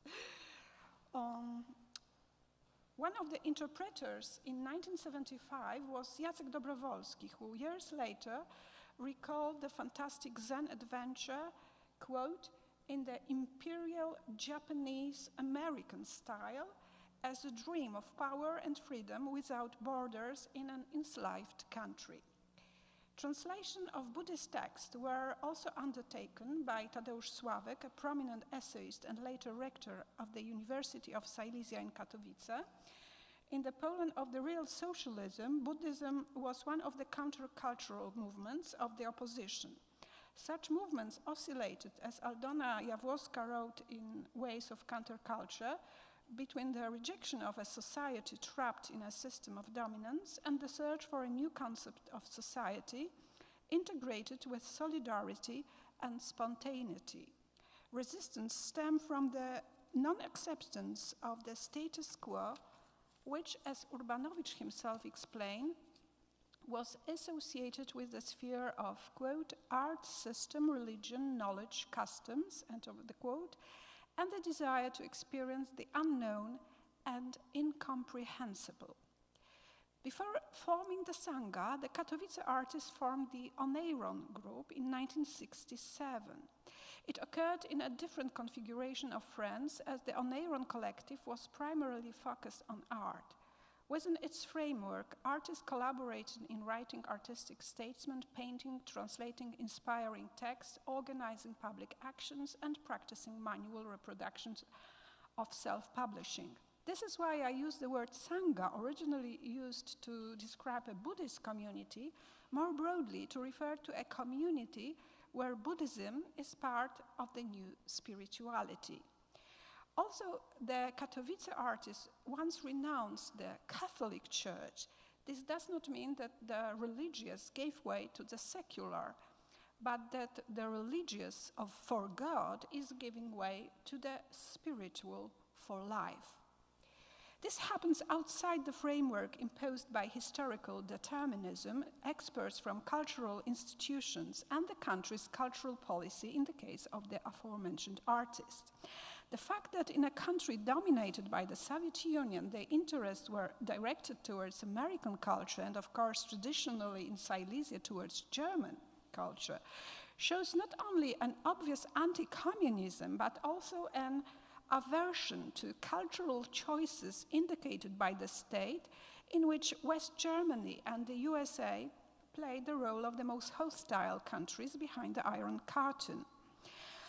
The use of the German language in public places in Silesia was criminalized at that time. There was also an official order to write the word Germany in small letters. Thus, on the one hand, artists from Katowice did not give in to the promoted concept of the country's cultural geography with the dominance of Italy and France. And on the other hand, they distanced themselves from the idea of describing to the international conceptual movement, which was considered the most progressive art movement in the 70s. Upper Silesia was Poland's most industrialized region, while the rest of the country in the 60s and 70s adopted an aspirational attitude toward the so-called West, in Katowice time moved faster, and the negative effects of accelerated modernity could already be seen and were not believed to solve all problems. Simultaneously, the current cultural policy was contested. Stories passed from mouth to mouth, such as that when Lenin's skull was opened, disgusting brown jelly poured out, countered attempts to implant a Soviet version of communism in Katowice and throughout Silesia. The brain of the savior of humanity flooding the place where one lives is a powerful metaphor. It unabashedly reflects the situation as Vaniek and his comrade artists understood it. Their resistance to this brown goo produced many works of art and contributed to an intense self-education and spiritual exploration in which American culture played a significant role. In a country where Marxism combined with Leninism was considered the only acceptable rational worldview, looking at reality from a non-ultra-rational perspective and at the same time dissociating oneself from the Catholic Church was a break with the dichotomy of the real and symbolic power, state and church. Since American Zen Buddhism, like Marxism and Leninism, promised the elimination of the sense of alienation, the Katowice Sangha was considered a danger to the state, and its members were intensively monitored by the security service. The first to depart from Kaplow's teaching was Vaniek. I think you are bored with my one photograph, yes? So I will show you Katowice. Okay, and maybe, okay, our protagonist. So the first to depart from Kaplow's teaching was Vaniek, from whom regionalism, understood as exploring the indigenous landscape with its spiritual tradition, was more important. His attitude in this regard was not changed by a trip to the USA, thanks to the Kościuszko Scholarship, at the end of the 1970s. Urbanowicz, on the other hand, turned away from Zen after several years of intensive practice in favor of BDSM. He realized that eroticism can be a form of spiritual practice, allowing him to reach deeper levels of consciousness and access the primordial energies that he considers fundamental to human existence. American culture was also a catalyst for the deepening of his interests. After moving to the United States, he was not interested in mainstream art. His choices, as in Poland, led him to the marginalized and underground. Brawl, in turn, remained influenced by Buddhism the longest, until the end of her life. However, the later focused on Tibetan Buddhism. The beginnings of the importation of Zen from America can be traced back to the sending of Kaplow's 3 Pillars of Zen from California to Henryk Vaniek by Stanisław Piaścik in middle 1976. After this important event, which introduced American Buddhist modernism to Upper Silesia, the circulation of various ideas from the USA was manifold, including, of course, the psychedelic or acid subculture inspired by the researches of Timothy Leary and Richard Alpert, later known as Ram Dass, which challenged conventional norms and values in combination with militarism and rivalry.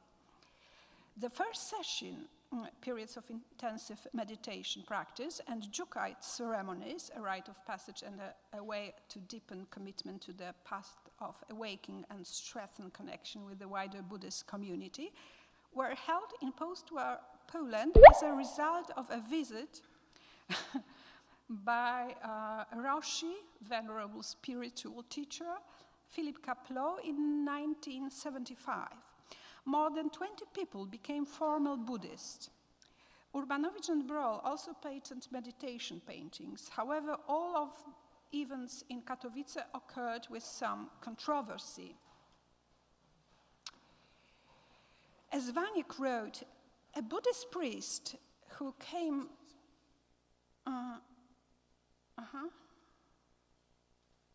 a Buddhist priest who came from Canada at the time and pretended to be Japanese already made an impression on me as a sucker seeker. In addition, the official registration of the Buddhists encountered difficulties and was only achieved in 1980 when Andrzej Urbanowicz, the initiator of bringing Kapleau to Poland, had been living in New York for 2 years, where he spent a total of 13 years. Years later, remembering his adventure with Kapleau, Urbanowicz wrote with self-critical sarcasm that it was not a good choice, although some people took several years to figure it out. The Polish reception of Buddhism through America, however, was linked to the inspirational role of the counterculture, which found fertile ground in the 1980s after martial law and the almost complete negation of the role of the state in the sphere of culture by many artistic circles. This manifested itself in boycotting state-run cultural institutions for most of the 1980s. A state of intense passion, similar to when a person in love, and this is a quote from Kapleau, has a mind only for the beloved, was important in the search for a new spirituality.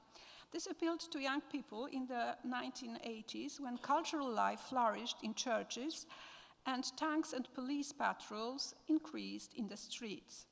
Not all wanted to be involved in the struggle, to be in a critical relationship with the world around them.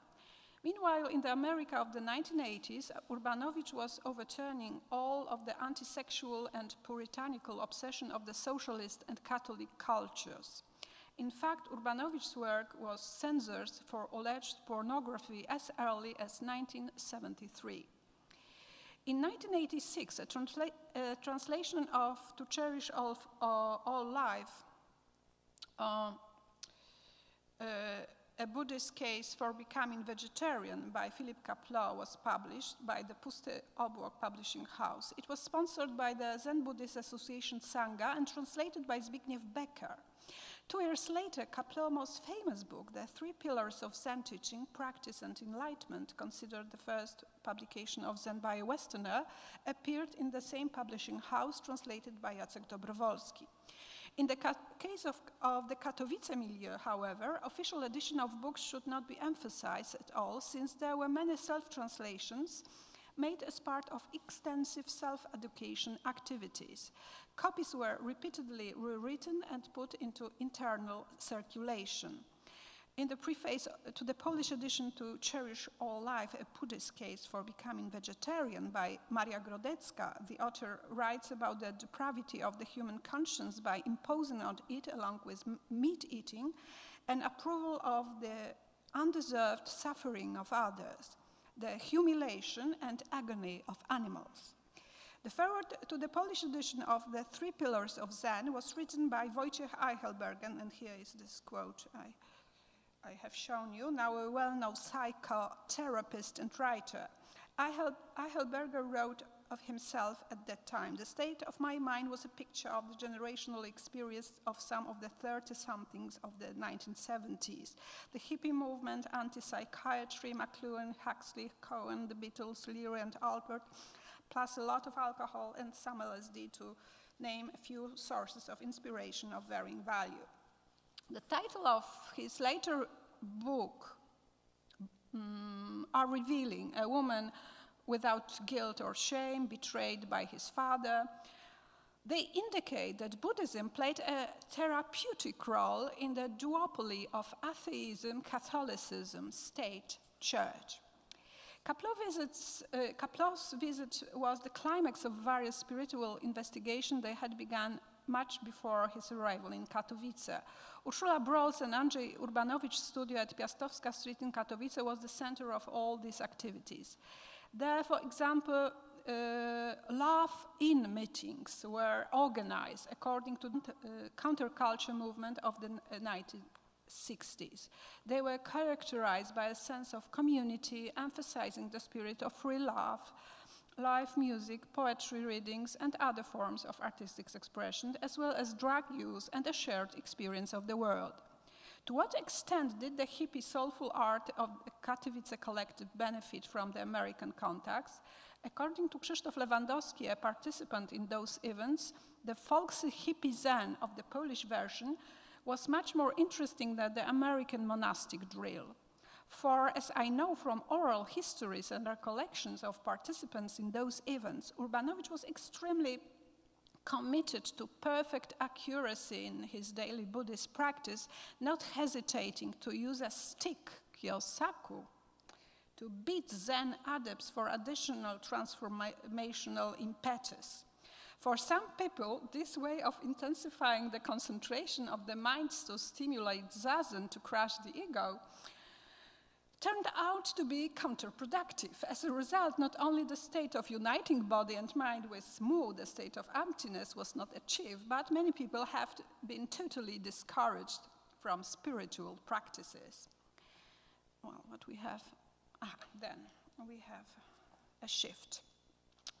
American Buddhism appeared in Katowice on the spiritual ground of Silesian mysticism, marked by such figures as Angelus Silesius. I don't want to pronounce it in English. So once again, Silesius, a religious German poet who sought God within himself, or Teofil Ociepka, a self-taught painter and occultist.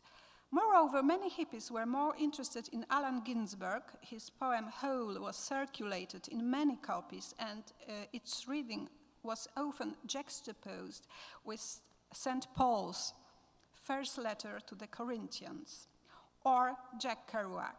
In those days, it was important to have acquaintances and a circle of friends, which allowed to share interesting cultural events and also to study together. Art studies in Katowice had a conservative and boring curriculum. According to Andrzej Urbanowicz, who studied there from 1958 to 1962, the main thing one could learn at the art school was the art of combining vodka and beer. The city, in turn, was a desert with few people to talk to, with a dwarfed cultural life and police-like methods of local administration and an acute lack of philosophical literature beyond the Leninist profile. Meanwhile, all the ideas and concepts overlooked in official spiritual and intellectual life were important to Katowice artists. The interest in American culture, however, went far beyond the visuality of psychedelic painting. It created an alternative not only to high modernism with its hierarchies and aspirations, but also to ways of being in opposition to the awakened consumerism of the decade.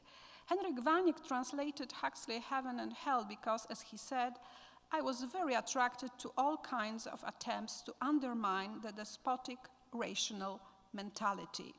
His first experiments with psychoactive drugs were based on local toadstools found during mushroom picking. Other drugs came later. Influenced by Zen practice in the early 1970s, Urbanowicz began to be fascinated by emptiness, which changed or rather enriched his way of painting and iconography. In fact, in addition to painting with complex esoteric symbols in the spirit of alchemy, theosophy, anthroposophy, and the hippie rainbow and remix style, he produced impersonal seascapes in an attempt to find an equivalent for contemplative states.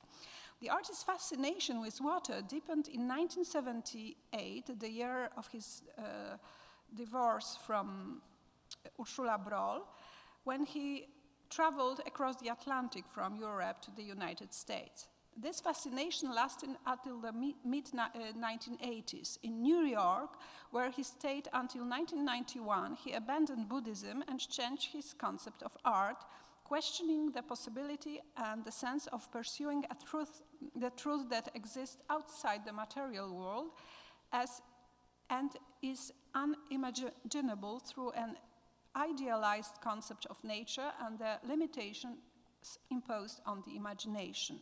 Still, in a photograph taken in New York at a demonstration in support of the Solidarity movement in the early 1980s, he was shot attired like a Zen avant-garde artist. In New York, he became intrigued by the work of the British Aleister Crowley and John Coates,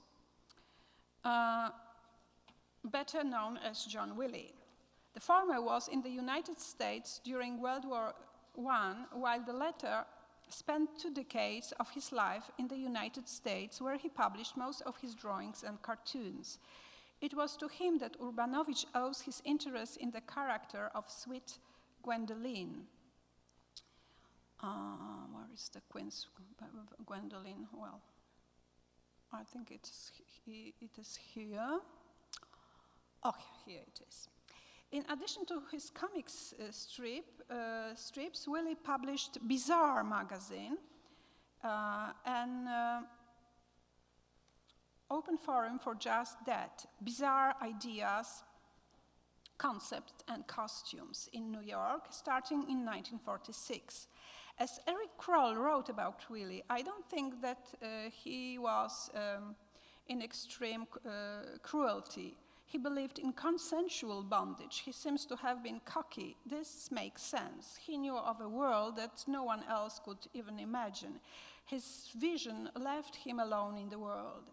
Anyway, Urbanowicz went from beating others with a Japanese cane to bondage practices. Willie, a fetish artist, relied on photographs of women who had a distinctive beauty with dark hair, small breasts, and long legs.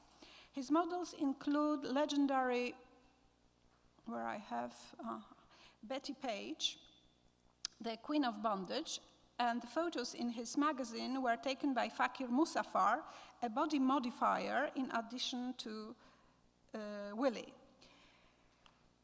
Bondage must have reminded Urbanowicz photographs of and drawings of Hans Bellmer, who was born in Katowice and is associated with French surrealism.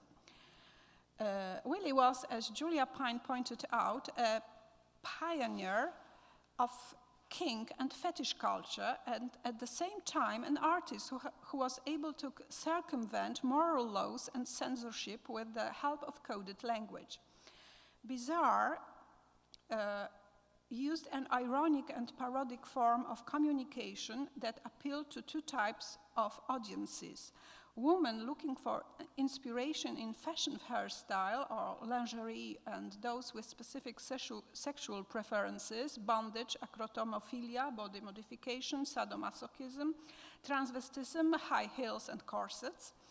And Bizarre was a seminal publication in the United States, being the first magazine that catered to America's nascent fetish community. It launched a genre that unified and codified the subculture and influenced sexual styles and practices, as well as the look and content of both alternative and popular culture and fashion to this day. Did Urbanowicz also targeted different kinds of audiences? Because his belief was that what was down was the same as what was up, so he was on the borderline between high modernism and lowbrow, trashy, and kitschy art. He created a series of prints called Homage to John Willie, in which he often appropriated drawings from Willie's comic strips, transforming them and adding his own elements. This strategy is also at work in his paintings that are not part of the series. In many of them, Gwendoline, with the face of the artist's 3rd wife, is whipped, tied up, and monstruously transformed into a snake or a vampire, for example. And because Urbanowicz is fascinated by a magazine like Bondage Life, he takes a perverse pleasure in making connection between ancient Eastern goddess imagery and American vamps. It's hard to know if the artist went to BDSM clubs like the Hellfire Club in Manhattan's Meatpacking District, or tried to get close to Eulenspiegel society, which played a big role in the sexual revolution of the 1970s. It is also hard to know if the artist was following in Willie's footsteps of drinking and finding his models at Chambliss in West Greenwich Village, or if he was watching the performances of Annie Sprinkle.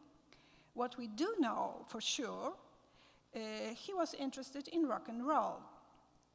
Urbanowicz had already given his paintings titles inspired by this kind of music, Lucy in the Earth, and he continues this strategy by mixing goddesses with pin-up girls.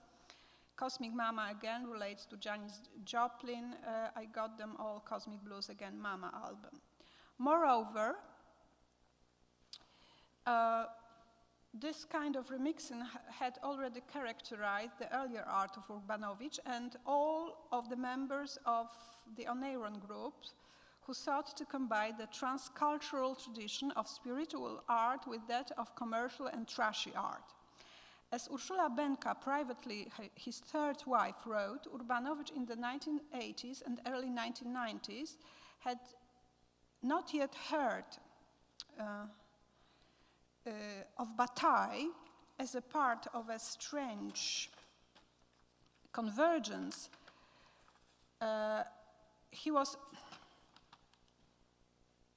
as a part of the strange convergence, he was also motivated by a desire to overcome order, fascinated by a coexistence of good and evil, and had painful visions in the dark that led him to erotic and mystical revelations that he translated into painterly images. However, it is hard to disagree with his friend Waniek's apt characterization of Urbanowicz that even such a minor detail as the wearing of a bird at one time underscored that artist's brand is patriarchal in nature. Like other artists of Sangha, Urszula Broll refused to accept that her life was determined by current historical and political circumstances. Her spiritual awakening was first associated with reading Jung, and then she found Kaplow's book particularly fascinating. As a bilingual Silesian, she read it in German. In the 1950s, she was interested in chance as an artistic tactic, while in her later period she realized that nothing is random to the extent that it is sometimes even impossible to look rationally at the effects of various actions. Unlike Urbanowicz and Waniek, the artist had never been to the United States. She also claimed, I was not attracted to travel. I could be a hermit because it suits me to stay in one place. Her reluctance to travel had consequences. In creating her meditative Zen paintings, she did not follow any Western European or American artists, although the vibrant color of her mandalas, which engage emotion, can be compared to the abstraction of Anne Trute or Jack Youngerman. Okay, so conclusion. As part of their self-education, the artists from Katowice explored not only what was censored in the communist state under the rule of the USSR, but also what was silenced and considered rejected knowledge with the framework of Western modernism, such not only socialist modernism. I mean esotericism, alchemy, anthroposophy. Hence, their position was linked to a double resistance, to the communist hardliners and to the progressive artists who negotiated concessions to the Western mainstream with the authorities. Thus, the term American dream is used here not as an aspiration for a change of position from a provincial country cousin to a millionaire and celebrity artist, but as a metaphor for spiritual and religious freedom, a chance to escape European ideologies. For the Katowice artists, spent their childhood first during the terror of the World War II. Waniek was born in Oświęcim, which the Germans turned into Auschwitz, and then during the Soviet terror, which was particularly intensified in Silesia. The renaming of Katowice, a city with multinational and multi-religious roots, to Stalinograd, planned as a city of the new communist citizen can be seen as a symbol of the eradication of German culture. The practice of Zen and the establishment of a partnership with the Rochester Zen Center were only one part of an overall program of spiritual development in which the circulation of ideas involved to the transnational culture of 3 continents, Asia, Europe, and North America. Andrzej Urbanowicz, who spent 13 years in New York, was the most fascinated by American culture. In his art, the feminine body remains a male projection, and only the feminine can be disciplined, modified, and dominated in relation to the all-powerful and distant male gaze. The construction of cultural norms with which the Katowice artists began their adventure with art took different routes, including one that created a new game of submission and dominance. The group Oneiron, founded by the Katowice artists before their fascination with Zen, takes its name from the Greek word oneiros, which means dream. Between the ancient dream rooted in Greek antiquity and the new future-oriented American dream, they search where hard reality and fantasy intertwine to form an inextricable knot. And all this happened in the name of de-traditionalization and life experience as intensely personal. Thank you.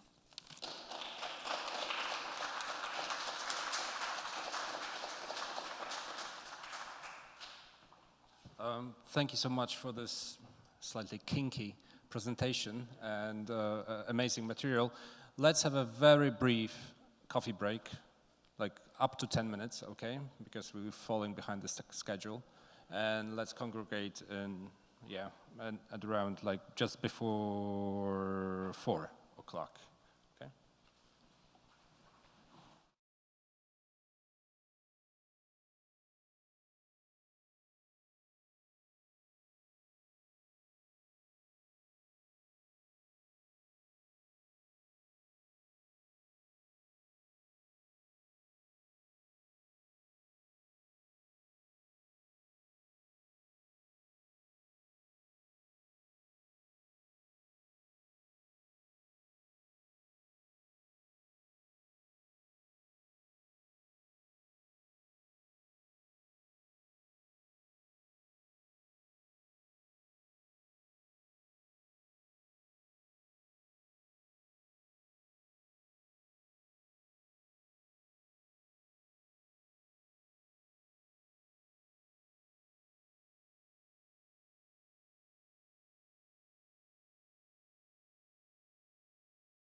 Welcome back.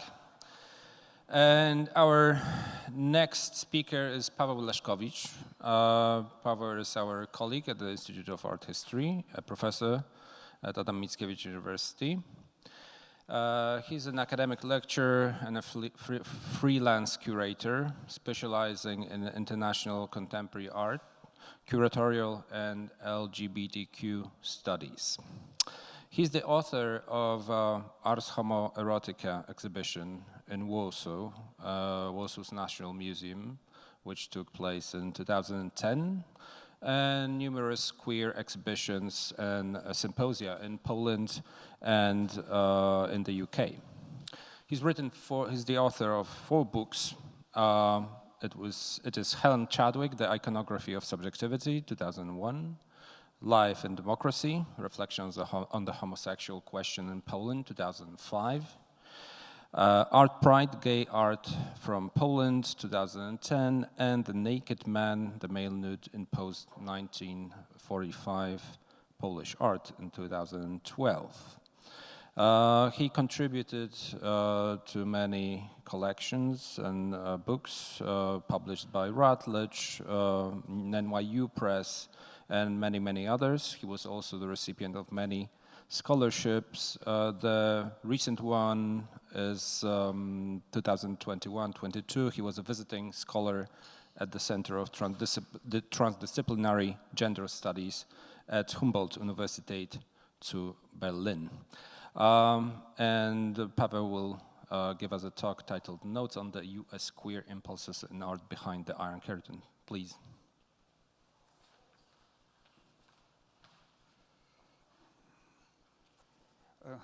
Thank you very much for inviting me to be part of the conference. I hope that my talk is going to supplement modestly Steven's, Anna, and David's presentations. So, notes on the US queer impulses in art behind the Iron Curtain. The presentation aims to highlight the potential places of influence of American queer culture, counterculture of the 1960s, 1980s, on the visual culture and art behind the Iron Curtain. The purpose is not to present a comprehensive analysis of the reception of queer art in the Eastern Bloc, so my presentation is not going to be deep, it's going to be shallow actually, but to point out the possible moments of cultural interactions and cultural intersections, which can be a starting point and inspiration for further research. And I am very happy that we have scholars from Czechoslovakia, from Poland, Anna with us, and David, and I hope that they will help me to push my research into more deeper explorations. The focus will be on Poland, the Soviet Union, and Czechoslovakia.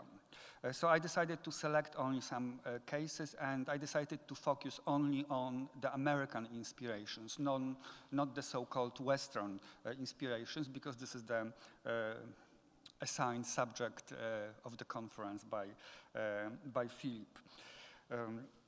The presentation includes the following topics: the story of Allen Ginsberg travels in Eastern Europe in 1965, the representation of American countercultural queer cinema of the 1970s in Eastern European poster art, the influences of Andy Warhol, Keith Haring, and John Cage on the 1980s St. Petersburg, Leningrad, of course, at the time, alternative art scene.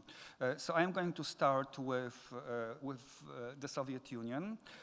And I am going to state at the very beginning the most important idea of my presentation.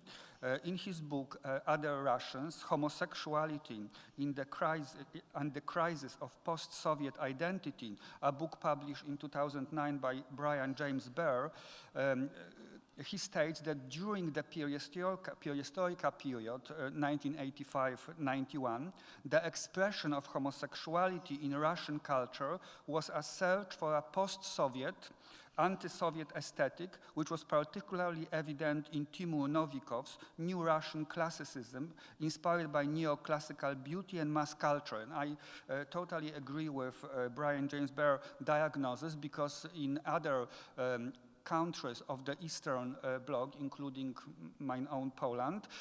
In the 1980s, we can notice a decisive increase of queer visual culture and queer art, and this diagnosis that it was a cultural turn against the Soviet aesthetic and against the communist aesthetic to some extent as well is definitely confirmed by in other countries. And that is why, because it was happening already in late 70s and in the 1980s, the sexual revolution in the Eastern Bloc was not only heteronormative and heterosexual, based on the commodification of female bodies that David so brilliantly presented, but we have also a lot of male nudity, homoerotic male nudity, and the transgender expression that we can find in the socialist culture, but we need to take an experience, a knowledge of a detective, someone who is searching for visual materials that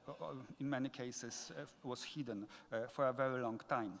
But now going back to St. Petersburg and neo-academism, that Timur Novikov founded in the 1980s, and the concept of neo-academism that he invented and spearheaded collective creativity across various media, art, visual culture, performance, film, fashion, and music. Timur Novikov not only corresponded with Andy Warhol, but he was also as close as St. Petersburg art scene got to a Warholian figure. And when I call it a Warholian figure, it is not really about the type of art that Timur Novikov was making. Unfortunately, this is not the second version of the PowerPoint, but it doesn't matter. What is important here as a Warholian inspiration is the intersection, the fact that the artist combined music, film, creating a social scene in St. Petersburg, in Leningrad. So that is why he might be called late Soviet Russian version of Andy Warhol. This is a self-presentation photograph of Timur Novikov. When we have the image, the vest with Keith Haring art, on the one hand, in the center, on the artist's chest, but on the other hand, we have also a photo of Andy Warhol that is sticking out. So obviously, in this portrait, we have a decisive self-identification of the Russian artist with queer American art of the 1980s, because it is not only Andy Warhol that inspired St. Petersburg neo-academism, but it was also Keith Haring, John Cage, Robert Rauschenberg. All the artists were American. Now we know in the 21st century even about Robert Rauschenberg that were queer artists, and especially the identification with Keith Haring, for example, not only Andy Warhol, openly gay artist involved with the art around AIDS, testified to this kind of influences on St. Petersburg's academism, and confirmed the diagnosis that the inspiration, that the influences by American queer postmodernism was a way for the artist to reject the Soviet aesthetic and the Soviet vision of sexuality. So I mentioned the term Western queer postmodernism. I mean the American queer postmodernism. And the artists of neo-academism, they traveled to the West and got into contact with the dominant figures of Warhol, Cage, Haring, and Robert Rauschenberg. Novikov showed especially an interest in Andy Warhol, an interest which was mutual. So Warhol knew about the developments in Leningrad's art at the time. And pop influences are present in his art, according to Russian art historians, but I disagree, because Timur Novikov was mostly inspired by the European academic tradition, neoclassical homoerotic tradition, which we have in his collages, but the persona of an artist who connects a variety of media and creates scene around himself, a cultural scene, is the main Warholian inspiration that we can see here. Warhol returned the favor by sending autographed Campbell's soup cans to the new artist in Leningrad, as well as a copy of his book, The Philosophy of Andy Warhol. Moved by the tales of the American rock musician Joanna Stingray, who spent time in the Soviet Union in the Perestroika area, Warhol sent gifts to Leningrad artists and rock musicians.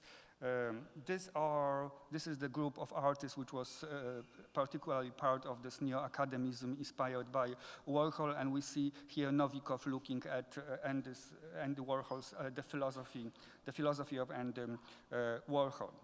In January 1986, about a year before his death, the first show of works by Andy Warhol was held in the Soviet Union. It was organized in the Assa Gallery in Leningrad and consisted of a display of those gifts. The St. Petersburg artist gave Warhol the academic title of Doctor of all kinds of art, as testified by the certificate displayed at the exhibition. The fact that the exhibition happened so early in Leningrad was repeated recently in 2020, I believe, just before COVID epidemic, when Andy Warhol retrospective was organized in Tretyakovska Gallery in Moscow. And it was at the time already, of course, of Putin's Russia, but also after the introduction of 2013 anti-homosexual propaganda legislation in Russia. And it poses a general question about Andy Warhol's exhibition. We speak here about his exhibition in the socialist period, which are, of course, and influence is important, but also about contemporary Warholian exhibitions organized by Andy Warhol Museum in Pittsburgh, which is run by gay curators, and of course they support the openly queer reading of Andy Warhol's art, which wasn't always the case in the 20th century, as we know. And they organized Andy Warhol exhibition, for example, in Saudi Arabia, a recent one, just closed in a new desert resort and a luxurious museum, and they are criticized for collaborating with this type of homophobic regimes where homosexuality is punished by a capital punishment in Saudi Arabia, for example, and we can ask a similar question about Andy Warhol's huge exhibitions in 2020 in Moscow under Putin's regime, and we can go back to the 20th century and remember that this is very easy to de-queer, not to queer, but to de-queer Warhol's art, because his exhibitions for a very long time were just exhibitions about fame and American celebrities. And this is, for example, how the exhibition in Saudi Arabia have been organized. So the elements of sexuality is not mentioned at all. But in the case of St. Petersburg neo-academism and Timur Novikov, because we have the association with other artists connected with queer American postmodernism, we can definitely see that the artists were directly referring to the subject of non-heteronormative sexuality art, and probably even the AIDS crisis through the references to Keith Haring. Okay, so this is my first example. My second example is very well known for Polish scholars, and I hope that it will become very well known for international scholars as well. I am very happy that we have Anna Markowska with us today, who published recently a book, a collection of essays on Natalia LL, and collaborated with the artist, because here with this project I have a question to pose, actually. So as we know in Poland very well now, Natalia LL traveled, a pioneer feminist and new media artist. Natalia LL traveled to New York City in 1977 on a Kościuszko Foundation fellowship, which enabled her meeting with outward personalities, Witold Kończyk, Karol Schneemann, Marina Abramowicz, Leo Castelli. The photographs The photographs of this documentary series show the artist performing in the context of Gay Parade of 1977 and holding in her hands a self-quotation, individual photograph from her well-known consumer art of 1973. Natalia LL gently intervenes with her persona and her work in situations so different culturally and socially from the everyday life in Poland at the time. This double detachment of a single image very well represent the author's search at the time, focusing on the image as a sign where meaning, among other things, can also change after a change of context. So we have here a radical change of urban and political and social context when she inserts herself in the very center of the vibrant gay movement in New York at the time. Let's look at the photograph for a while. And this is a question, how do we treat this action? Is this a performance action, a performance in a public space? Is this just a documentary photograph? I, of course, treat it as a performance piece. And in performance, everything matters. And in the documentation of performance, every detail matters as well. So we see here Natalia LL standing in the very center in one of the photographs of the models from consumer art, and just next to it, if you concentrate, you can see this slogan on the banner of the gay activist Anita Sachs, Oranges. And this is a reference to another American singer that I am going to mention, Anita Bryant, who is still alive. She was a very important figure in the establishment of Save the Children, which is a religious fundamentalist organization that intends to protect the children from the queer community. Of course, she's from Florida. That is why I guess we have the oranges here. And of course, she's as well a political activist known from anti-gay activism, and she was particularly visible in American politics and culture in the 1970s and in the 1980s. And here we have this Anita Sachs Oranges slogan on the banner, and we have Natalia LL standing in the very center with a photograph of a series devoted to some extent on many other levels, and having many other levels as well, but to some extent it is a series about oral sex, and we have the slogan Anita Sachs next to it, which I think is on purpose staged by Natalia LL in this way. These are other photographs from the demonstration, so we go to the subject that Sven's mentioned about art demonstrations, because obviously this is an example of art demonstration when the artists participate in a broader gay and lesbian movement demonstration at the time in New York with her own image. Leo Castelli saw her work and declared, America is not ready for this, and this is how Karol Radziszewski, a contemporary Polish gay artist who specialized in the subject of queer archives, entitled his project film about her fellowship in New York City in the 1970s. And through his contemporary work, I personally discovered the photographs of Natalia LL performing with her photo among the participants of the parade. The question I would like to pose is whether the photographs had any reception, distribution in the late 1970s in Polish art world, even only in the Permafo circle, or if they have been uncovered only recently by the archival approach of Radziszewski or Natalia LL scholars. Hence had no meaning or impact in the People's Republic of Poland, except the general subject of female sexual revolution liberation in her own art. So I think that this is a very vital question. This kind of work is important in Poland in the 21st century as well, very much, but it would be even more important in People's Republic of Poland in the 1970s. But I cannot answer the question. This is something that we can discuss, how much this work was part of the, at least, artistic circles in the 1970s of Poland. And if people knew about this action of Natalia LL and the participation in the gay parade and all this cultural association, influences.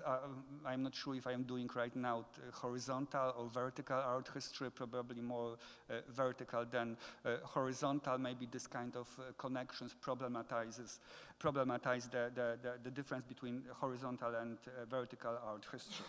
So another possible area of exploration of these queer impulses behind the Iron Curtain, an important potential area of exploration are film posters promoting American countercultural movies with queer themes, which were shown in the Eastern Bloc. For example, from the famous Polish school of posters that was developing between 1950s and 1980s, specializing in painterly metaphors, one finds Waldemar Świeży's, one of the main artists of the Polish school of posters, poster for Midnight Cowboy, a 1969 American drama film directed by John Schlesinger, which depicts the unlikely friendship between a naive young sex worker, played by John Voight, now a supporter of Donald Trump, and dying conman Dustin Hoffman. Midnight Cowboy is the only X-rated film ever to win Best Picture. The movie shows the seedy underbelly of Times Square populated by male hustlers, porn theaters, and gay clienteles. It is bold in its depiction of sexual revolution, nudity, both male and female, and homosexuality. The film was shown in Poland in 1973 with Waldemar Świeży's posters of a cowboy face with red painted lips. Świeży was directly queering the iconic image of American masculinity. We might only imagine the effect such poster had on the streets of Poland in the 1970s. This is a comparison between the American poster for the Midnight Cowboy with Dustin Hoffman and John Voight on the cover, their photographs, and it also perfectly shows the difference between the Polish schools of posters, which use these painterly metaphors and was based on the artistic invention of the poster creator. And here we have the American approach to poster art, where, of course, the stars of the movie are always featured, and they dominate the visual message that the poster conveys. I personally prefer the Polish version, even though I am not a patriot, but somehow it works for me much better, and it's definitely much more subversive, especially if we think about this, the distribution of this type of image in the 1970s in Poland. And first of all, this is amazing, and we know very well that American countercultural cinema was shown in Poland in the 1970s in a special offers cinemas. This is, of course, question for a further research about other movies of this type, a research that is at the intersection of art history and film studies, especially considering the dates and the modes of distribution of these films. These posters from the two cult movies that I wanted to point out, it is possible, of course, to discover more. It would be fascinating to do a similar research in such countries as Czechoslovakia or Hungary, where obviously it would be possible to show this kind of movies as well. And the second poster which I am showing is from the Polish school as well, by Edmund Lewandowski. It's a little bit too late for our conference because it's already after the political transformation. This is Edmund Lewandowski poster for My Own Private Idaho, a 1991 gay road movie, film by Gus Van Sant, shown in Poland in 1992, just after the political transition. My Own Private Idaho is considered a landmark independent film of so-called new queer cinema of early 1990s, and certainly had a distribution in other just post-communist country as well. and I would like to, no, this is not the first. There is also the American version of the poster, and of course on the American version of the poster you have Keanu Reeves, that was the star of the movie. A young Keanu Reeves is just launched his career, this movie, and again you have the difference between the Polish artistic version of the poster and the American version, which emphasized the role of the movie star. Okay, so the third example of a possible research into the queer impulses behind the Iron Curtain is Allen Ginsberg. But to speak about Allen Ginsberg, I will start from Krzysztof Niemczyk, who was a Polish action artist who, through his nude posing and performances in selected spots in Krakow's public space in the 1960s and 1970s, was marking and mapping the city with his queer body. Anna Ptaszkowska, in her book, A Treatise on the Life of Krzysztof Niemczyk for the Use of Young Generation, a book published in Polish in 2007, provides info and source text about the fact that Allen Ginsberg, so these are the photographs of street actions, semi-nude street action by Krzysztof Niemczyk in the public spaces of Krakow. And from Ptaszkowska's book, we learned that Allen Ginsberg visited Krzysztof Niemczyk's apartment together with Zbigniew Walpechowski, a very well-known Polish performance artist, with whom Ginsberg tried to sleep with, unsuccessfully. Unfortunately for Allen Ginsberg, we know Zbigniew Walpechowski as a great promoter of socialist male underwear. This is something that everyone notices first looking at documentation of his performances from the 70s and the 80s. Obviously, the underwear was also very strongly inspiring Allen Ginsberg. Unfortunately, nothing happened. The three men spent a drunken and no-sex night, which is emphasized in the documentation that Ptaszkowska provides, so I'm not just emphasizing it on my own. In Niemczyk's apartment in Krakow, where Allen Ginsberg drew his autograph on the wall. And that is why later this apartment became a place of pilgrimage for Polish hippies. In the documentation, in the archival text, in Ptaszkowska's book, there is some chronological confusion around the story. Ginsberg was in Poland, according to his journals, that I will talk about in a moment, in 1965. While in the book, his visit is dated once for the late 1950s, early 1960s, and the second time for 1968. Thus, maybe the whole story is a legend invented by Krzysztof Niemczyk, a fantasy, but Walpechowski also mentions this visit and the rebuff. In Poland, Howl came out in the second half of the 1960s, so after Ginsberg visit. So according to Niemczyk, when Ginsberg was in Krakow, he was not a celebrity yet. He, in Poland at least, of course, because in America, Howl was published in 1957. We know, so this is the cover. We know from Allen Ginsberg's Iron Curtain journals, January-May 1965, that were published in 2018. I am not a Ginsberg expert, but I think that the Eastern European journals in full, they were published for the first time in 2018. And there are many journals by Ginsberg from his international travels, but of course I'm speaking today about the Eastern European journals.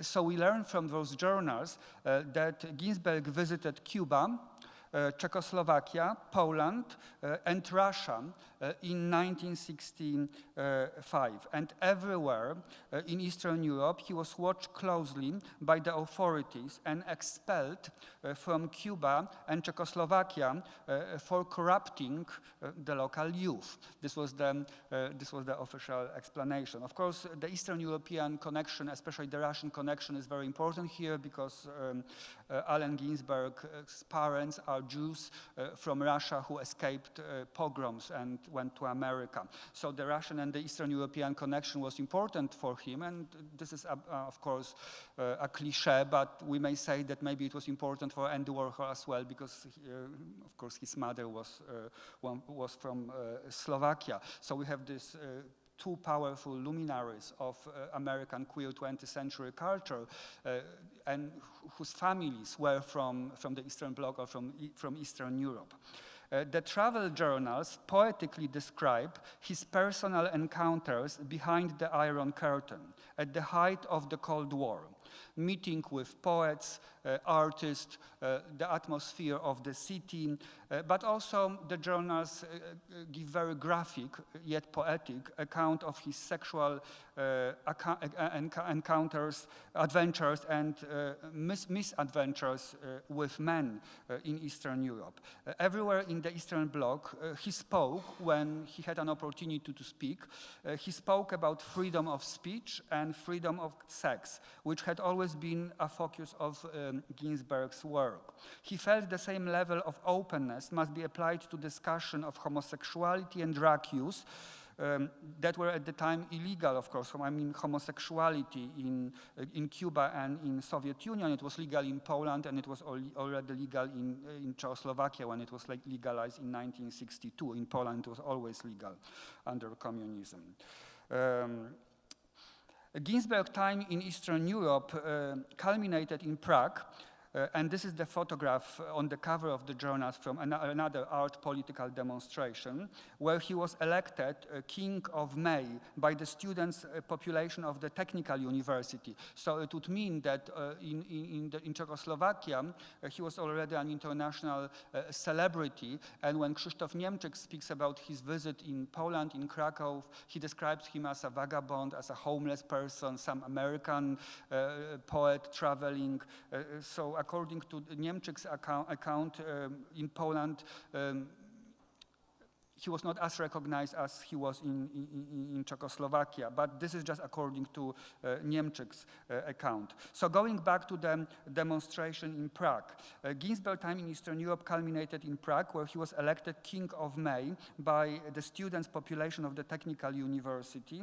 The celebration was the first May Day celebration in 20 years. This is, of course, Ginsberg.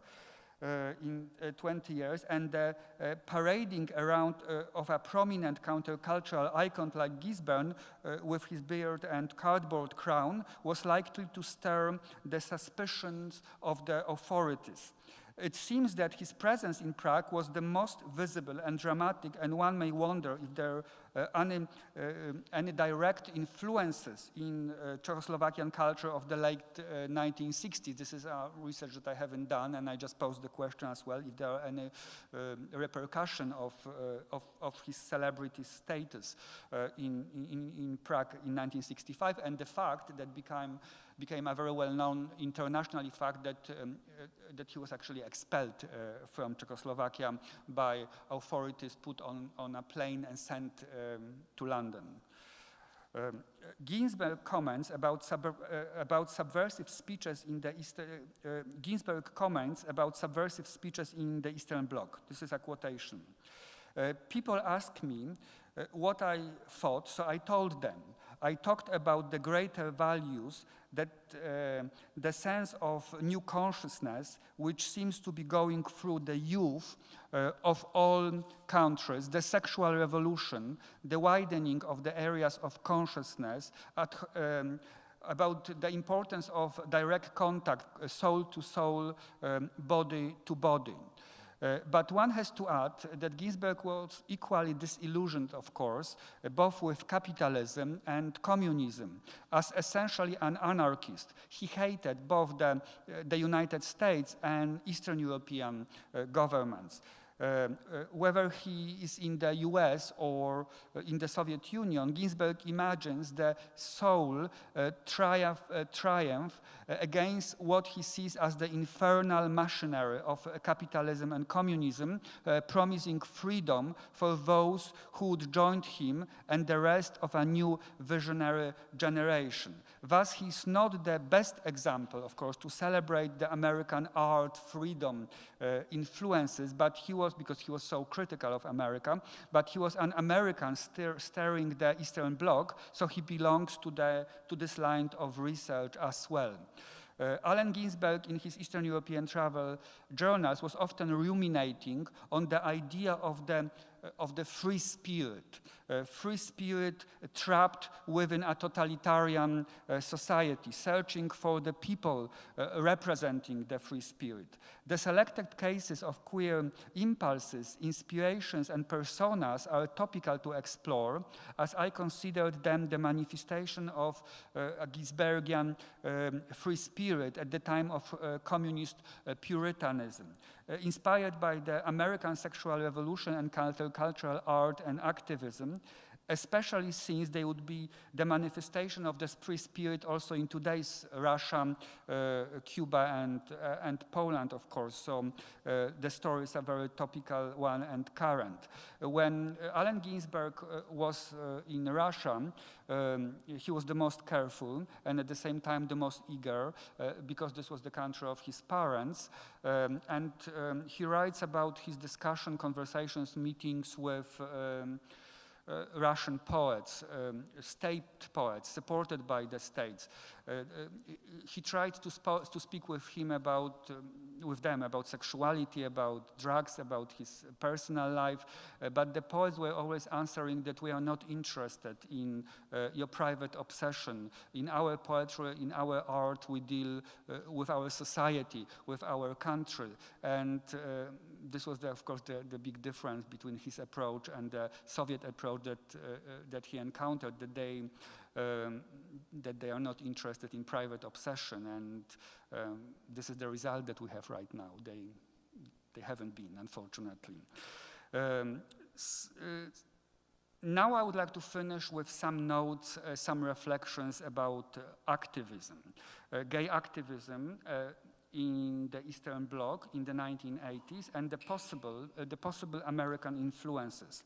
As Łukasz Schulz argues in his excellent book, Transnational Homosexuals in Communist Poland, Cross-Border Flows in Gay and Lesbian Magazines, the effect of the globalization of LGBT identities and politics in Central and Eastern Europe can be traced much further back before 1968.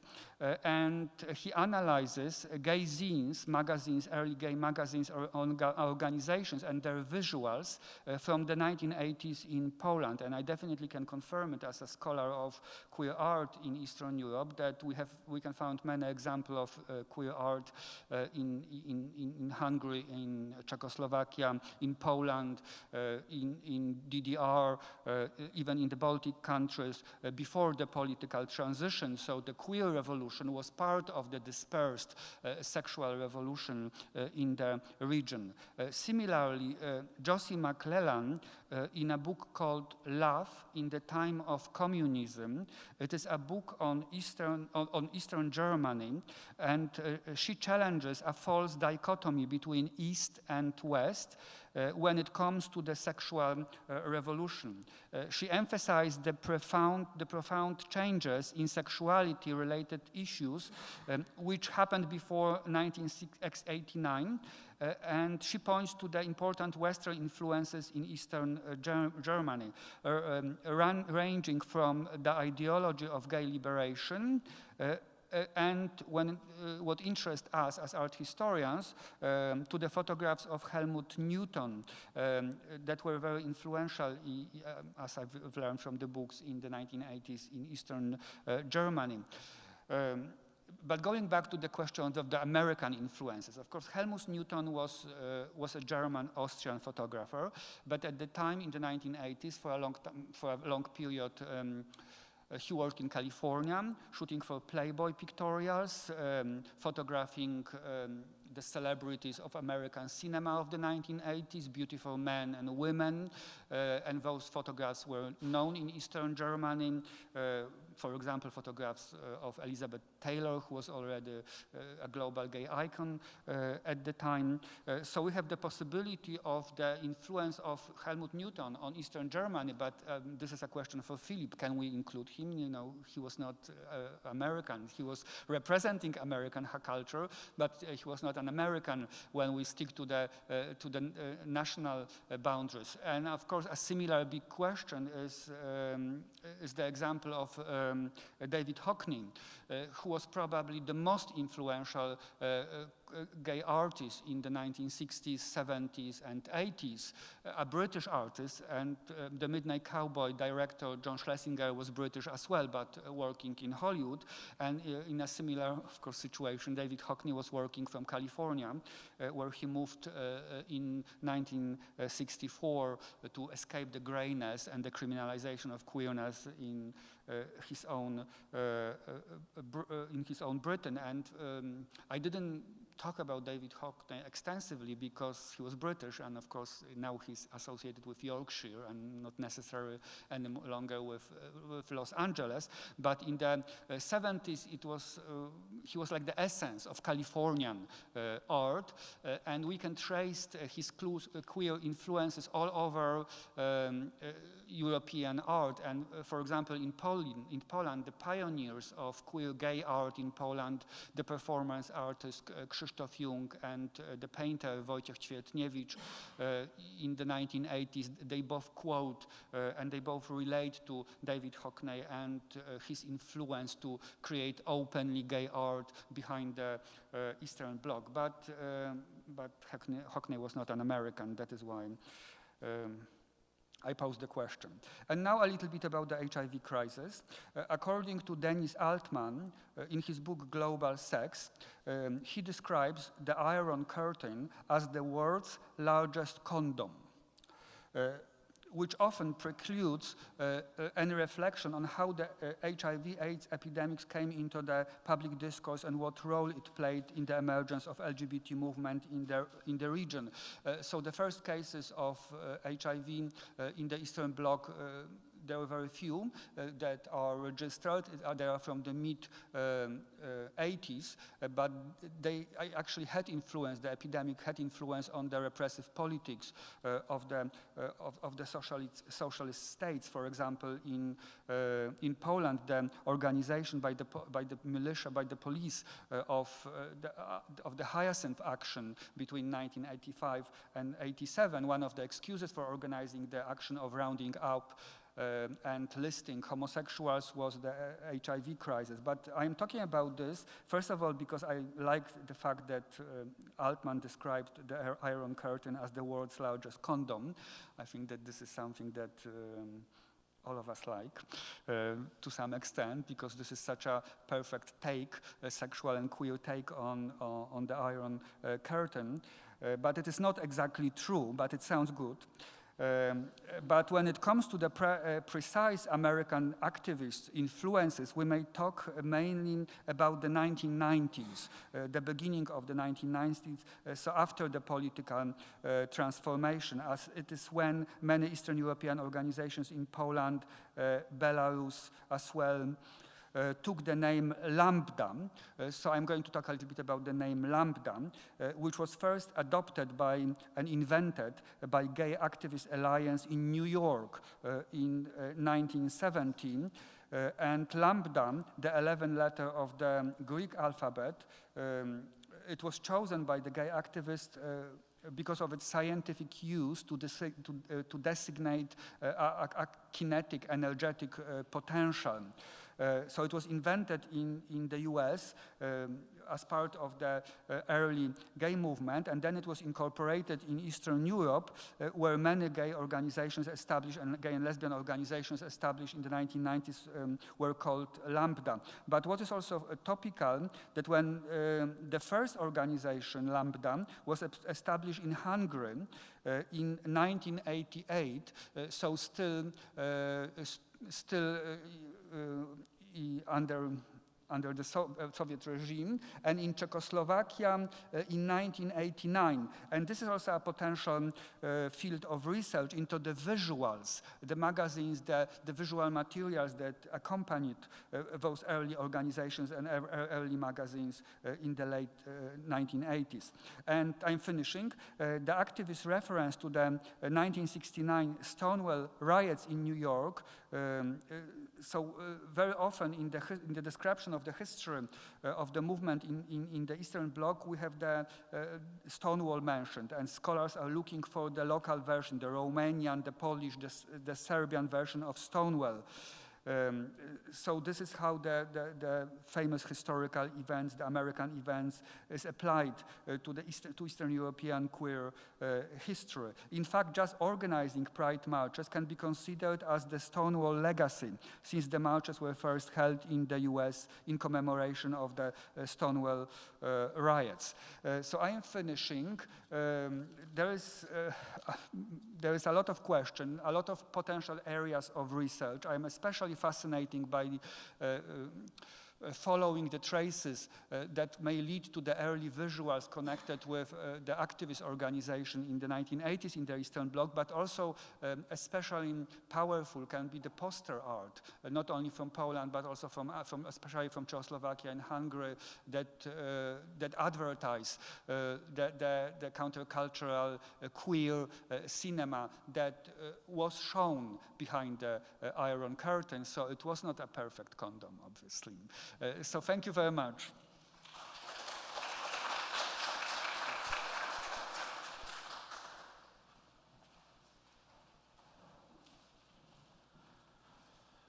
Thank you, Paweł, for a lot of new supplements to our subversive history of American, East Central European connections.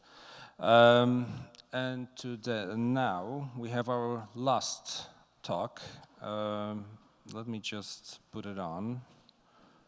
Put on the presentation.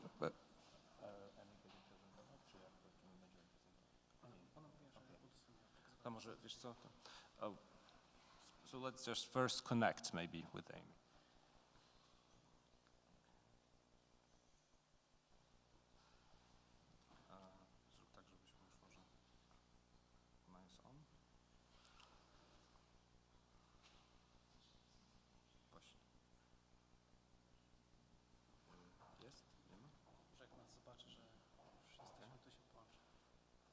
Amy, are you there?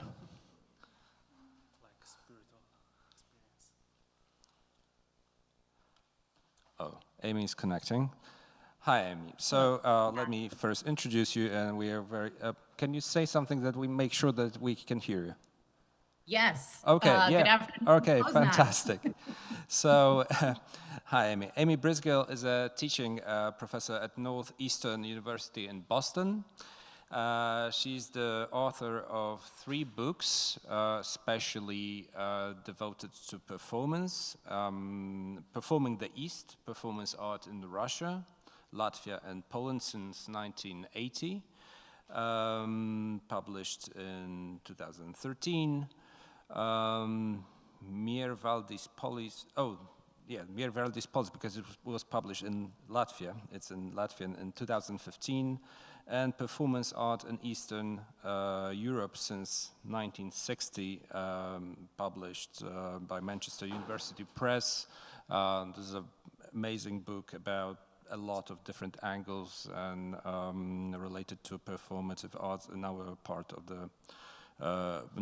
of Europe. She's a member of Art Marges online editorial collective and the Arts and Humanities Peer Review Council and ASEEES Dissertation Grant Committee. Okay, thank you, Amy, for joining us, and the floor is yours. Thank you so much, Philip. I'm going to try to share my screen now, so hopefully that's still okay. Yep, that's still working. Great.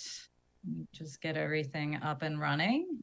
So thank you so much, Philip, for the invitation to talk today. Thank you also for letting me zoom in from Boston. I've been listening since about the middle of Sven's talk. So if I repeat things that happened before that, I apologize. There is a little overlap with Pavel's talk, which I'm really delighted about. So thank you for that, Pavel.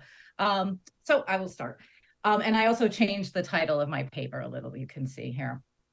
In East Central Europe, education in art academies was often limited to traditional painting and sculpture, and only very rarely expanded to include forms of new media and performance. Consequently, artists often learned about and developed their performance practice through their networks, both in the region and beyond. International exchanges, for example, supported by the Ford Foundation, encouraged by individuals such as Richard DeMarco, and events such as international symposia and performance art festivals, such as Performance and Body at the Labyrinth Gallery in Lublin in 1978, and the Zona Festival in Romania. In the following paper, I will probe the nature of these exchanges, considering the significance of these events and networks in the development of performance art in the region. And I should note that I expanded this paper to include Romania in the 90s and after, because those who've read my book know that I don't really consider the 90s as this break. I see more of a continuity in the fact that a lot of performance art developed after that time. So that's why I've gone beyond the Cold War margins. So while performance artists in North America claim to have wanted to escape the institution, artists in the region often lacked official institutional support in the art academies and constructed their own institutional support through these exchanges, exhibitions, and meetings. That's my contention. So in 1974, Zofia Kulik and Przemysław Kwiek, who worked together as Kwiek Kulik, established PDD-EU, the Bureau of Activities, Documentation, and Dissemination, in their flat in the Praga district of Warsaw. From 1974 to 1986, the artists organized 4 exhibitions of PDD-EU in their flat and held lectures and slideshows there, which lasted about 2 hours each. The artists would present their work to guests, both Polish and international, and discuss and explain the conceptual ideas underpinning it.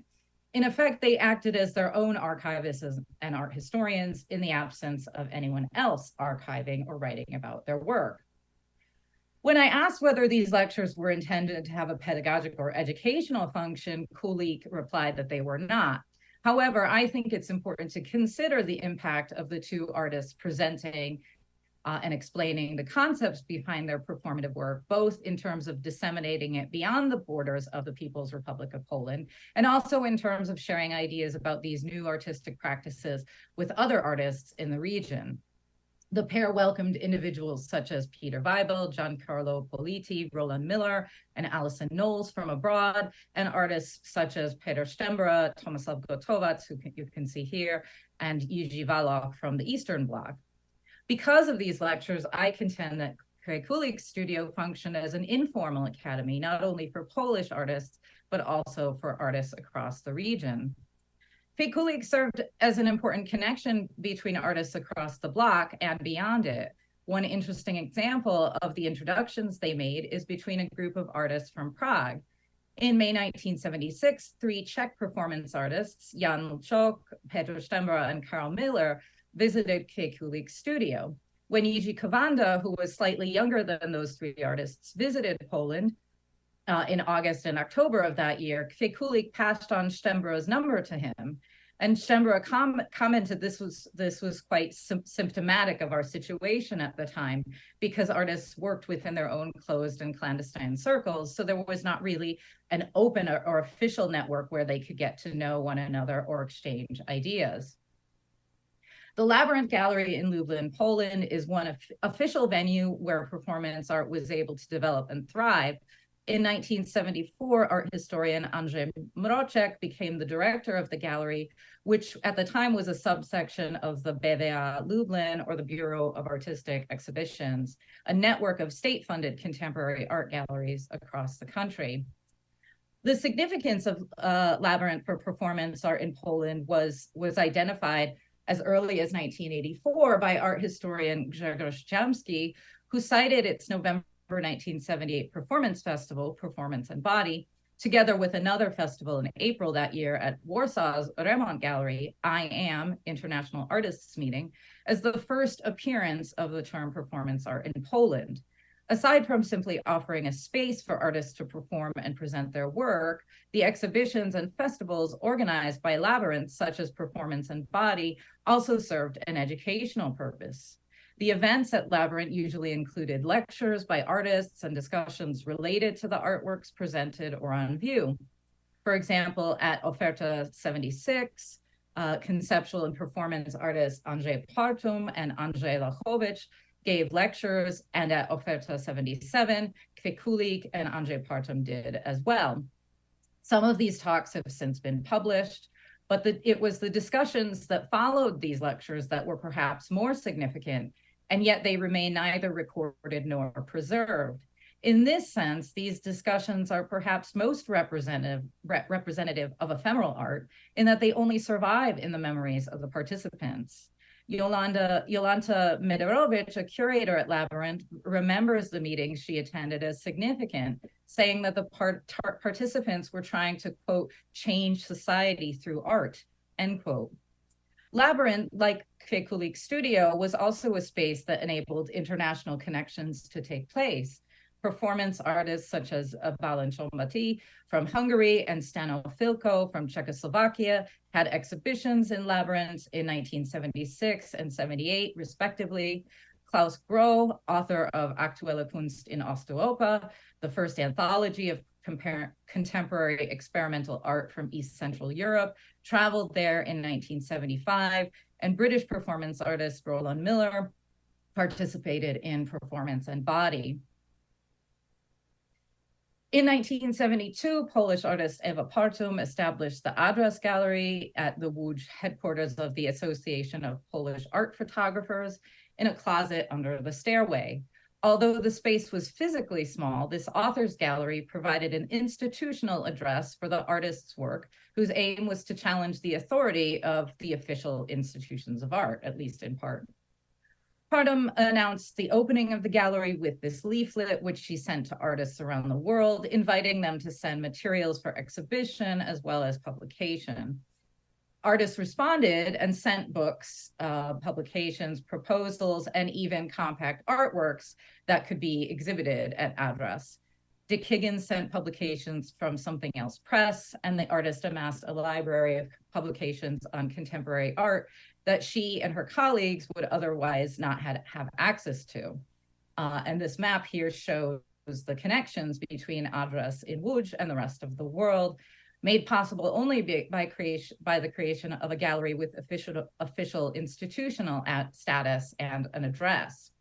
And you can see on the here back these books, the top left, that eye-looking thing with the rainbow is a catalog from the Richard DeMarco Art Gallery, and I'm going to talk about DeMarco next. So outside the Eastern Bloc, Edinburgh-based artist and arts promoter Richard DeMarco worked actively to connect and promote artists from East Central Europe, in particular artists working in performance. He had a special affinity for Joseph Beuys, who was not Eastern European, but nevertheless important in performance, as well as Tadeusz Kantor and Romanian artist Paul Miegu, all of whom were central figures in performance art.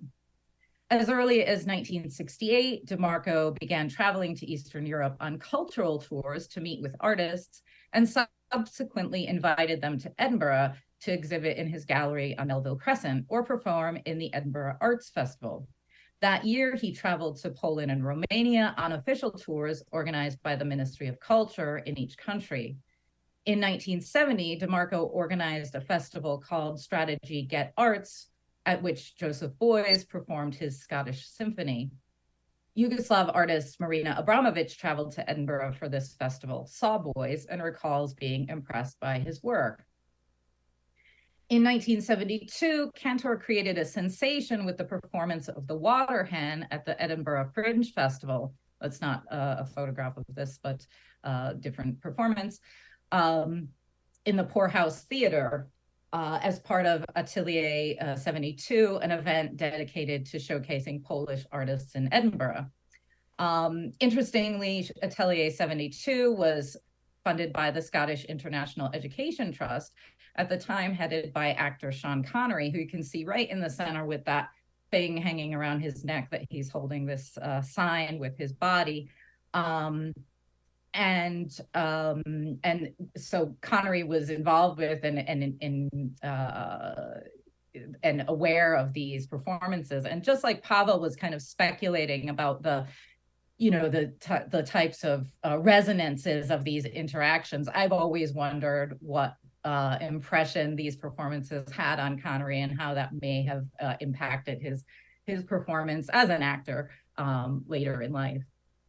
In 1973, following his trip to Yugoslavia, DeMarco invited the artists associated with the Student Cultural Center in Belgrade, Abramovich among them, to perform at the Edinburgh Arts Festival.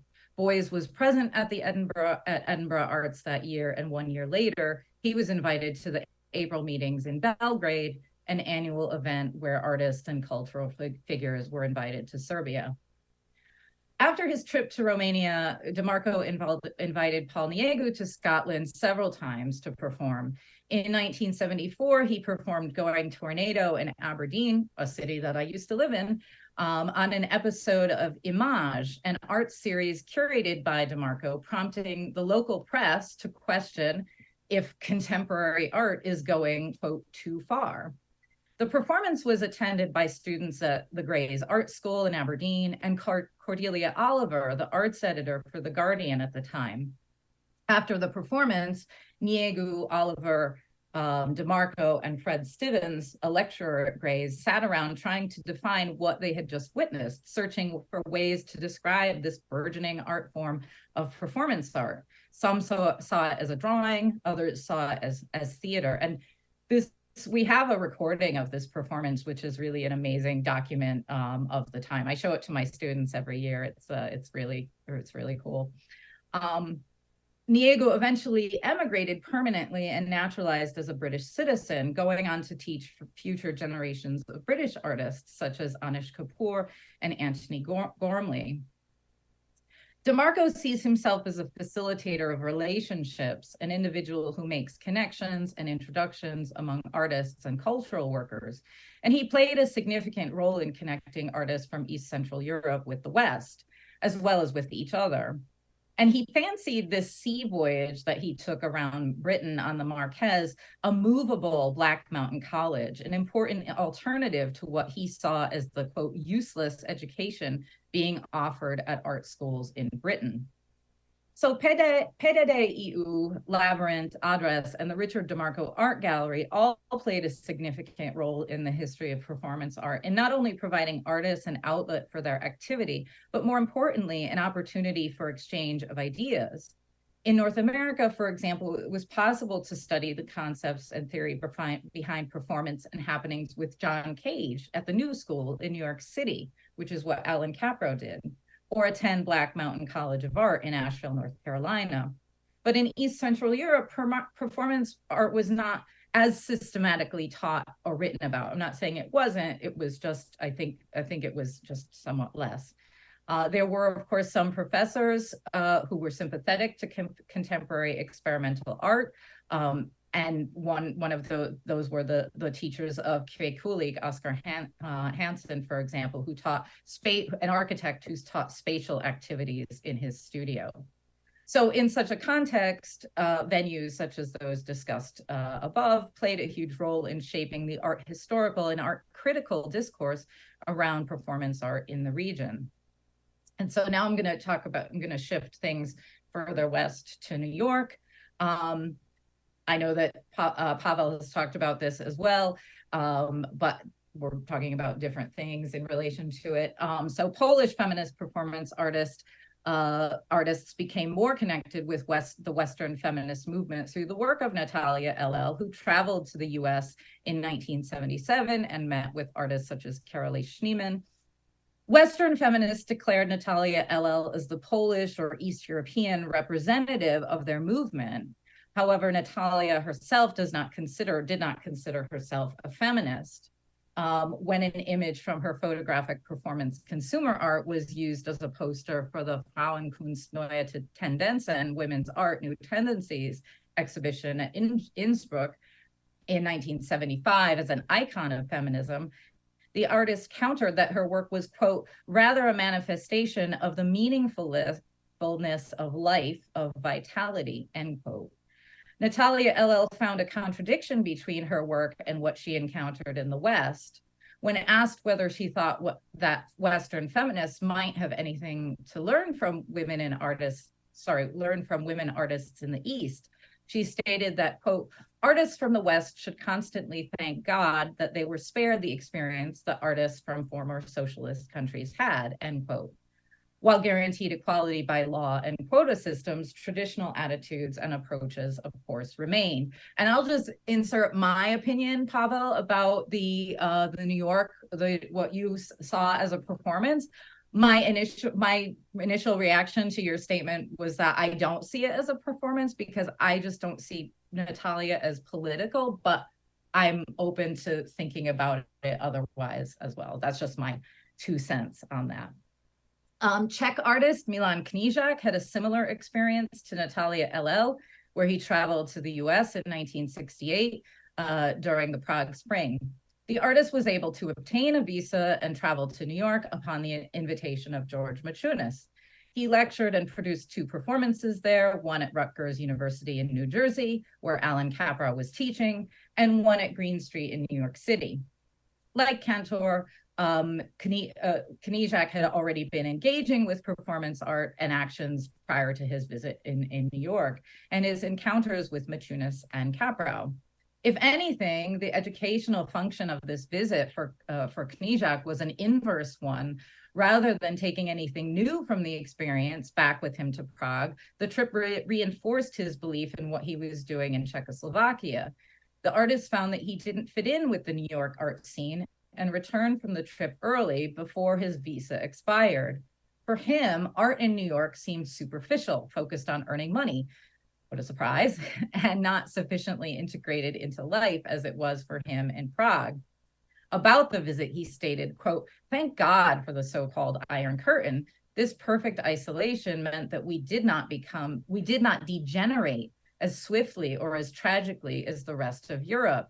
There, art became titillation, a delicacy, a topic of conversation. Our activities are not experimental art, but necessary activity, end quote.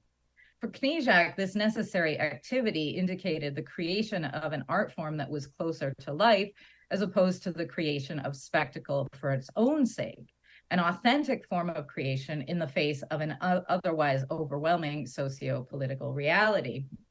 So both Knížák and Natalia LL were developing their own brand of performance with the cognizance of Western art, but situated in their local context of Poland and Czechoslovakia, and the regional context of communist Eastern Europe. If there was any benefit to these trips, it was to further cement their beliefs in their approach to art making and performance. But I've often wondered, like Pavel has, what the implications were for on the New York, on the northeastern U.S. art world of these visits. So now I'm just going to shift briefly to post-communist Romania. There are a number of countries where performance art kind of, I wouldn't say exploded, but just there was still a proliferation of it after the system changed. So I see a parallel between, for example, Leah Perdowski and Dan Perdowski's studio in Bucharest in the late 1990s, and Eva Partum's address gallery. Perdowski amassed an archive of materials on contemporary art, which she called the Contemporary Art Archive, and then expanded that to the Center for Art Analysis in 2001. Visitors to her studio would gain access to books and texts on art that were unavailable elsewhere in Romania at the time, including texts on performance art. And they would also be able to attend public lectures and participate in discussions about art and theory led by the artists. The first Zone Festival, or Performance Art Festival Zone of Eastern Europe, took place in Timișoara, Romania in 1993, organized by Ileana Pintilie and Sorin Vreme, sponsored by the Ministry of Culture, the Soros Center for Contemporary Art, and the Museum of Timișoara. Its goal was to establish, quote, an open communication network within the bounds of the zone. Zone is a term with a specific political context in totalitarian societies, defining the places of the maximum concentration of the police, ideological daily control, end quote. It also aimed to, quote, create an opening for types of experimental art which were banned in the past, end quote. And we know that performance art wasn't banned, but in Romania, this, quote, ban was what, existed in the form of fear, as performance artists in the 70s, such as Ion Grigorescu and Jeta Brătescu, for example, mainly performed for the camera in the private spaces of their homes or studios. In other places further from the zone, including Timișoara, public performances did take place, but they were just somewhat more rare. That changed not only after Ceausescu's assassination, but with Zona, which offered a platform for Romanian artists to perform and witness performances from artists abroad and vice versa. This was quite significant, as elsewhere, performance art as a genre had waned. Of perhaps more importance was in the discussions and roundtables that took place, much like at Labyrinth, offering for perhaps the first time in Romania an open public forum for discussion and education with regard to performance art. And I've looked through the catalog, some of the catalog essays for Zona, and the people, Western participants and viewers were commenting on how exciting it was that performance art was still happening, because it wasn't really happening in other places. So in some ways, this festival was kind of reviving performance art globally. So for example, in the catalog for Zona 4, Croatian art critic and curator Berislav Valušek discusses the manner in which performance art can be evaluated, and mentions the lack of valid criteria with which to assess a performance outside of the aesthetic. Those are his words. For Zona 2, several of the artists provided their own definitions of performance art, which were published in the catalog. Dan Perjovsky understood it as a, quote, irrepetitive act, if we think of it only in terms of its picture taken in order to turn it into documentary evidence. The performance becomes a vogue, an object for sale, end quote. Similar to what Peggy Fallon thinks of performance and its documentation. However, Alexandru Antic and Jeta Brătescu did not see a significant distinction between performance and other genres, or their other work, insofar as all artistic expression comes from the artist, and all creation is in some ways performative for them. These discussions mark a significant turn in the codification of performance practices and the recognition of it as a legitimate genre, much like the discussion following Niegu's performance in Scotland. So we know that the development of experimental art practices in East Central Europe relied on grassroots efforts on the part of the artists. While there were some institutions that offered varying forms of support, artists had to find ways to get information about performance and disseminate it.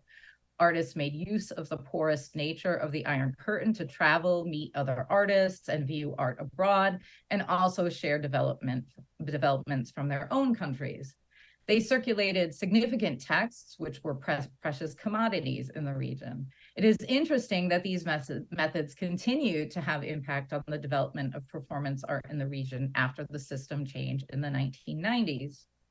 The fact that performance art developed in this manner in East Central Europe gives us pause to consider the role of art academies and traditional training with regard to art education.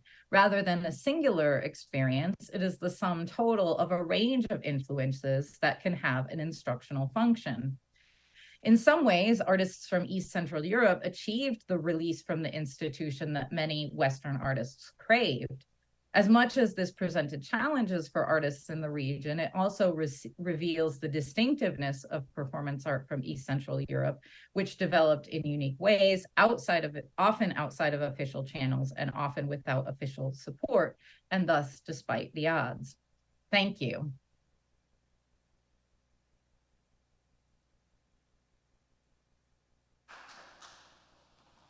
Okay, Thanks, Amy. And I think if you can stay with us, we'll have a discussion at the moment. Yeah. So you'll be heard, and you. Okay. I think there'll be some questions, possibly. So I invite the speakers from the second panel to the discussion table, please. Yeah.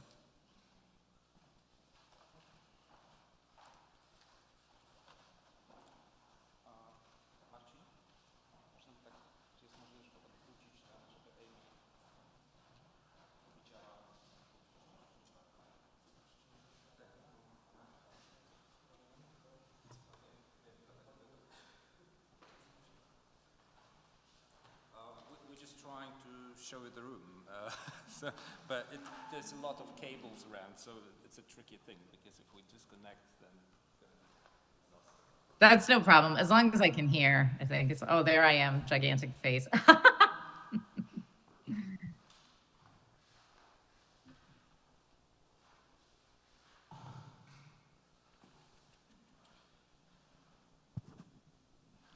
Okay. All right. So thank you very much for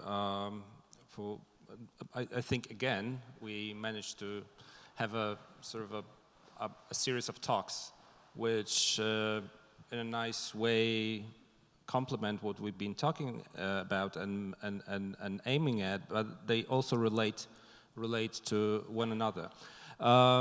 I don't want to. I won't have long questions. Just like maybe small comments and more detailed questions. And I would like maybe to give the floor to have more time for the questions from the room.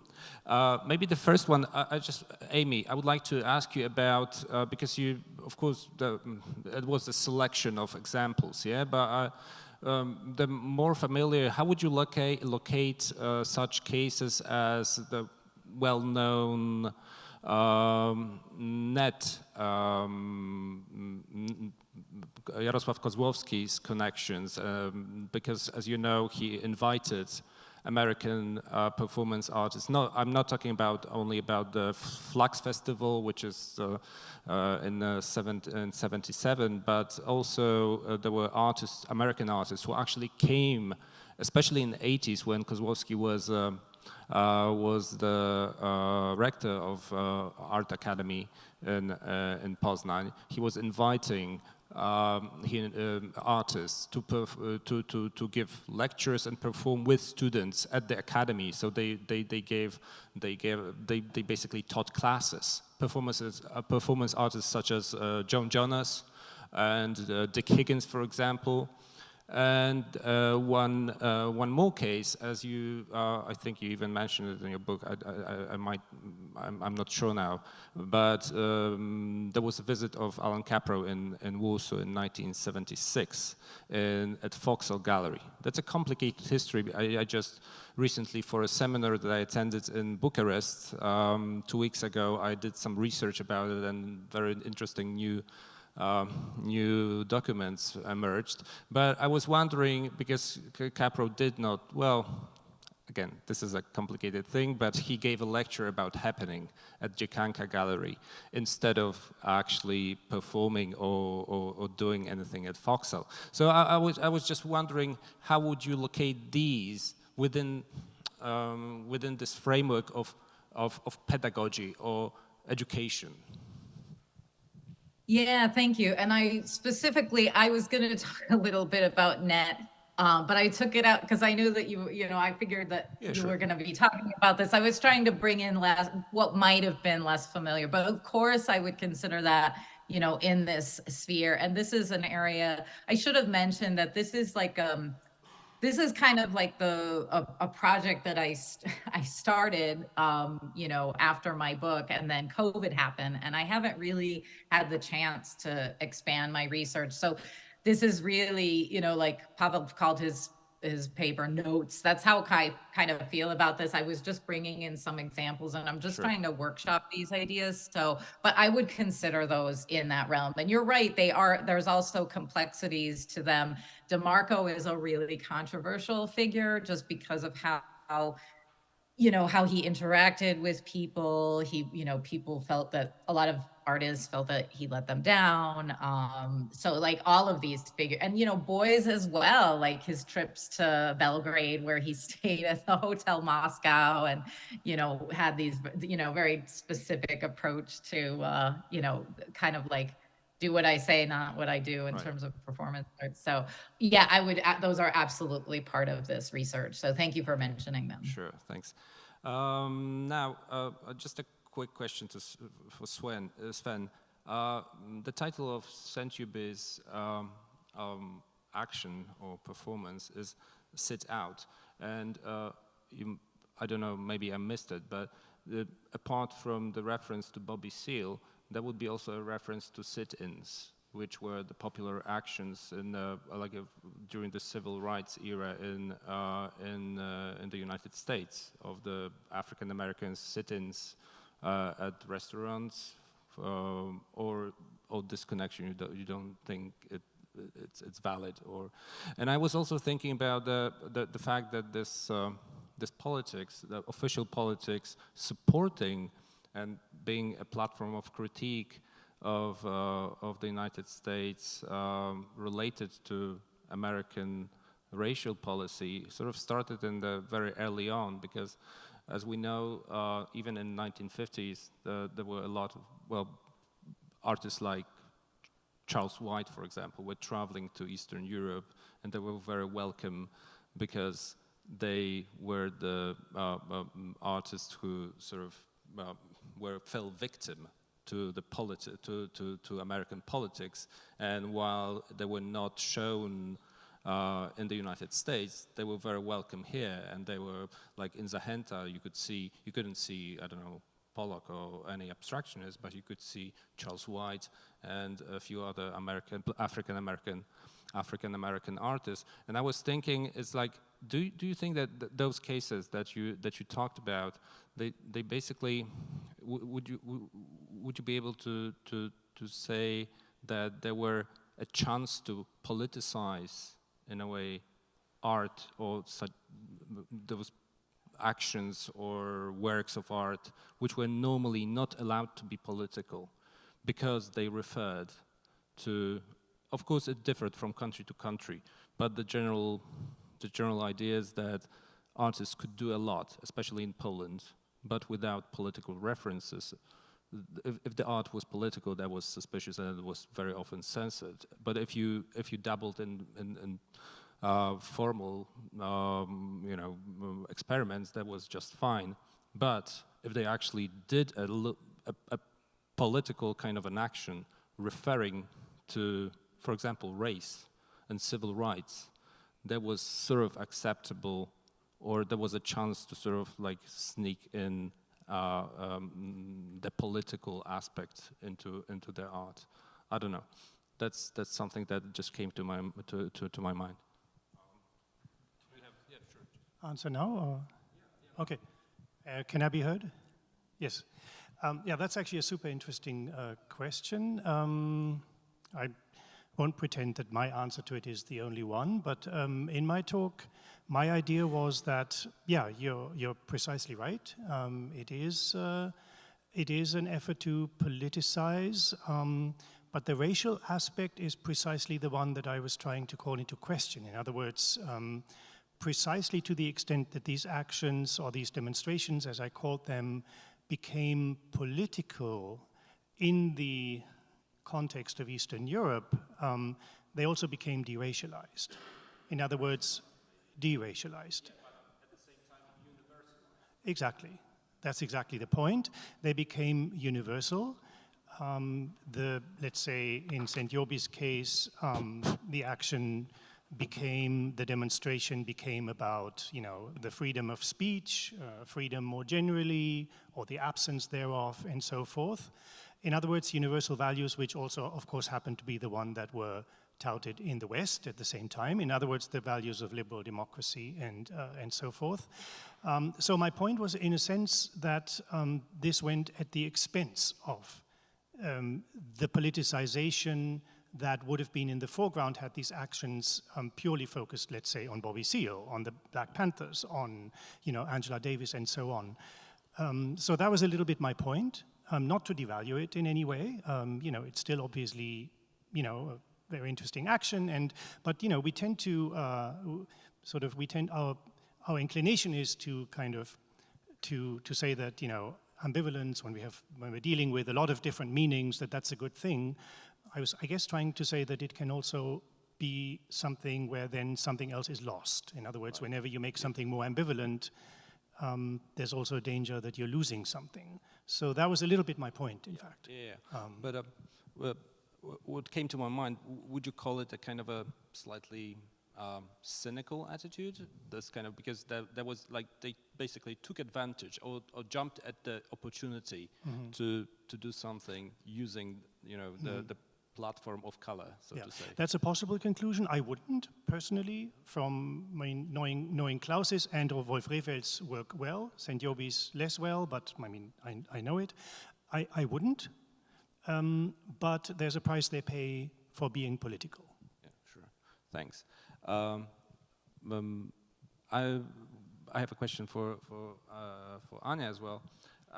I was thinking, because you at a certain point you said that there were the group of artists that you talked about, Urbanowicz and Brühl and etc. They distanced themselves from American counterculture. They thought it was not radical enough, or that the ideas kind of sort of were not not radical, or not.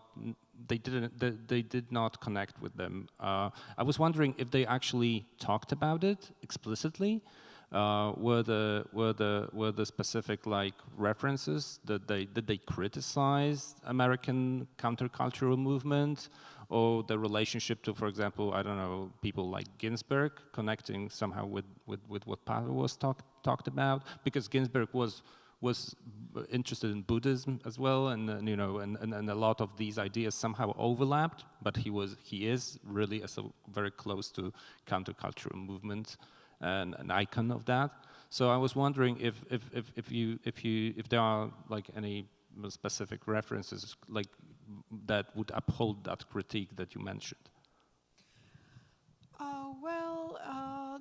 I think that this critical attitude was towards this drill of Kaplan, yes, because no one wants to be beaten, yes.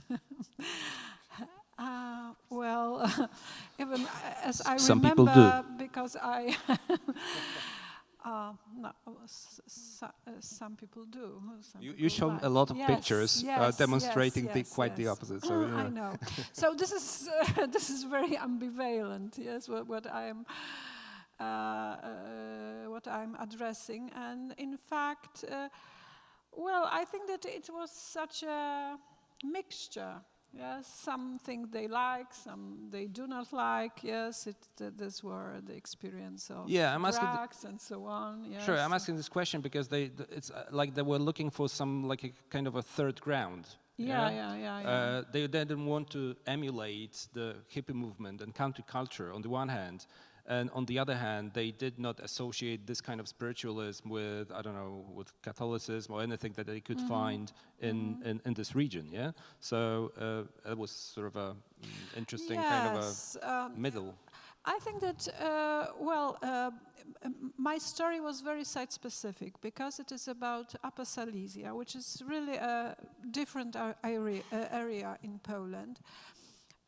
Because in fact, nothing happened there till 1945. Yes. There is no. The war was something different in Upper Silesia. They all speak German and so on and so on. So all the worst happened after 1945 because they were deported to Siberia as Germans and so on. So they had completely different story. They had different story about industrialization, because in this proper Poland, industrialization, in fact, was after 1945 made by communists, yes, and in Upper Silesia all began much earlier. So it is very site-specific what I wanted to say, in fact. And yes, and if you think about the so-called third way, I think that a lot of us believed in 1989 that it is possible. Yes, let's remind to all of you Joseph Beuys, who came to Poland believing that we as Poles we invent the third path, but we didn't. So, well, okay. I don't know if it's the answer. Sure, yeah, thank you. And just a very quick question for Paweł. You mentioned those comparisons to Stonewall, and I read in one of the articles that they compared the Hyacinth action, the shakedown, to Stonewall. Do you agree? After, yeah, of course. But do you agree that this sort of a shakedown that happened in the mid-80s, which sort of made gay community more, I don't know, aware of the violation of their rights, could be comparable or could be compared to Stonewall, and of course taking into account all the differences? I disagree with this comparison. This is the comparison that is used or just created by contemporary historian of queer culture, Eastern Europe, or sexuality, or LGBTQ movement, because it was the first time where the sexual minorities became very visible. I mean, relatively visible due to the action of the police, but because it was the action of the police, there was no self-agency of the people involved in it. There was no self-agency of the queer community, and about this kind of self-agency and self-display in the public space, we can talk only about in the 1990s with the establishing of official organization of Pride Parade.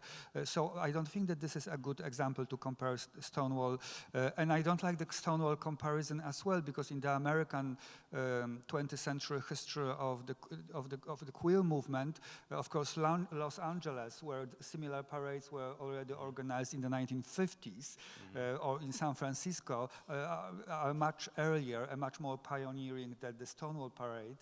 So from this point of view, from the American point of view, there is a conflict that the Stonewall got mainstream to such an extent that actually covers, hides,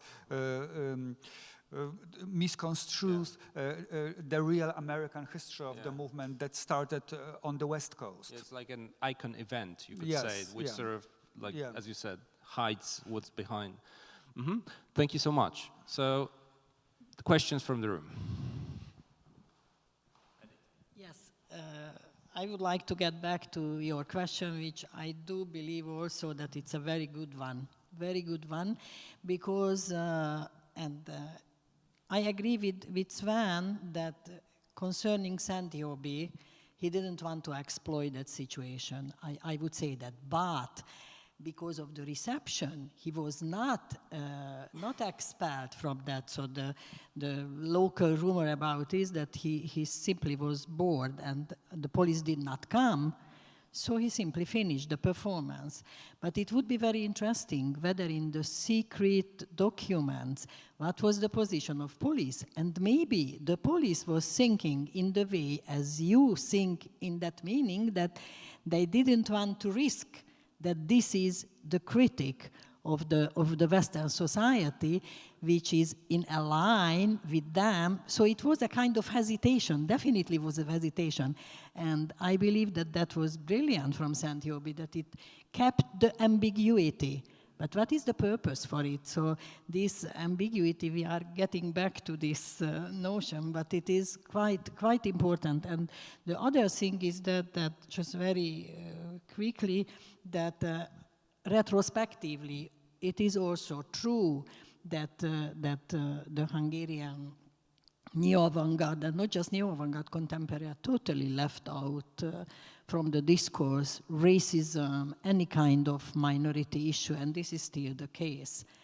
And I wanted to just a very short question to Amy, that although you escaped the original title, education, but still sometimes you mentioned it. So I'm just curious about educating whom? Educating the local scene about what is happening in the world, or the other way around, to educate the outside world that they would be recognized in the same way as, for example, Sven once spoke about Kabakov's educational activity. And as if I remember correctly, Kabakov also was very aware about to teach the outside world about their own peculiar practice.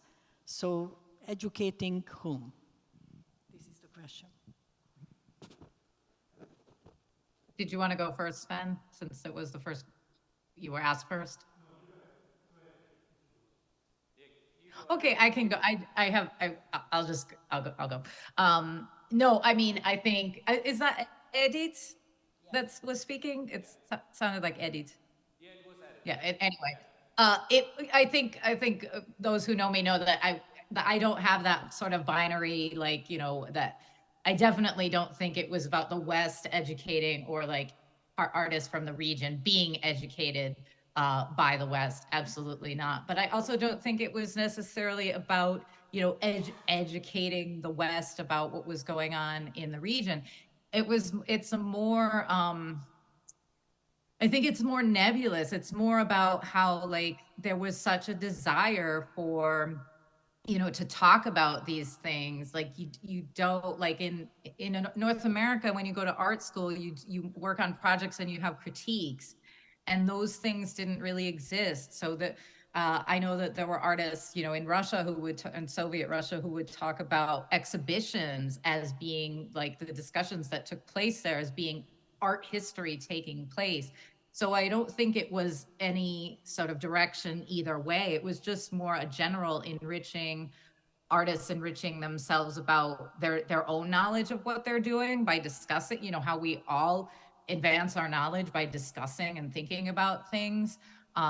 So I hope that answers the question. It was more about just advancing knowledge, just generally, as a result of, or an unintended consequence or an incidental consequence of these exchanges and meetings.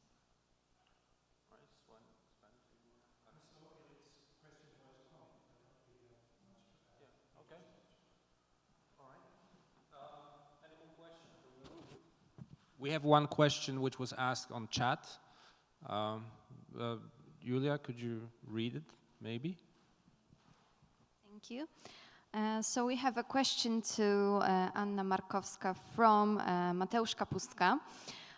Did those artists that you showed in your presentation apply any kind of artistic visual transformation of the koan, the way of misleading the mind with unanswerable tasks?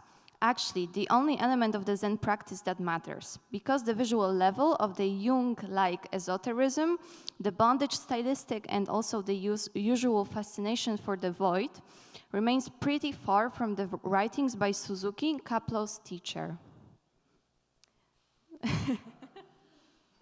This is a very specific one. I don't know if you have any comments on that.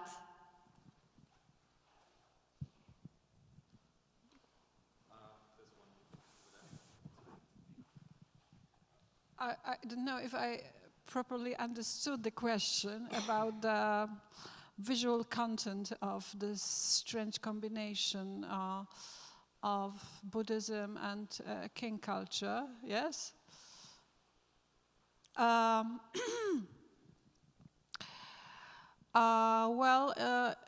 only began my research, so obviously it must be much more complicated. But there were also these empty landscapes, yes, inside. And there is it's also the frame with this uneducated primitivist of Sufka and Ociepka, whom I haven't shown you. So it is a very strange combination, which doesn't appear anywhere else, like only in the Upper Silesia, yes. So, well, I didn't catch the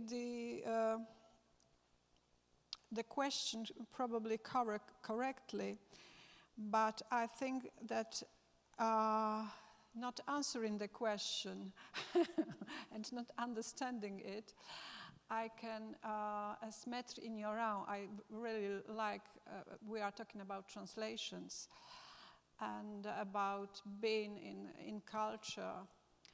I think that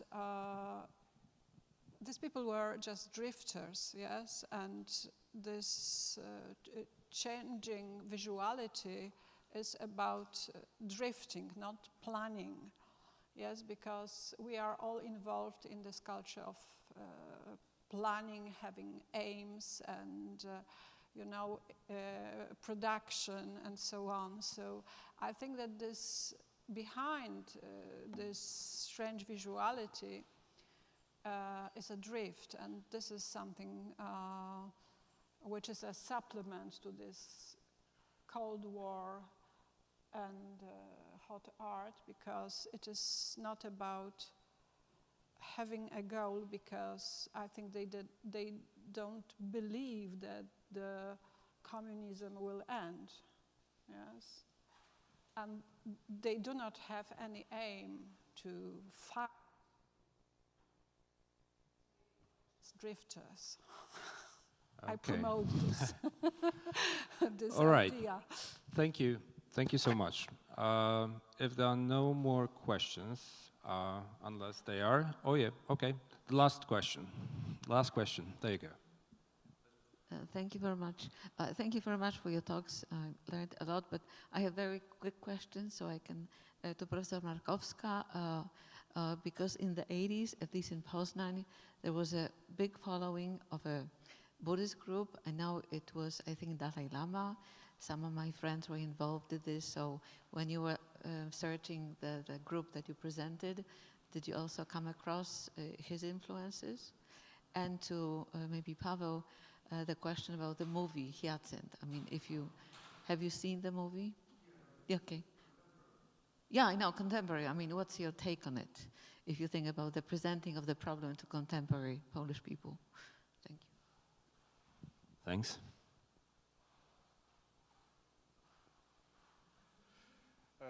I've seen a movie, this movie, Action Hyacinth, which is on Netflix, and it has been very successful globally. People watch it as some kind of Soviet noir, Soviet erotic noir. This is how it is perceived, because it shows the situation of gay men in People's Republic of Poland in the 1980s, at the time when they were being rounded up at the cruising spots in big cities in Poland between 85 and 87. So it is a very actually popular movie, especially in Latin America, because they like the ambience of Poland and communist countries at the time. But having the microphone for a sec, I use this opportunity to emphasize that Philip, when he invited me to this conference, he kind of pushed me to look into the American direction. But the American direction is different than the Western influences, because the Western influences are not only the American influences, even though they are quite often associated with the American influences, but when it comes to queer culture in Eastern Europe and in Poland particularly, the American influences were not the most important one.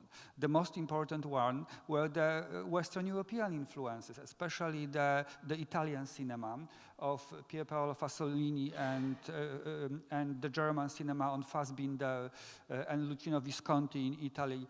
All those movies were shown in Poland under communists, and I believe that probably in Czechoslovakia and definitely Hungary as well, because these were the most liberal countries sexually. And the Polish School of Posters produced a stew of wonderful posters advertising Pasolini's and Visconti's and Derek Jarman's movie as well in the 1980s, and Fassbinder and Jean Genet plays that were presented via posters in Poland as well on the street. So the American influences are not the main one. The main one are Western European on Polish queer culture.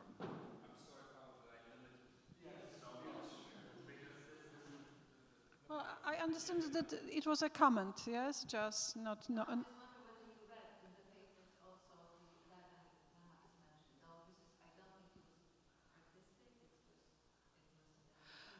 Well, I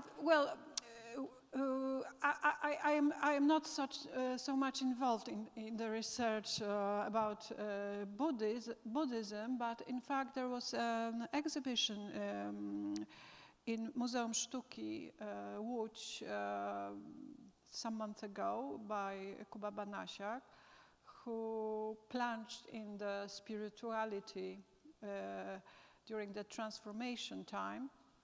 And it was a moment when it was thriving, all different kinds of spirituality. And it was a very short time because Catholic Church felt somehow that this is a predicament, yes, this is the ordeal, and this time of freedom, spiritual, religious freedom was very short during the transformation. So I think that we all didn't do this research because somehow we accepted that Polish are Catholics and so on, and I think that this research must be done in future, yeah? So this is my answer. All right. We have to conclude, unfortunately, maybe fortunately for today. So thank you very much to all our guests, speakers, to the public, to the people who dealt with the technical questions. And I have special thanks to the person who actually made it work, to Julia, for perfect organization and assistance. So give her a big round of applause. I think that the symposium went well. It was rich in different ideas, and I think it was also coherent when it comes to the subject and topics. So thank you again for preparing these amazing talks, and we'll think about what to do with them next. Now, the participants of the conference, we're going to see the archive of ideas. Jarosław Kozłowski is waiting for us. So let's thank you very much again. Bye.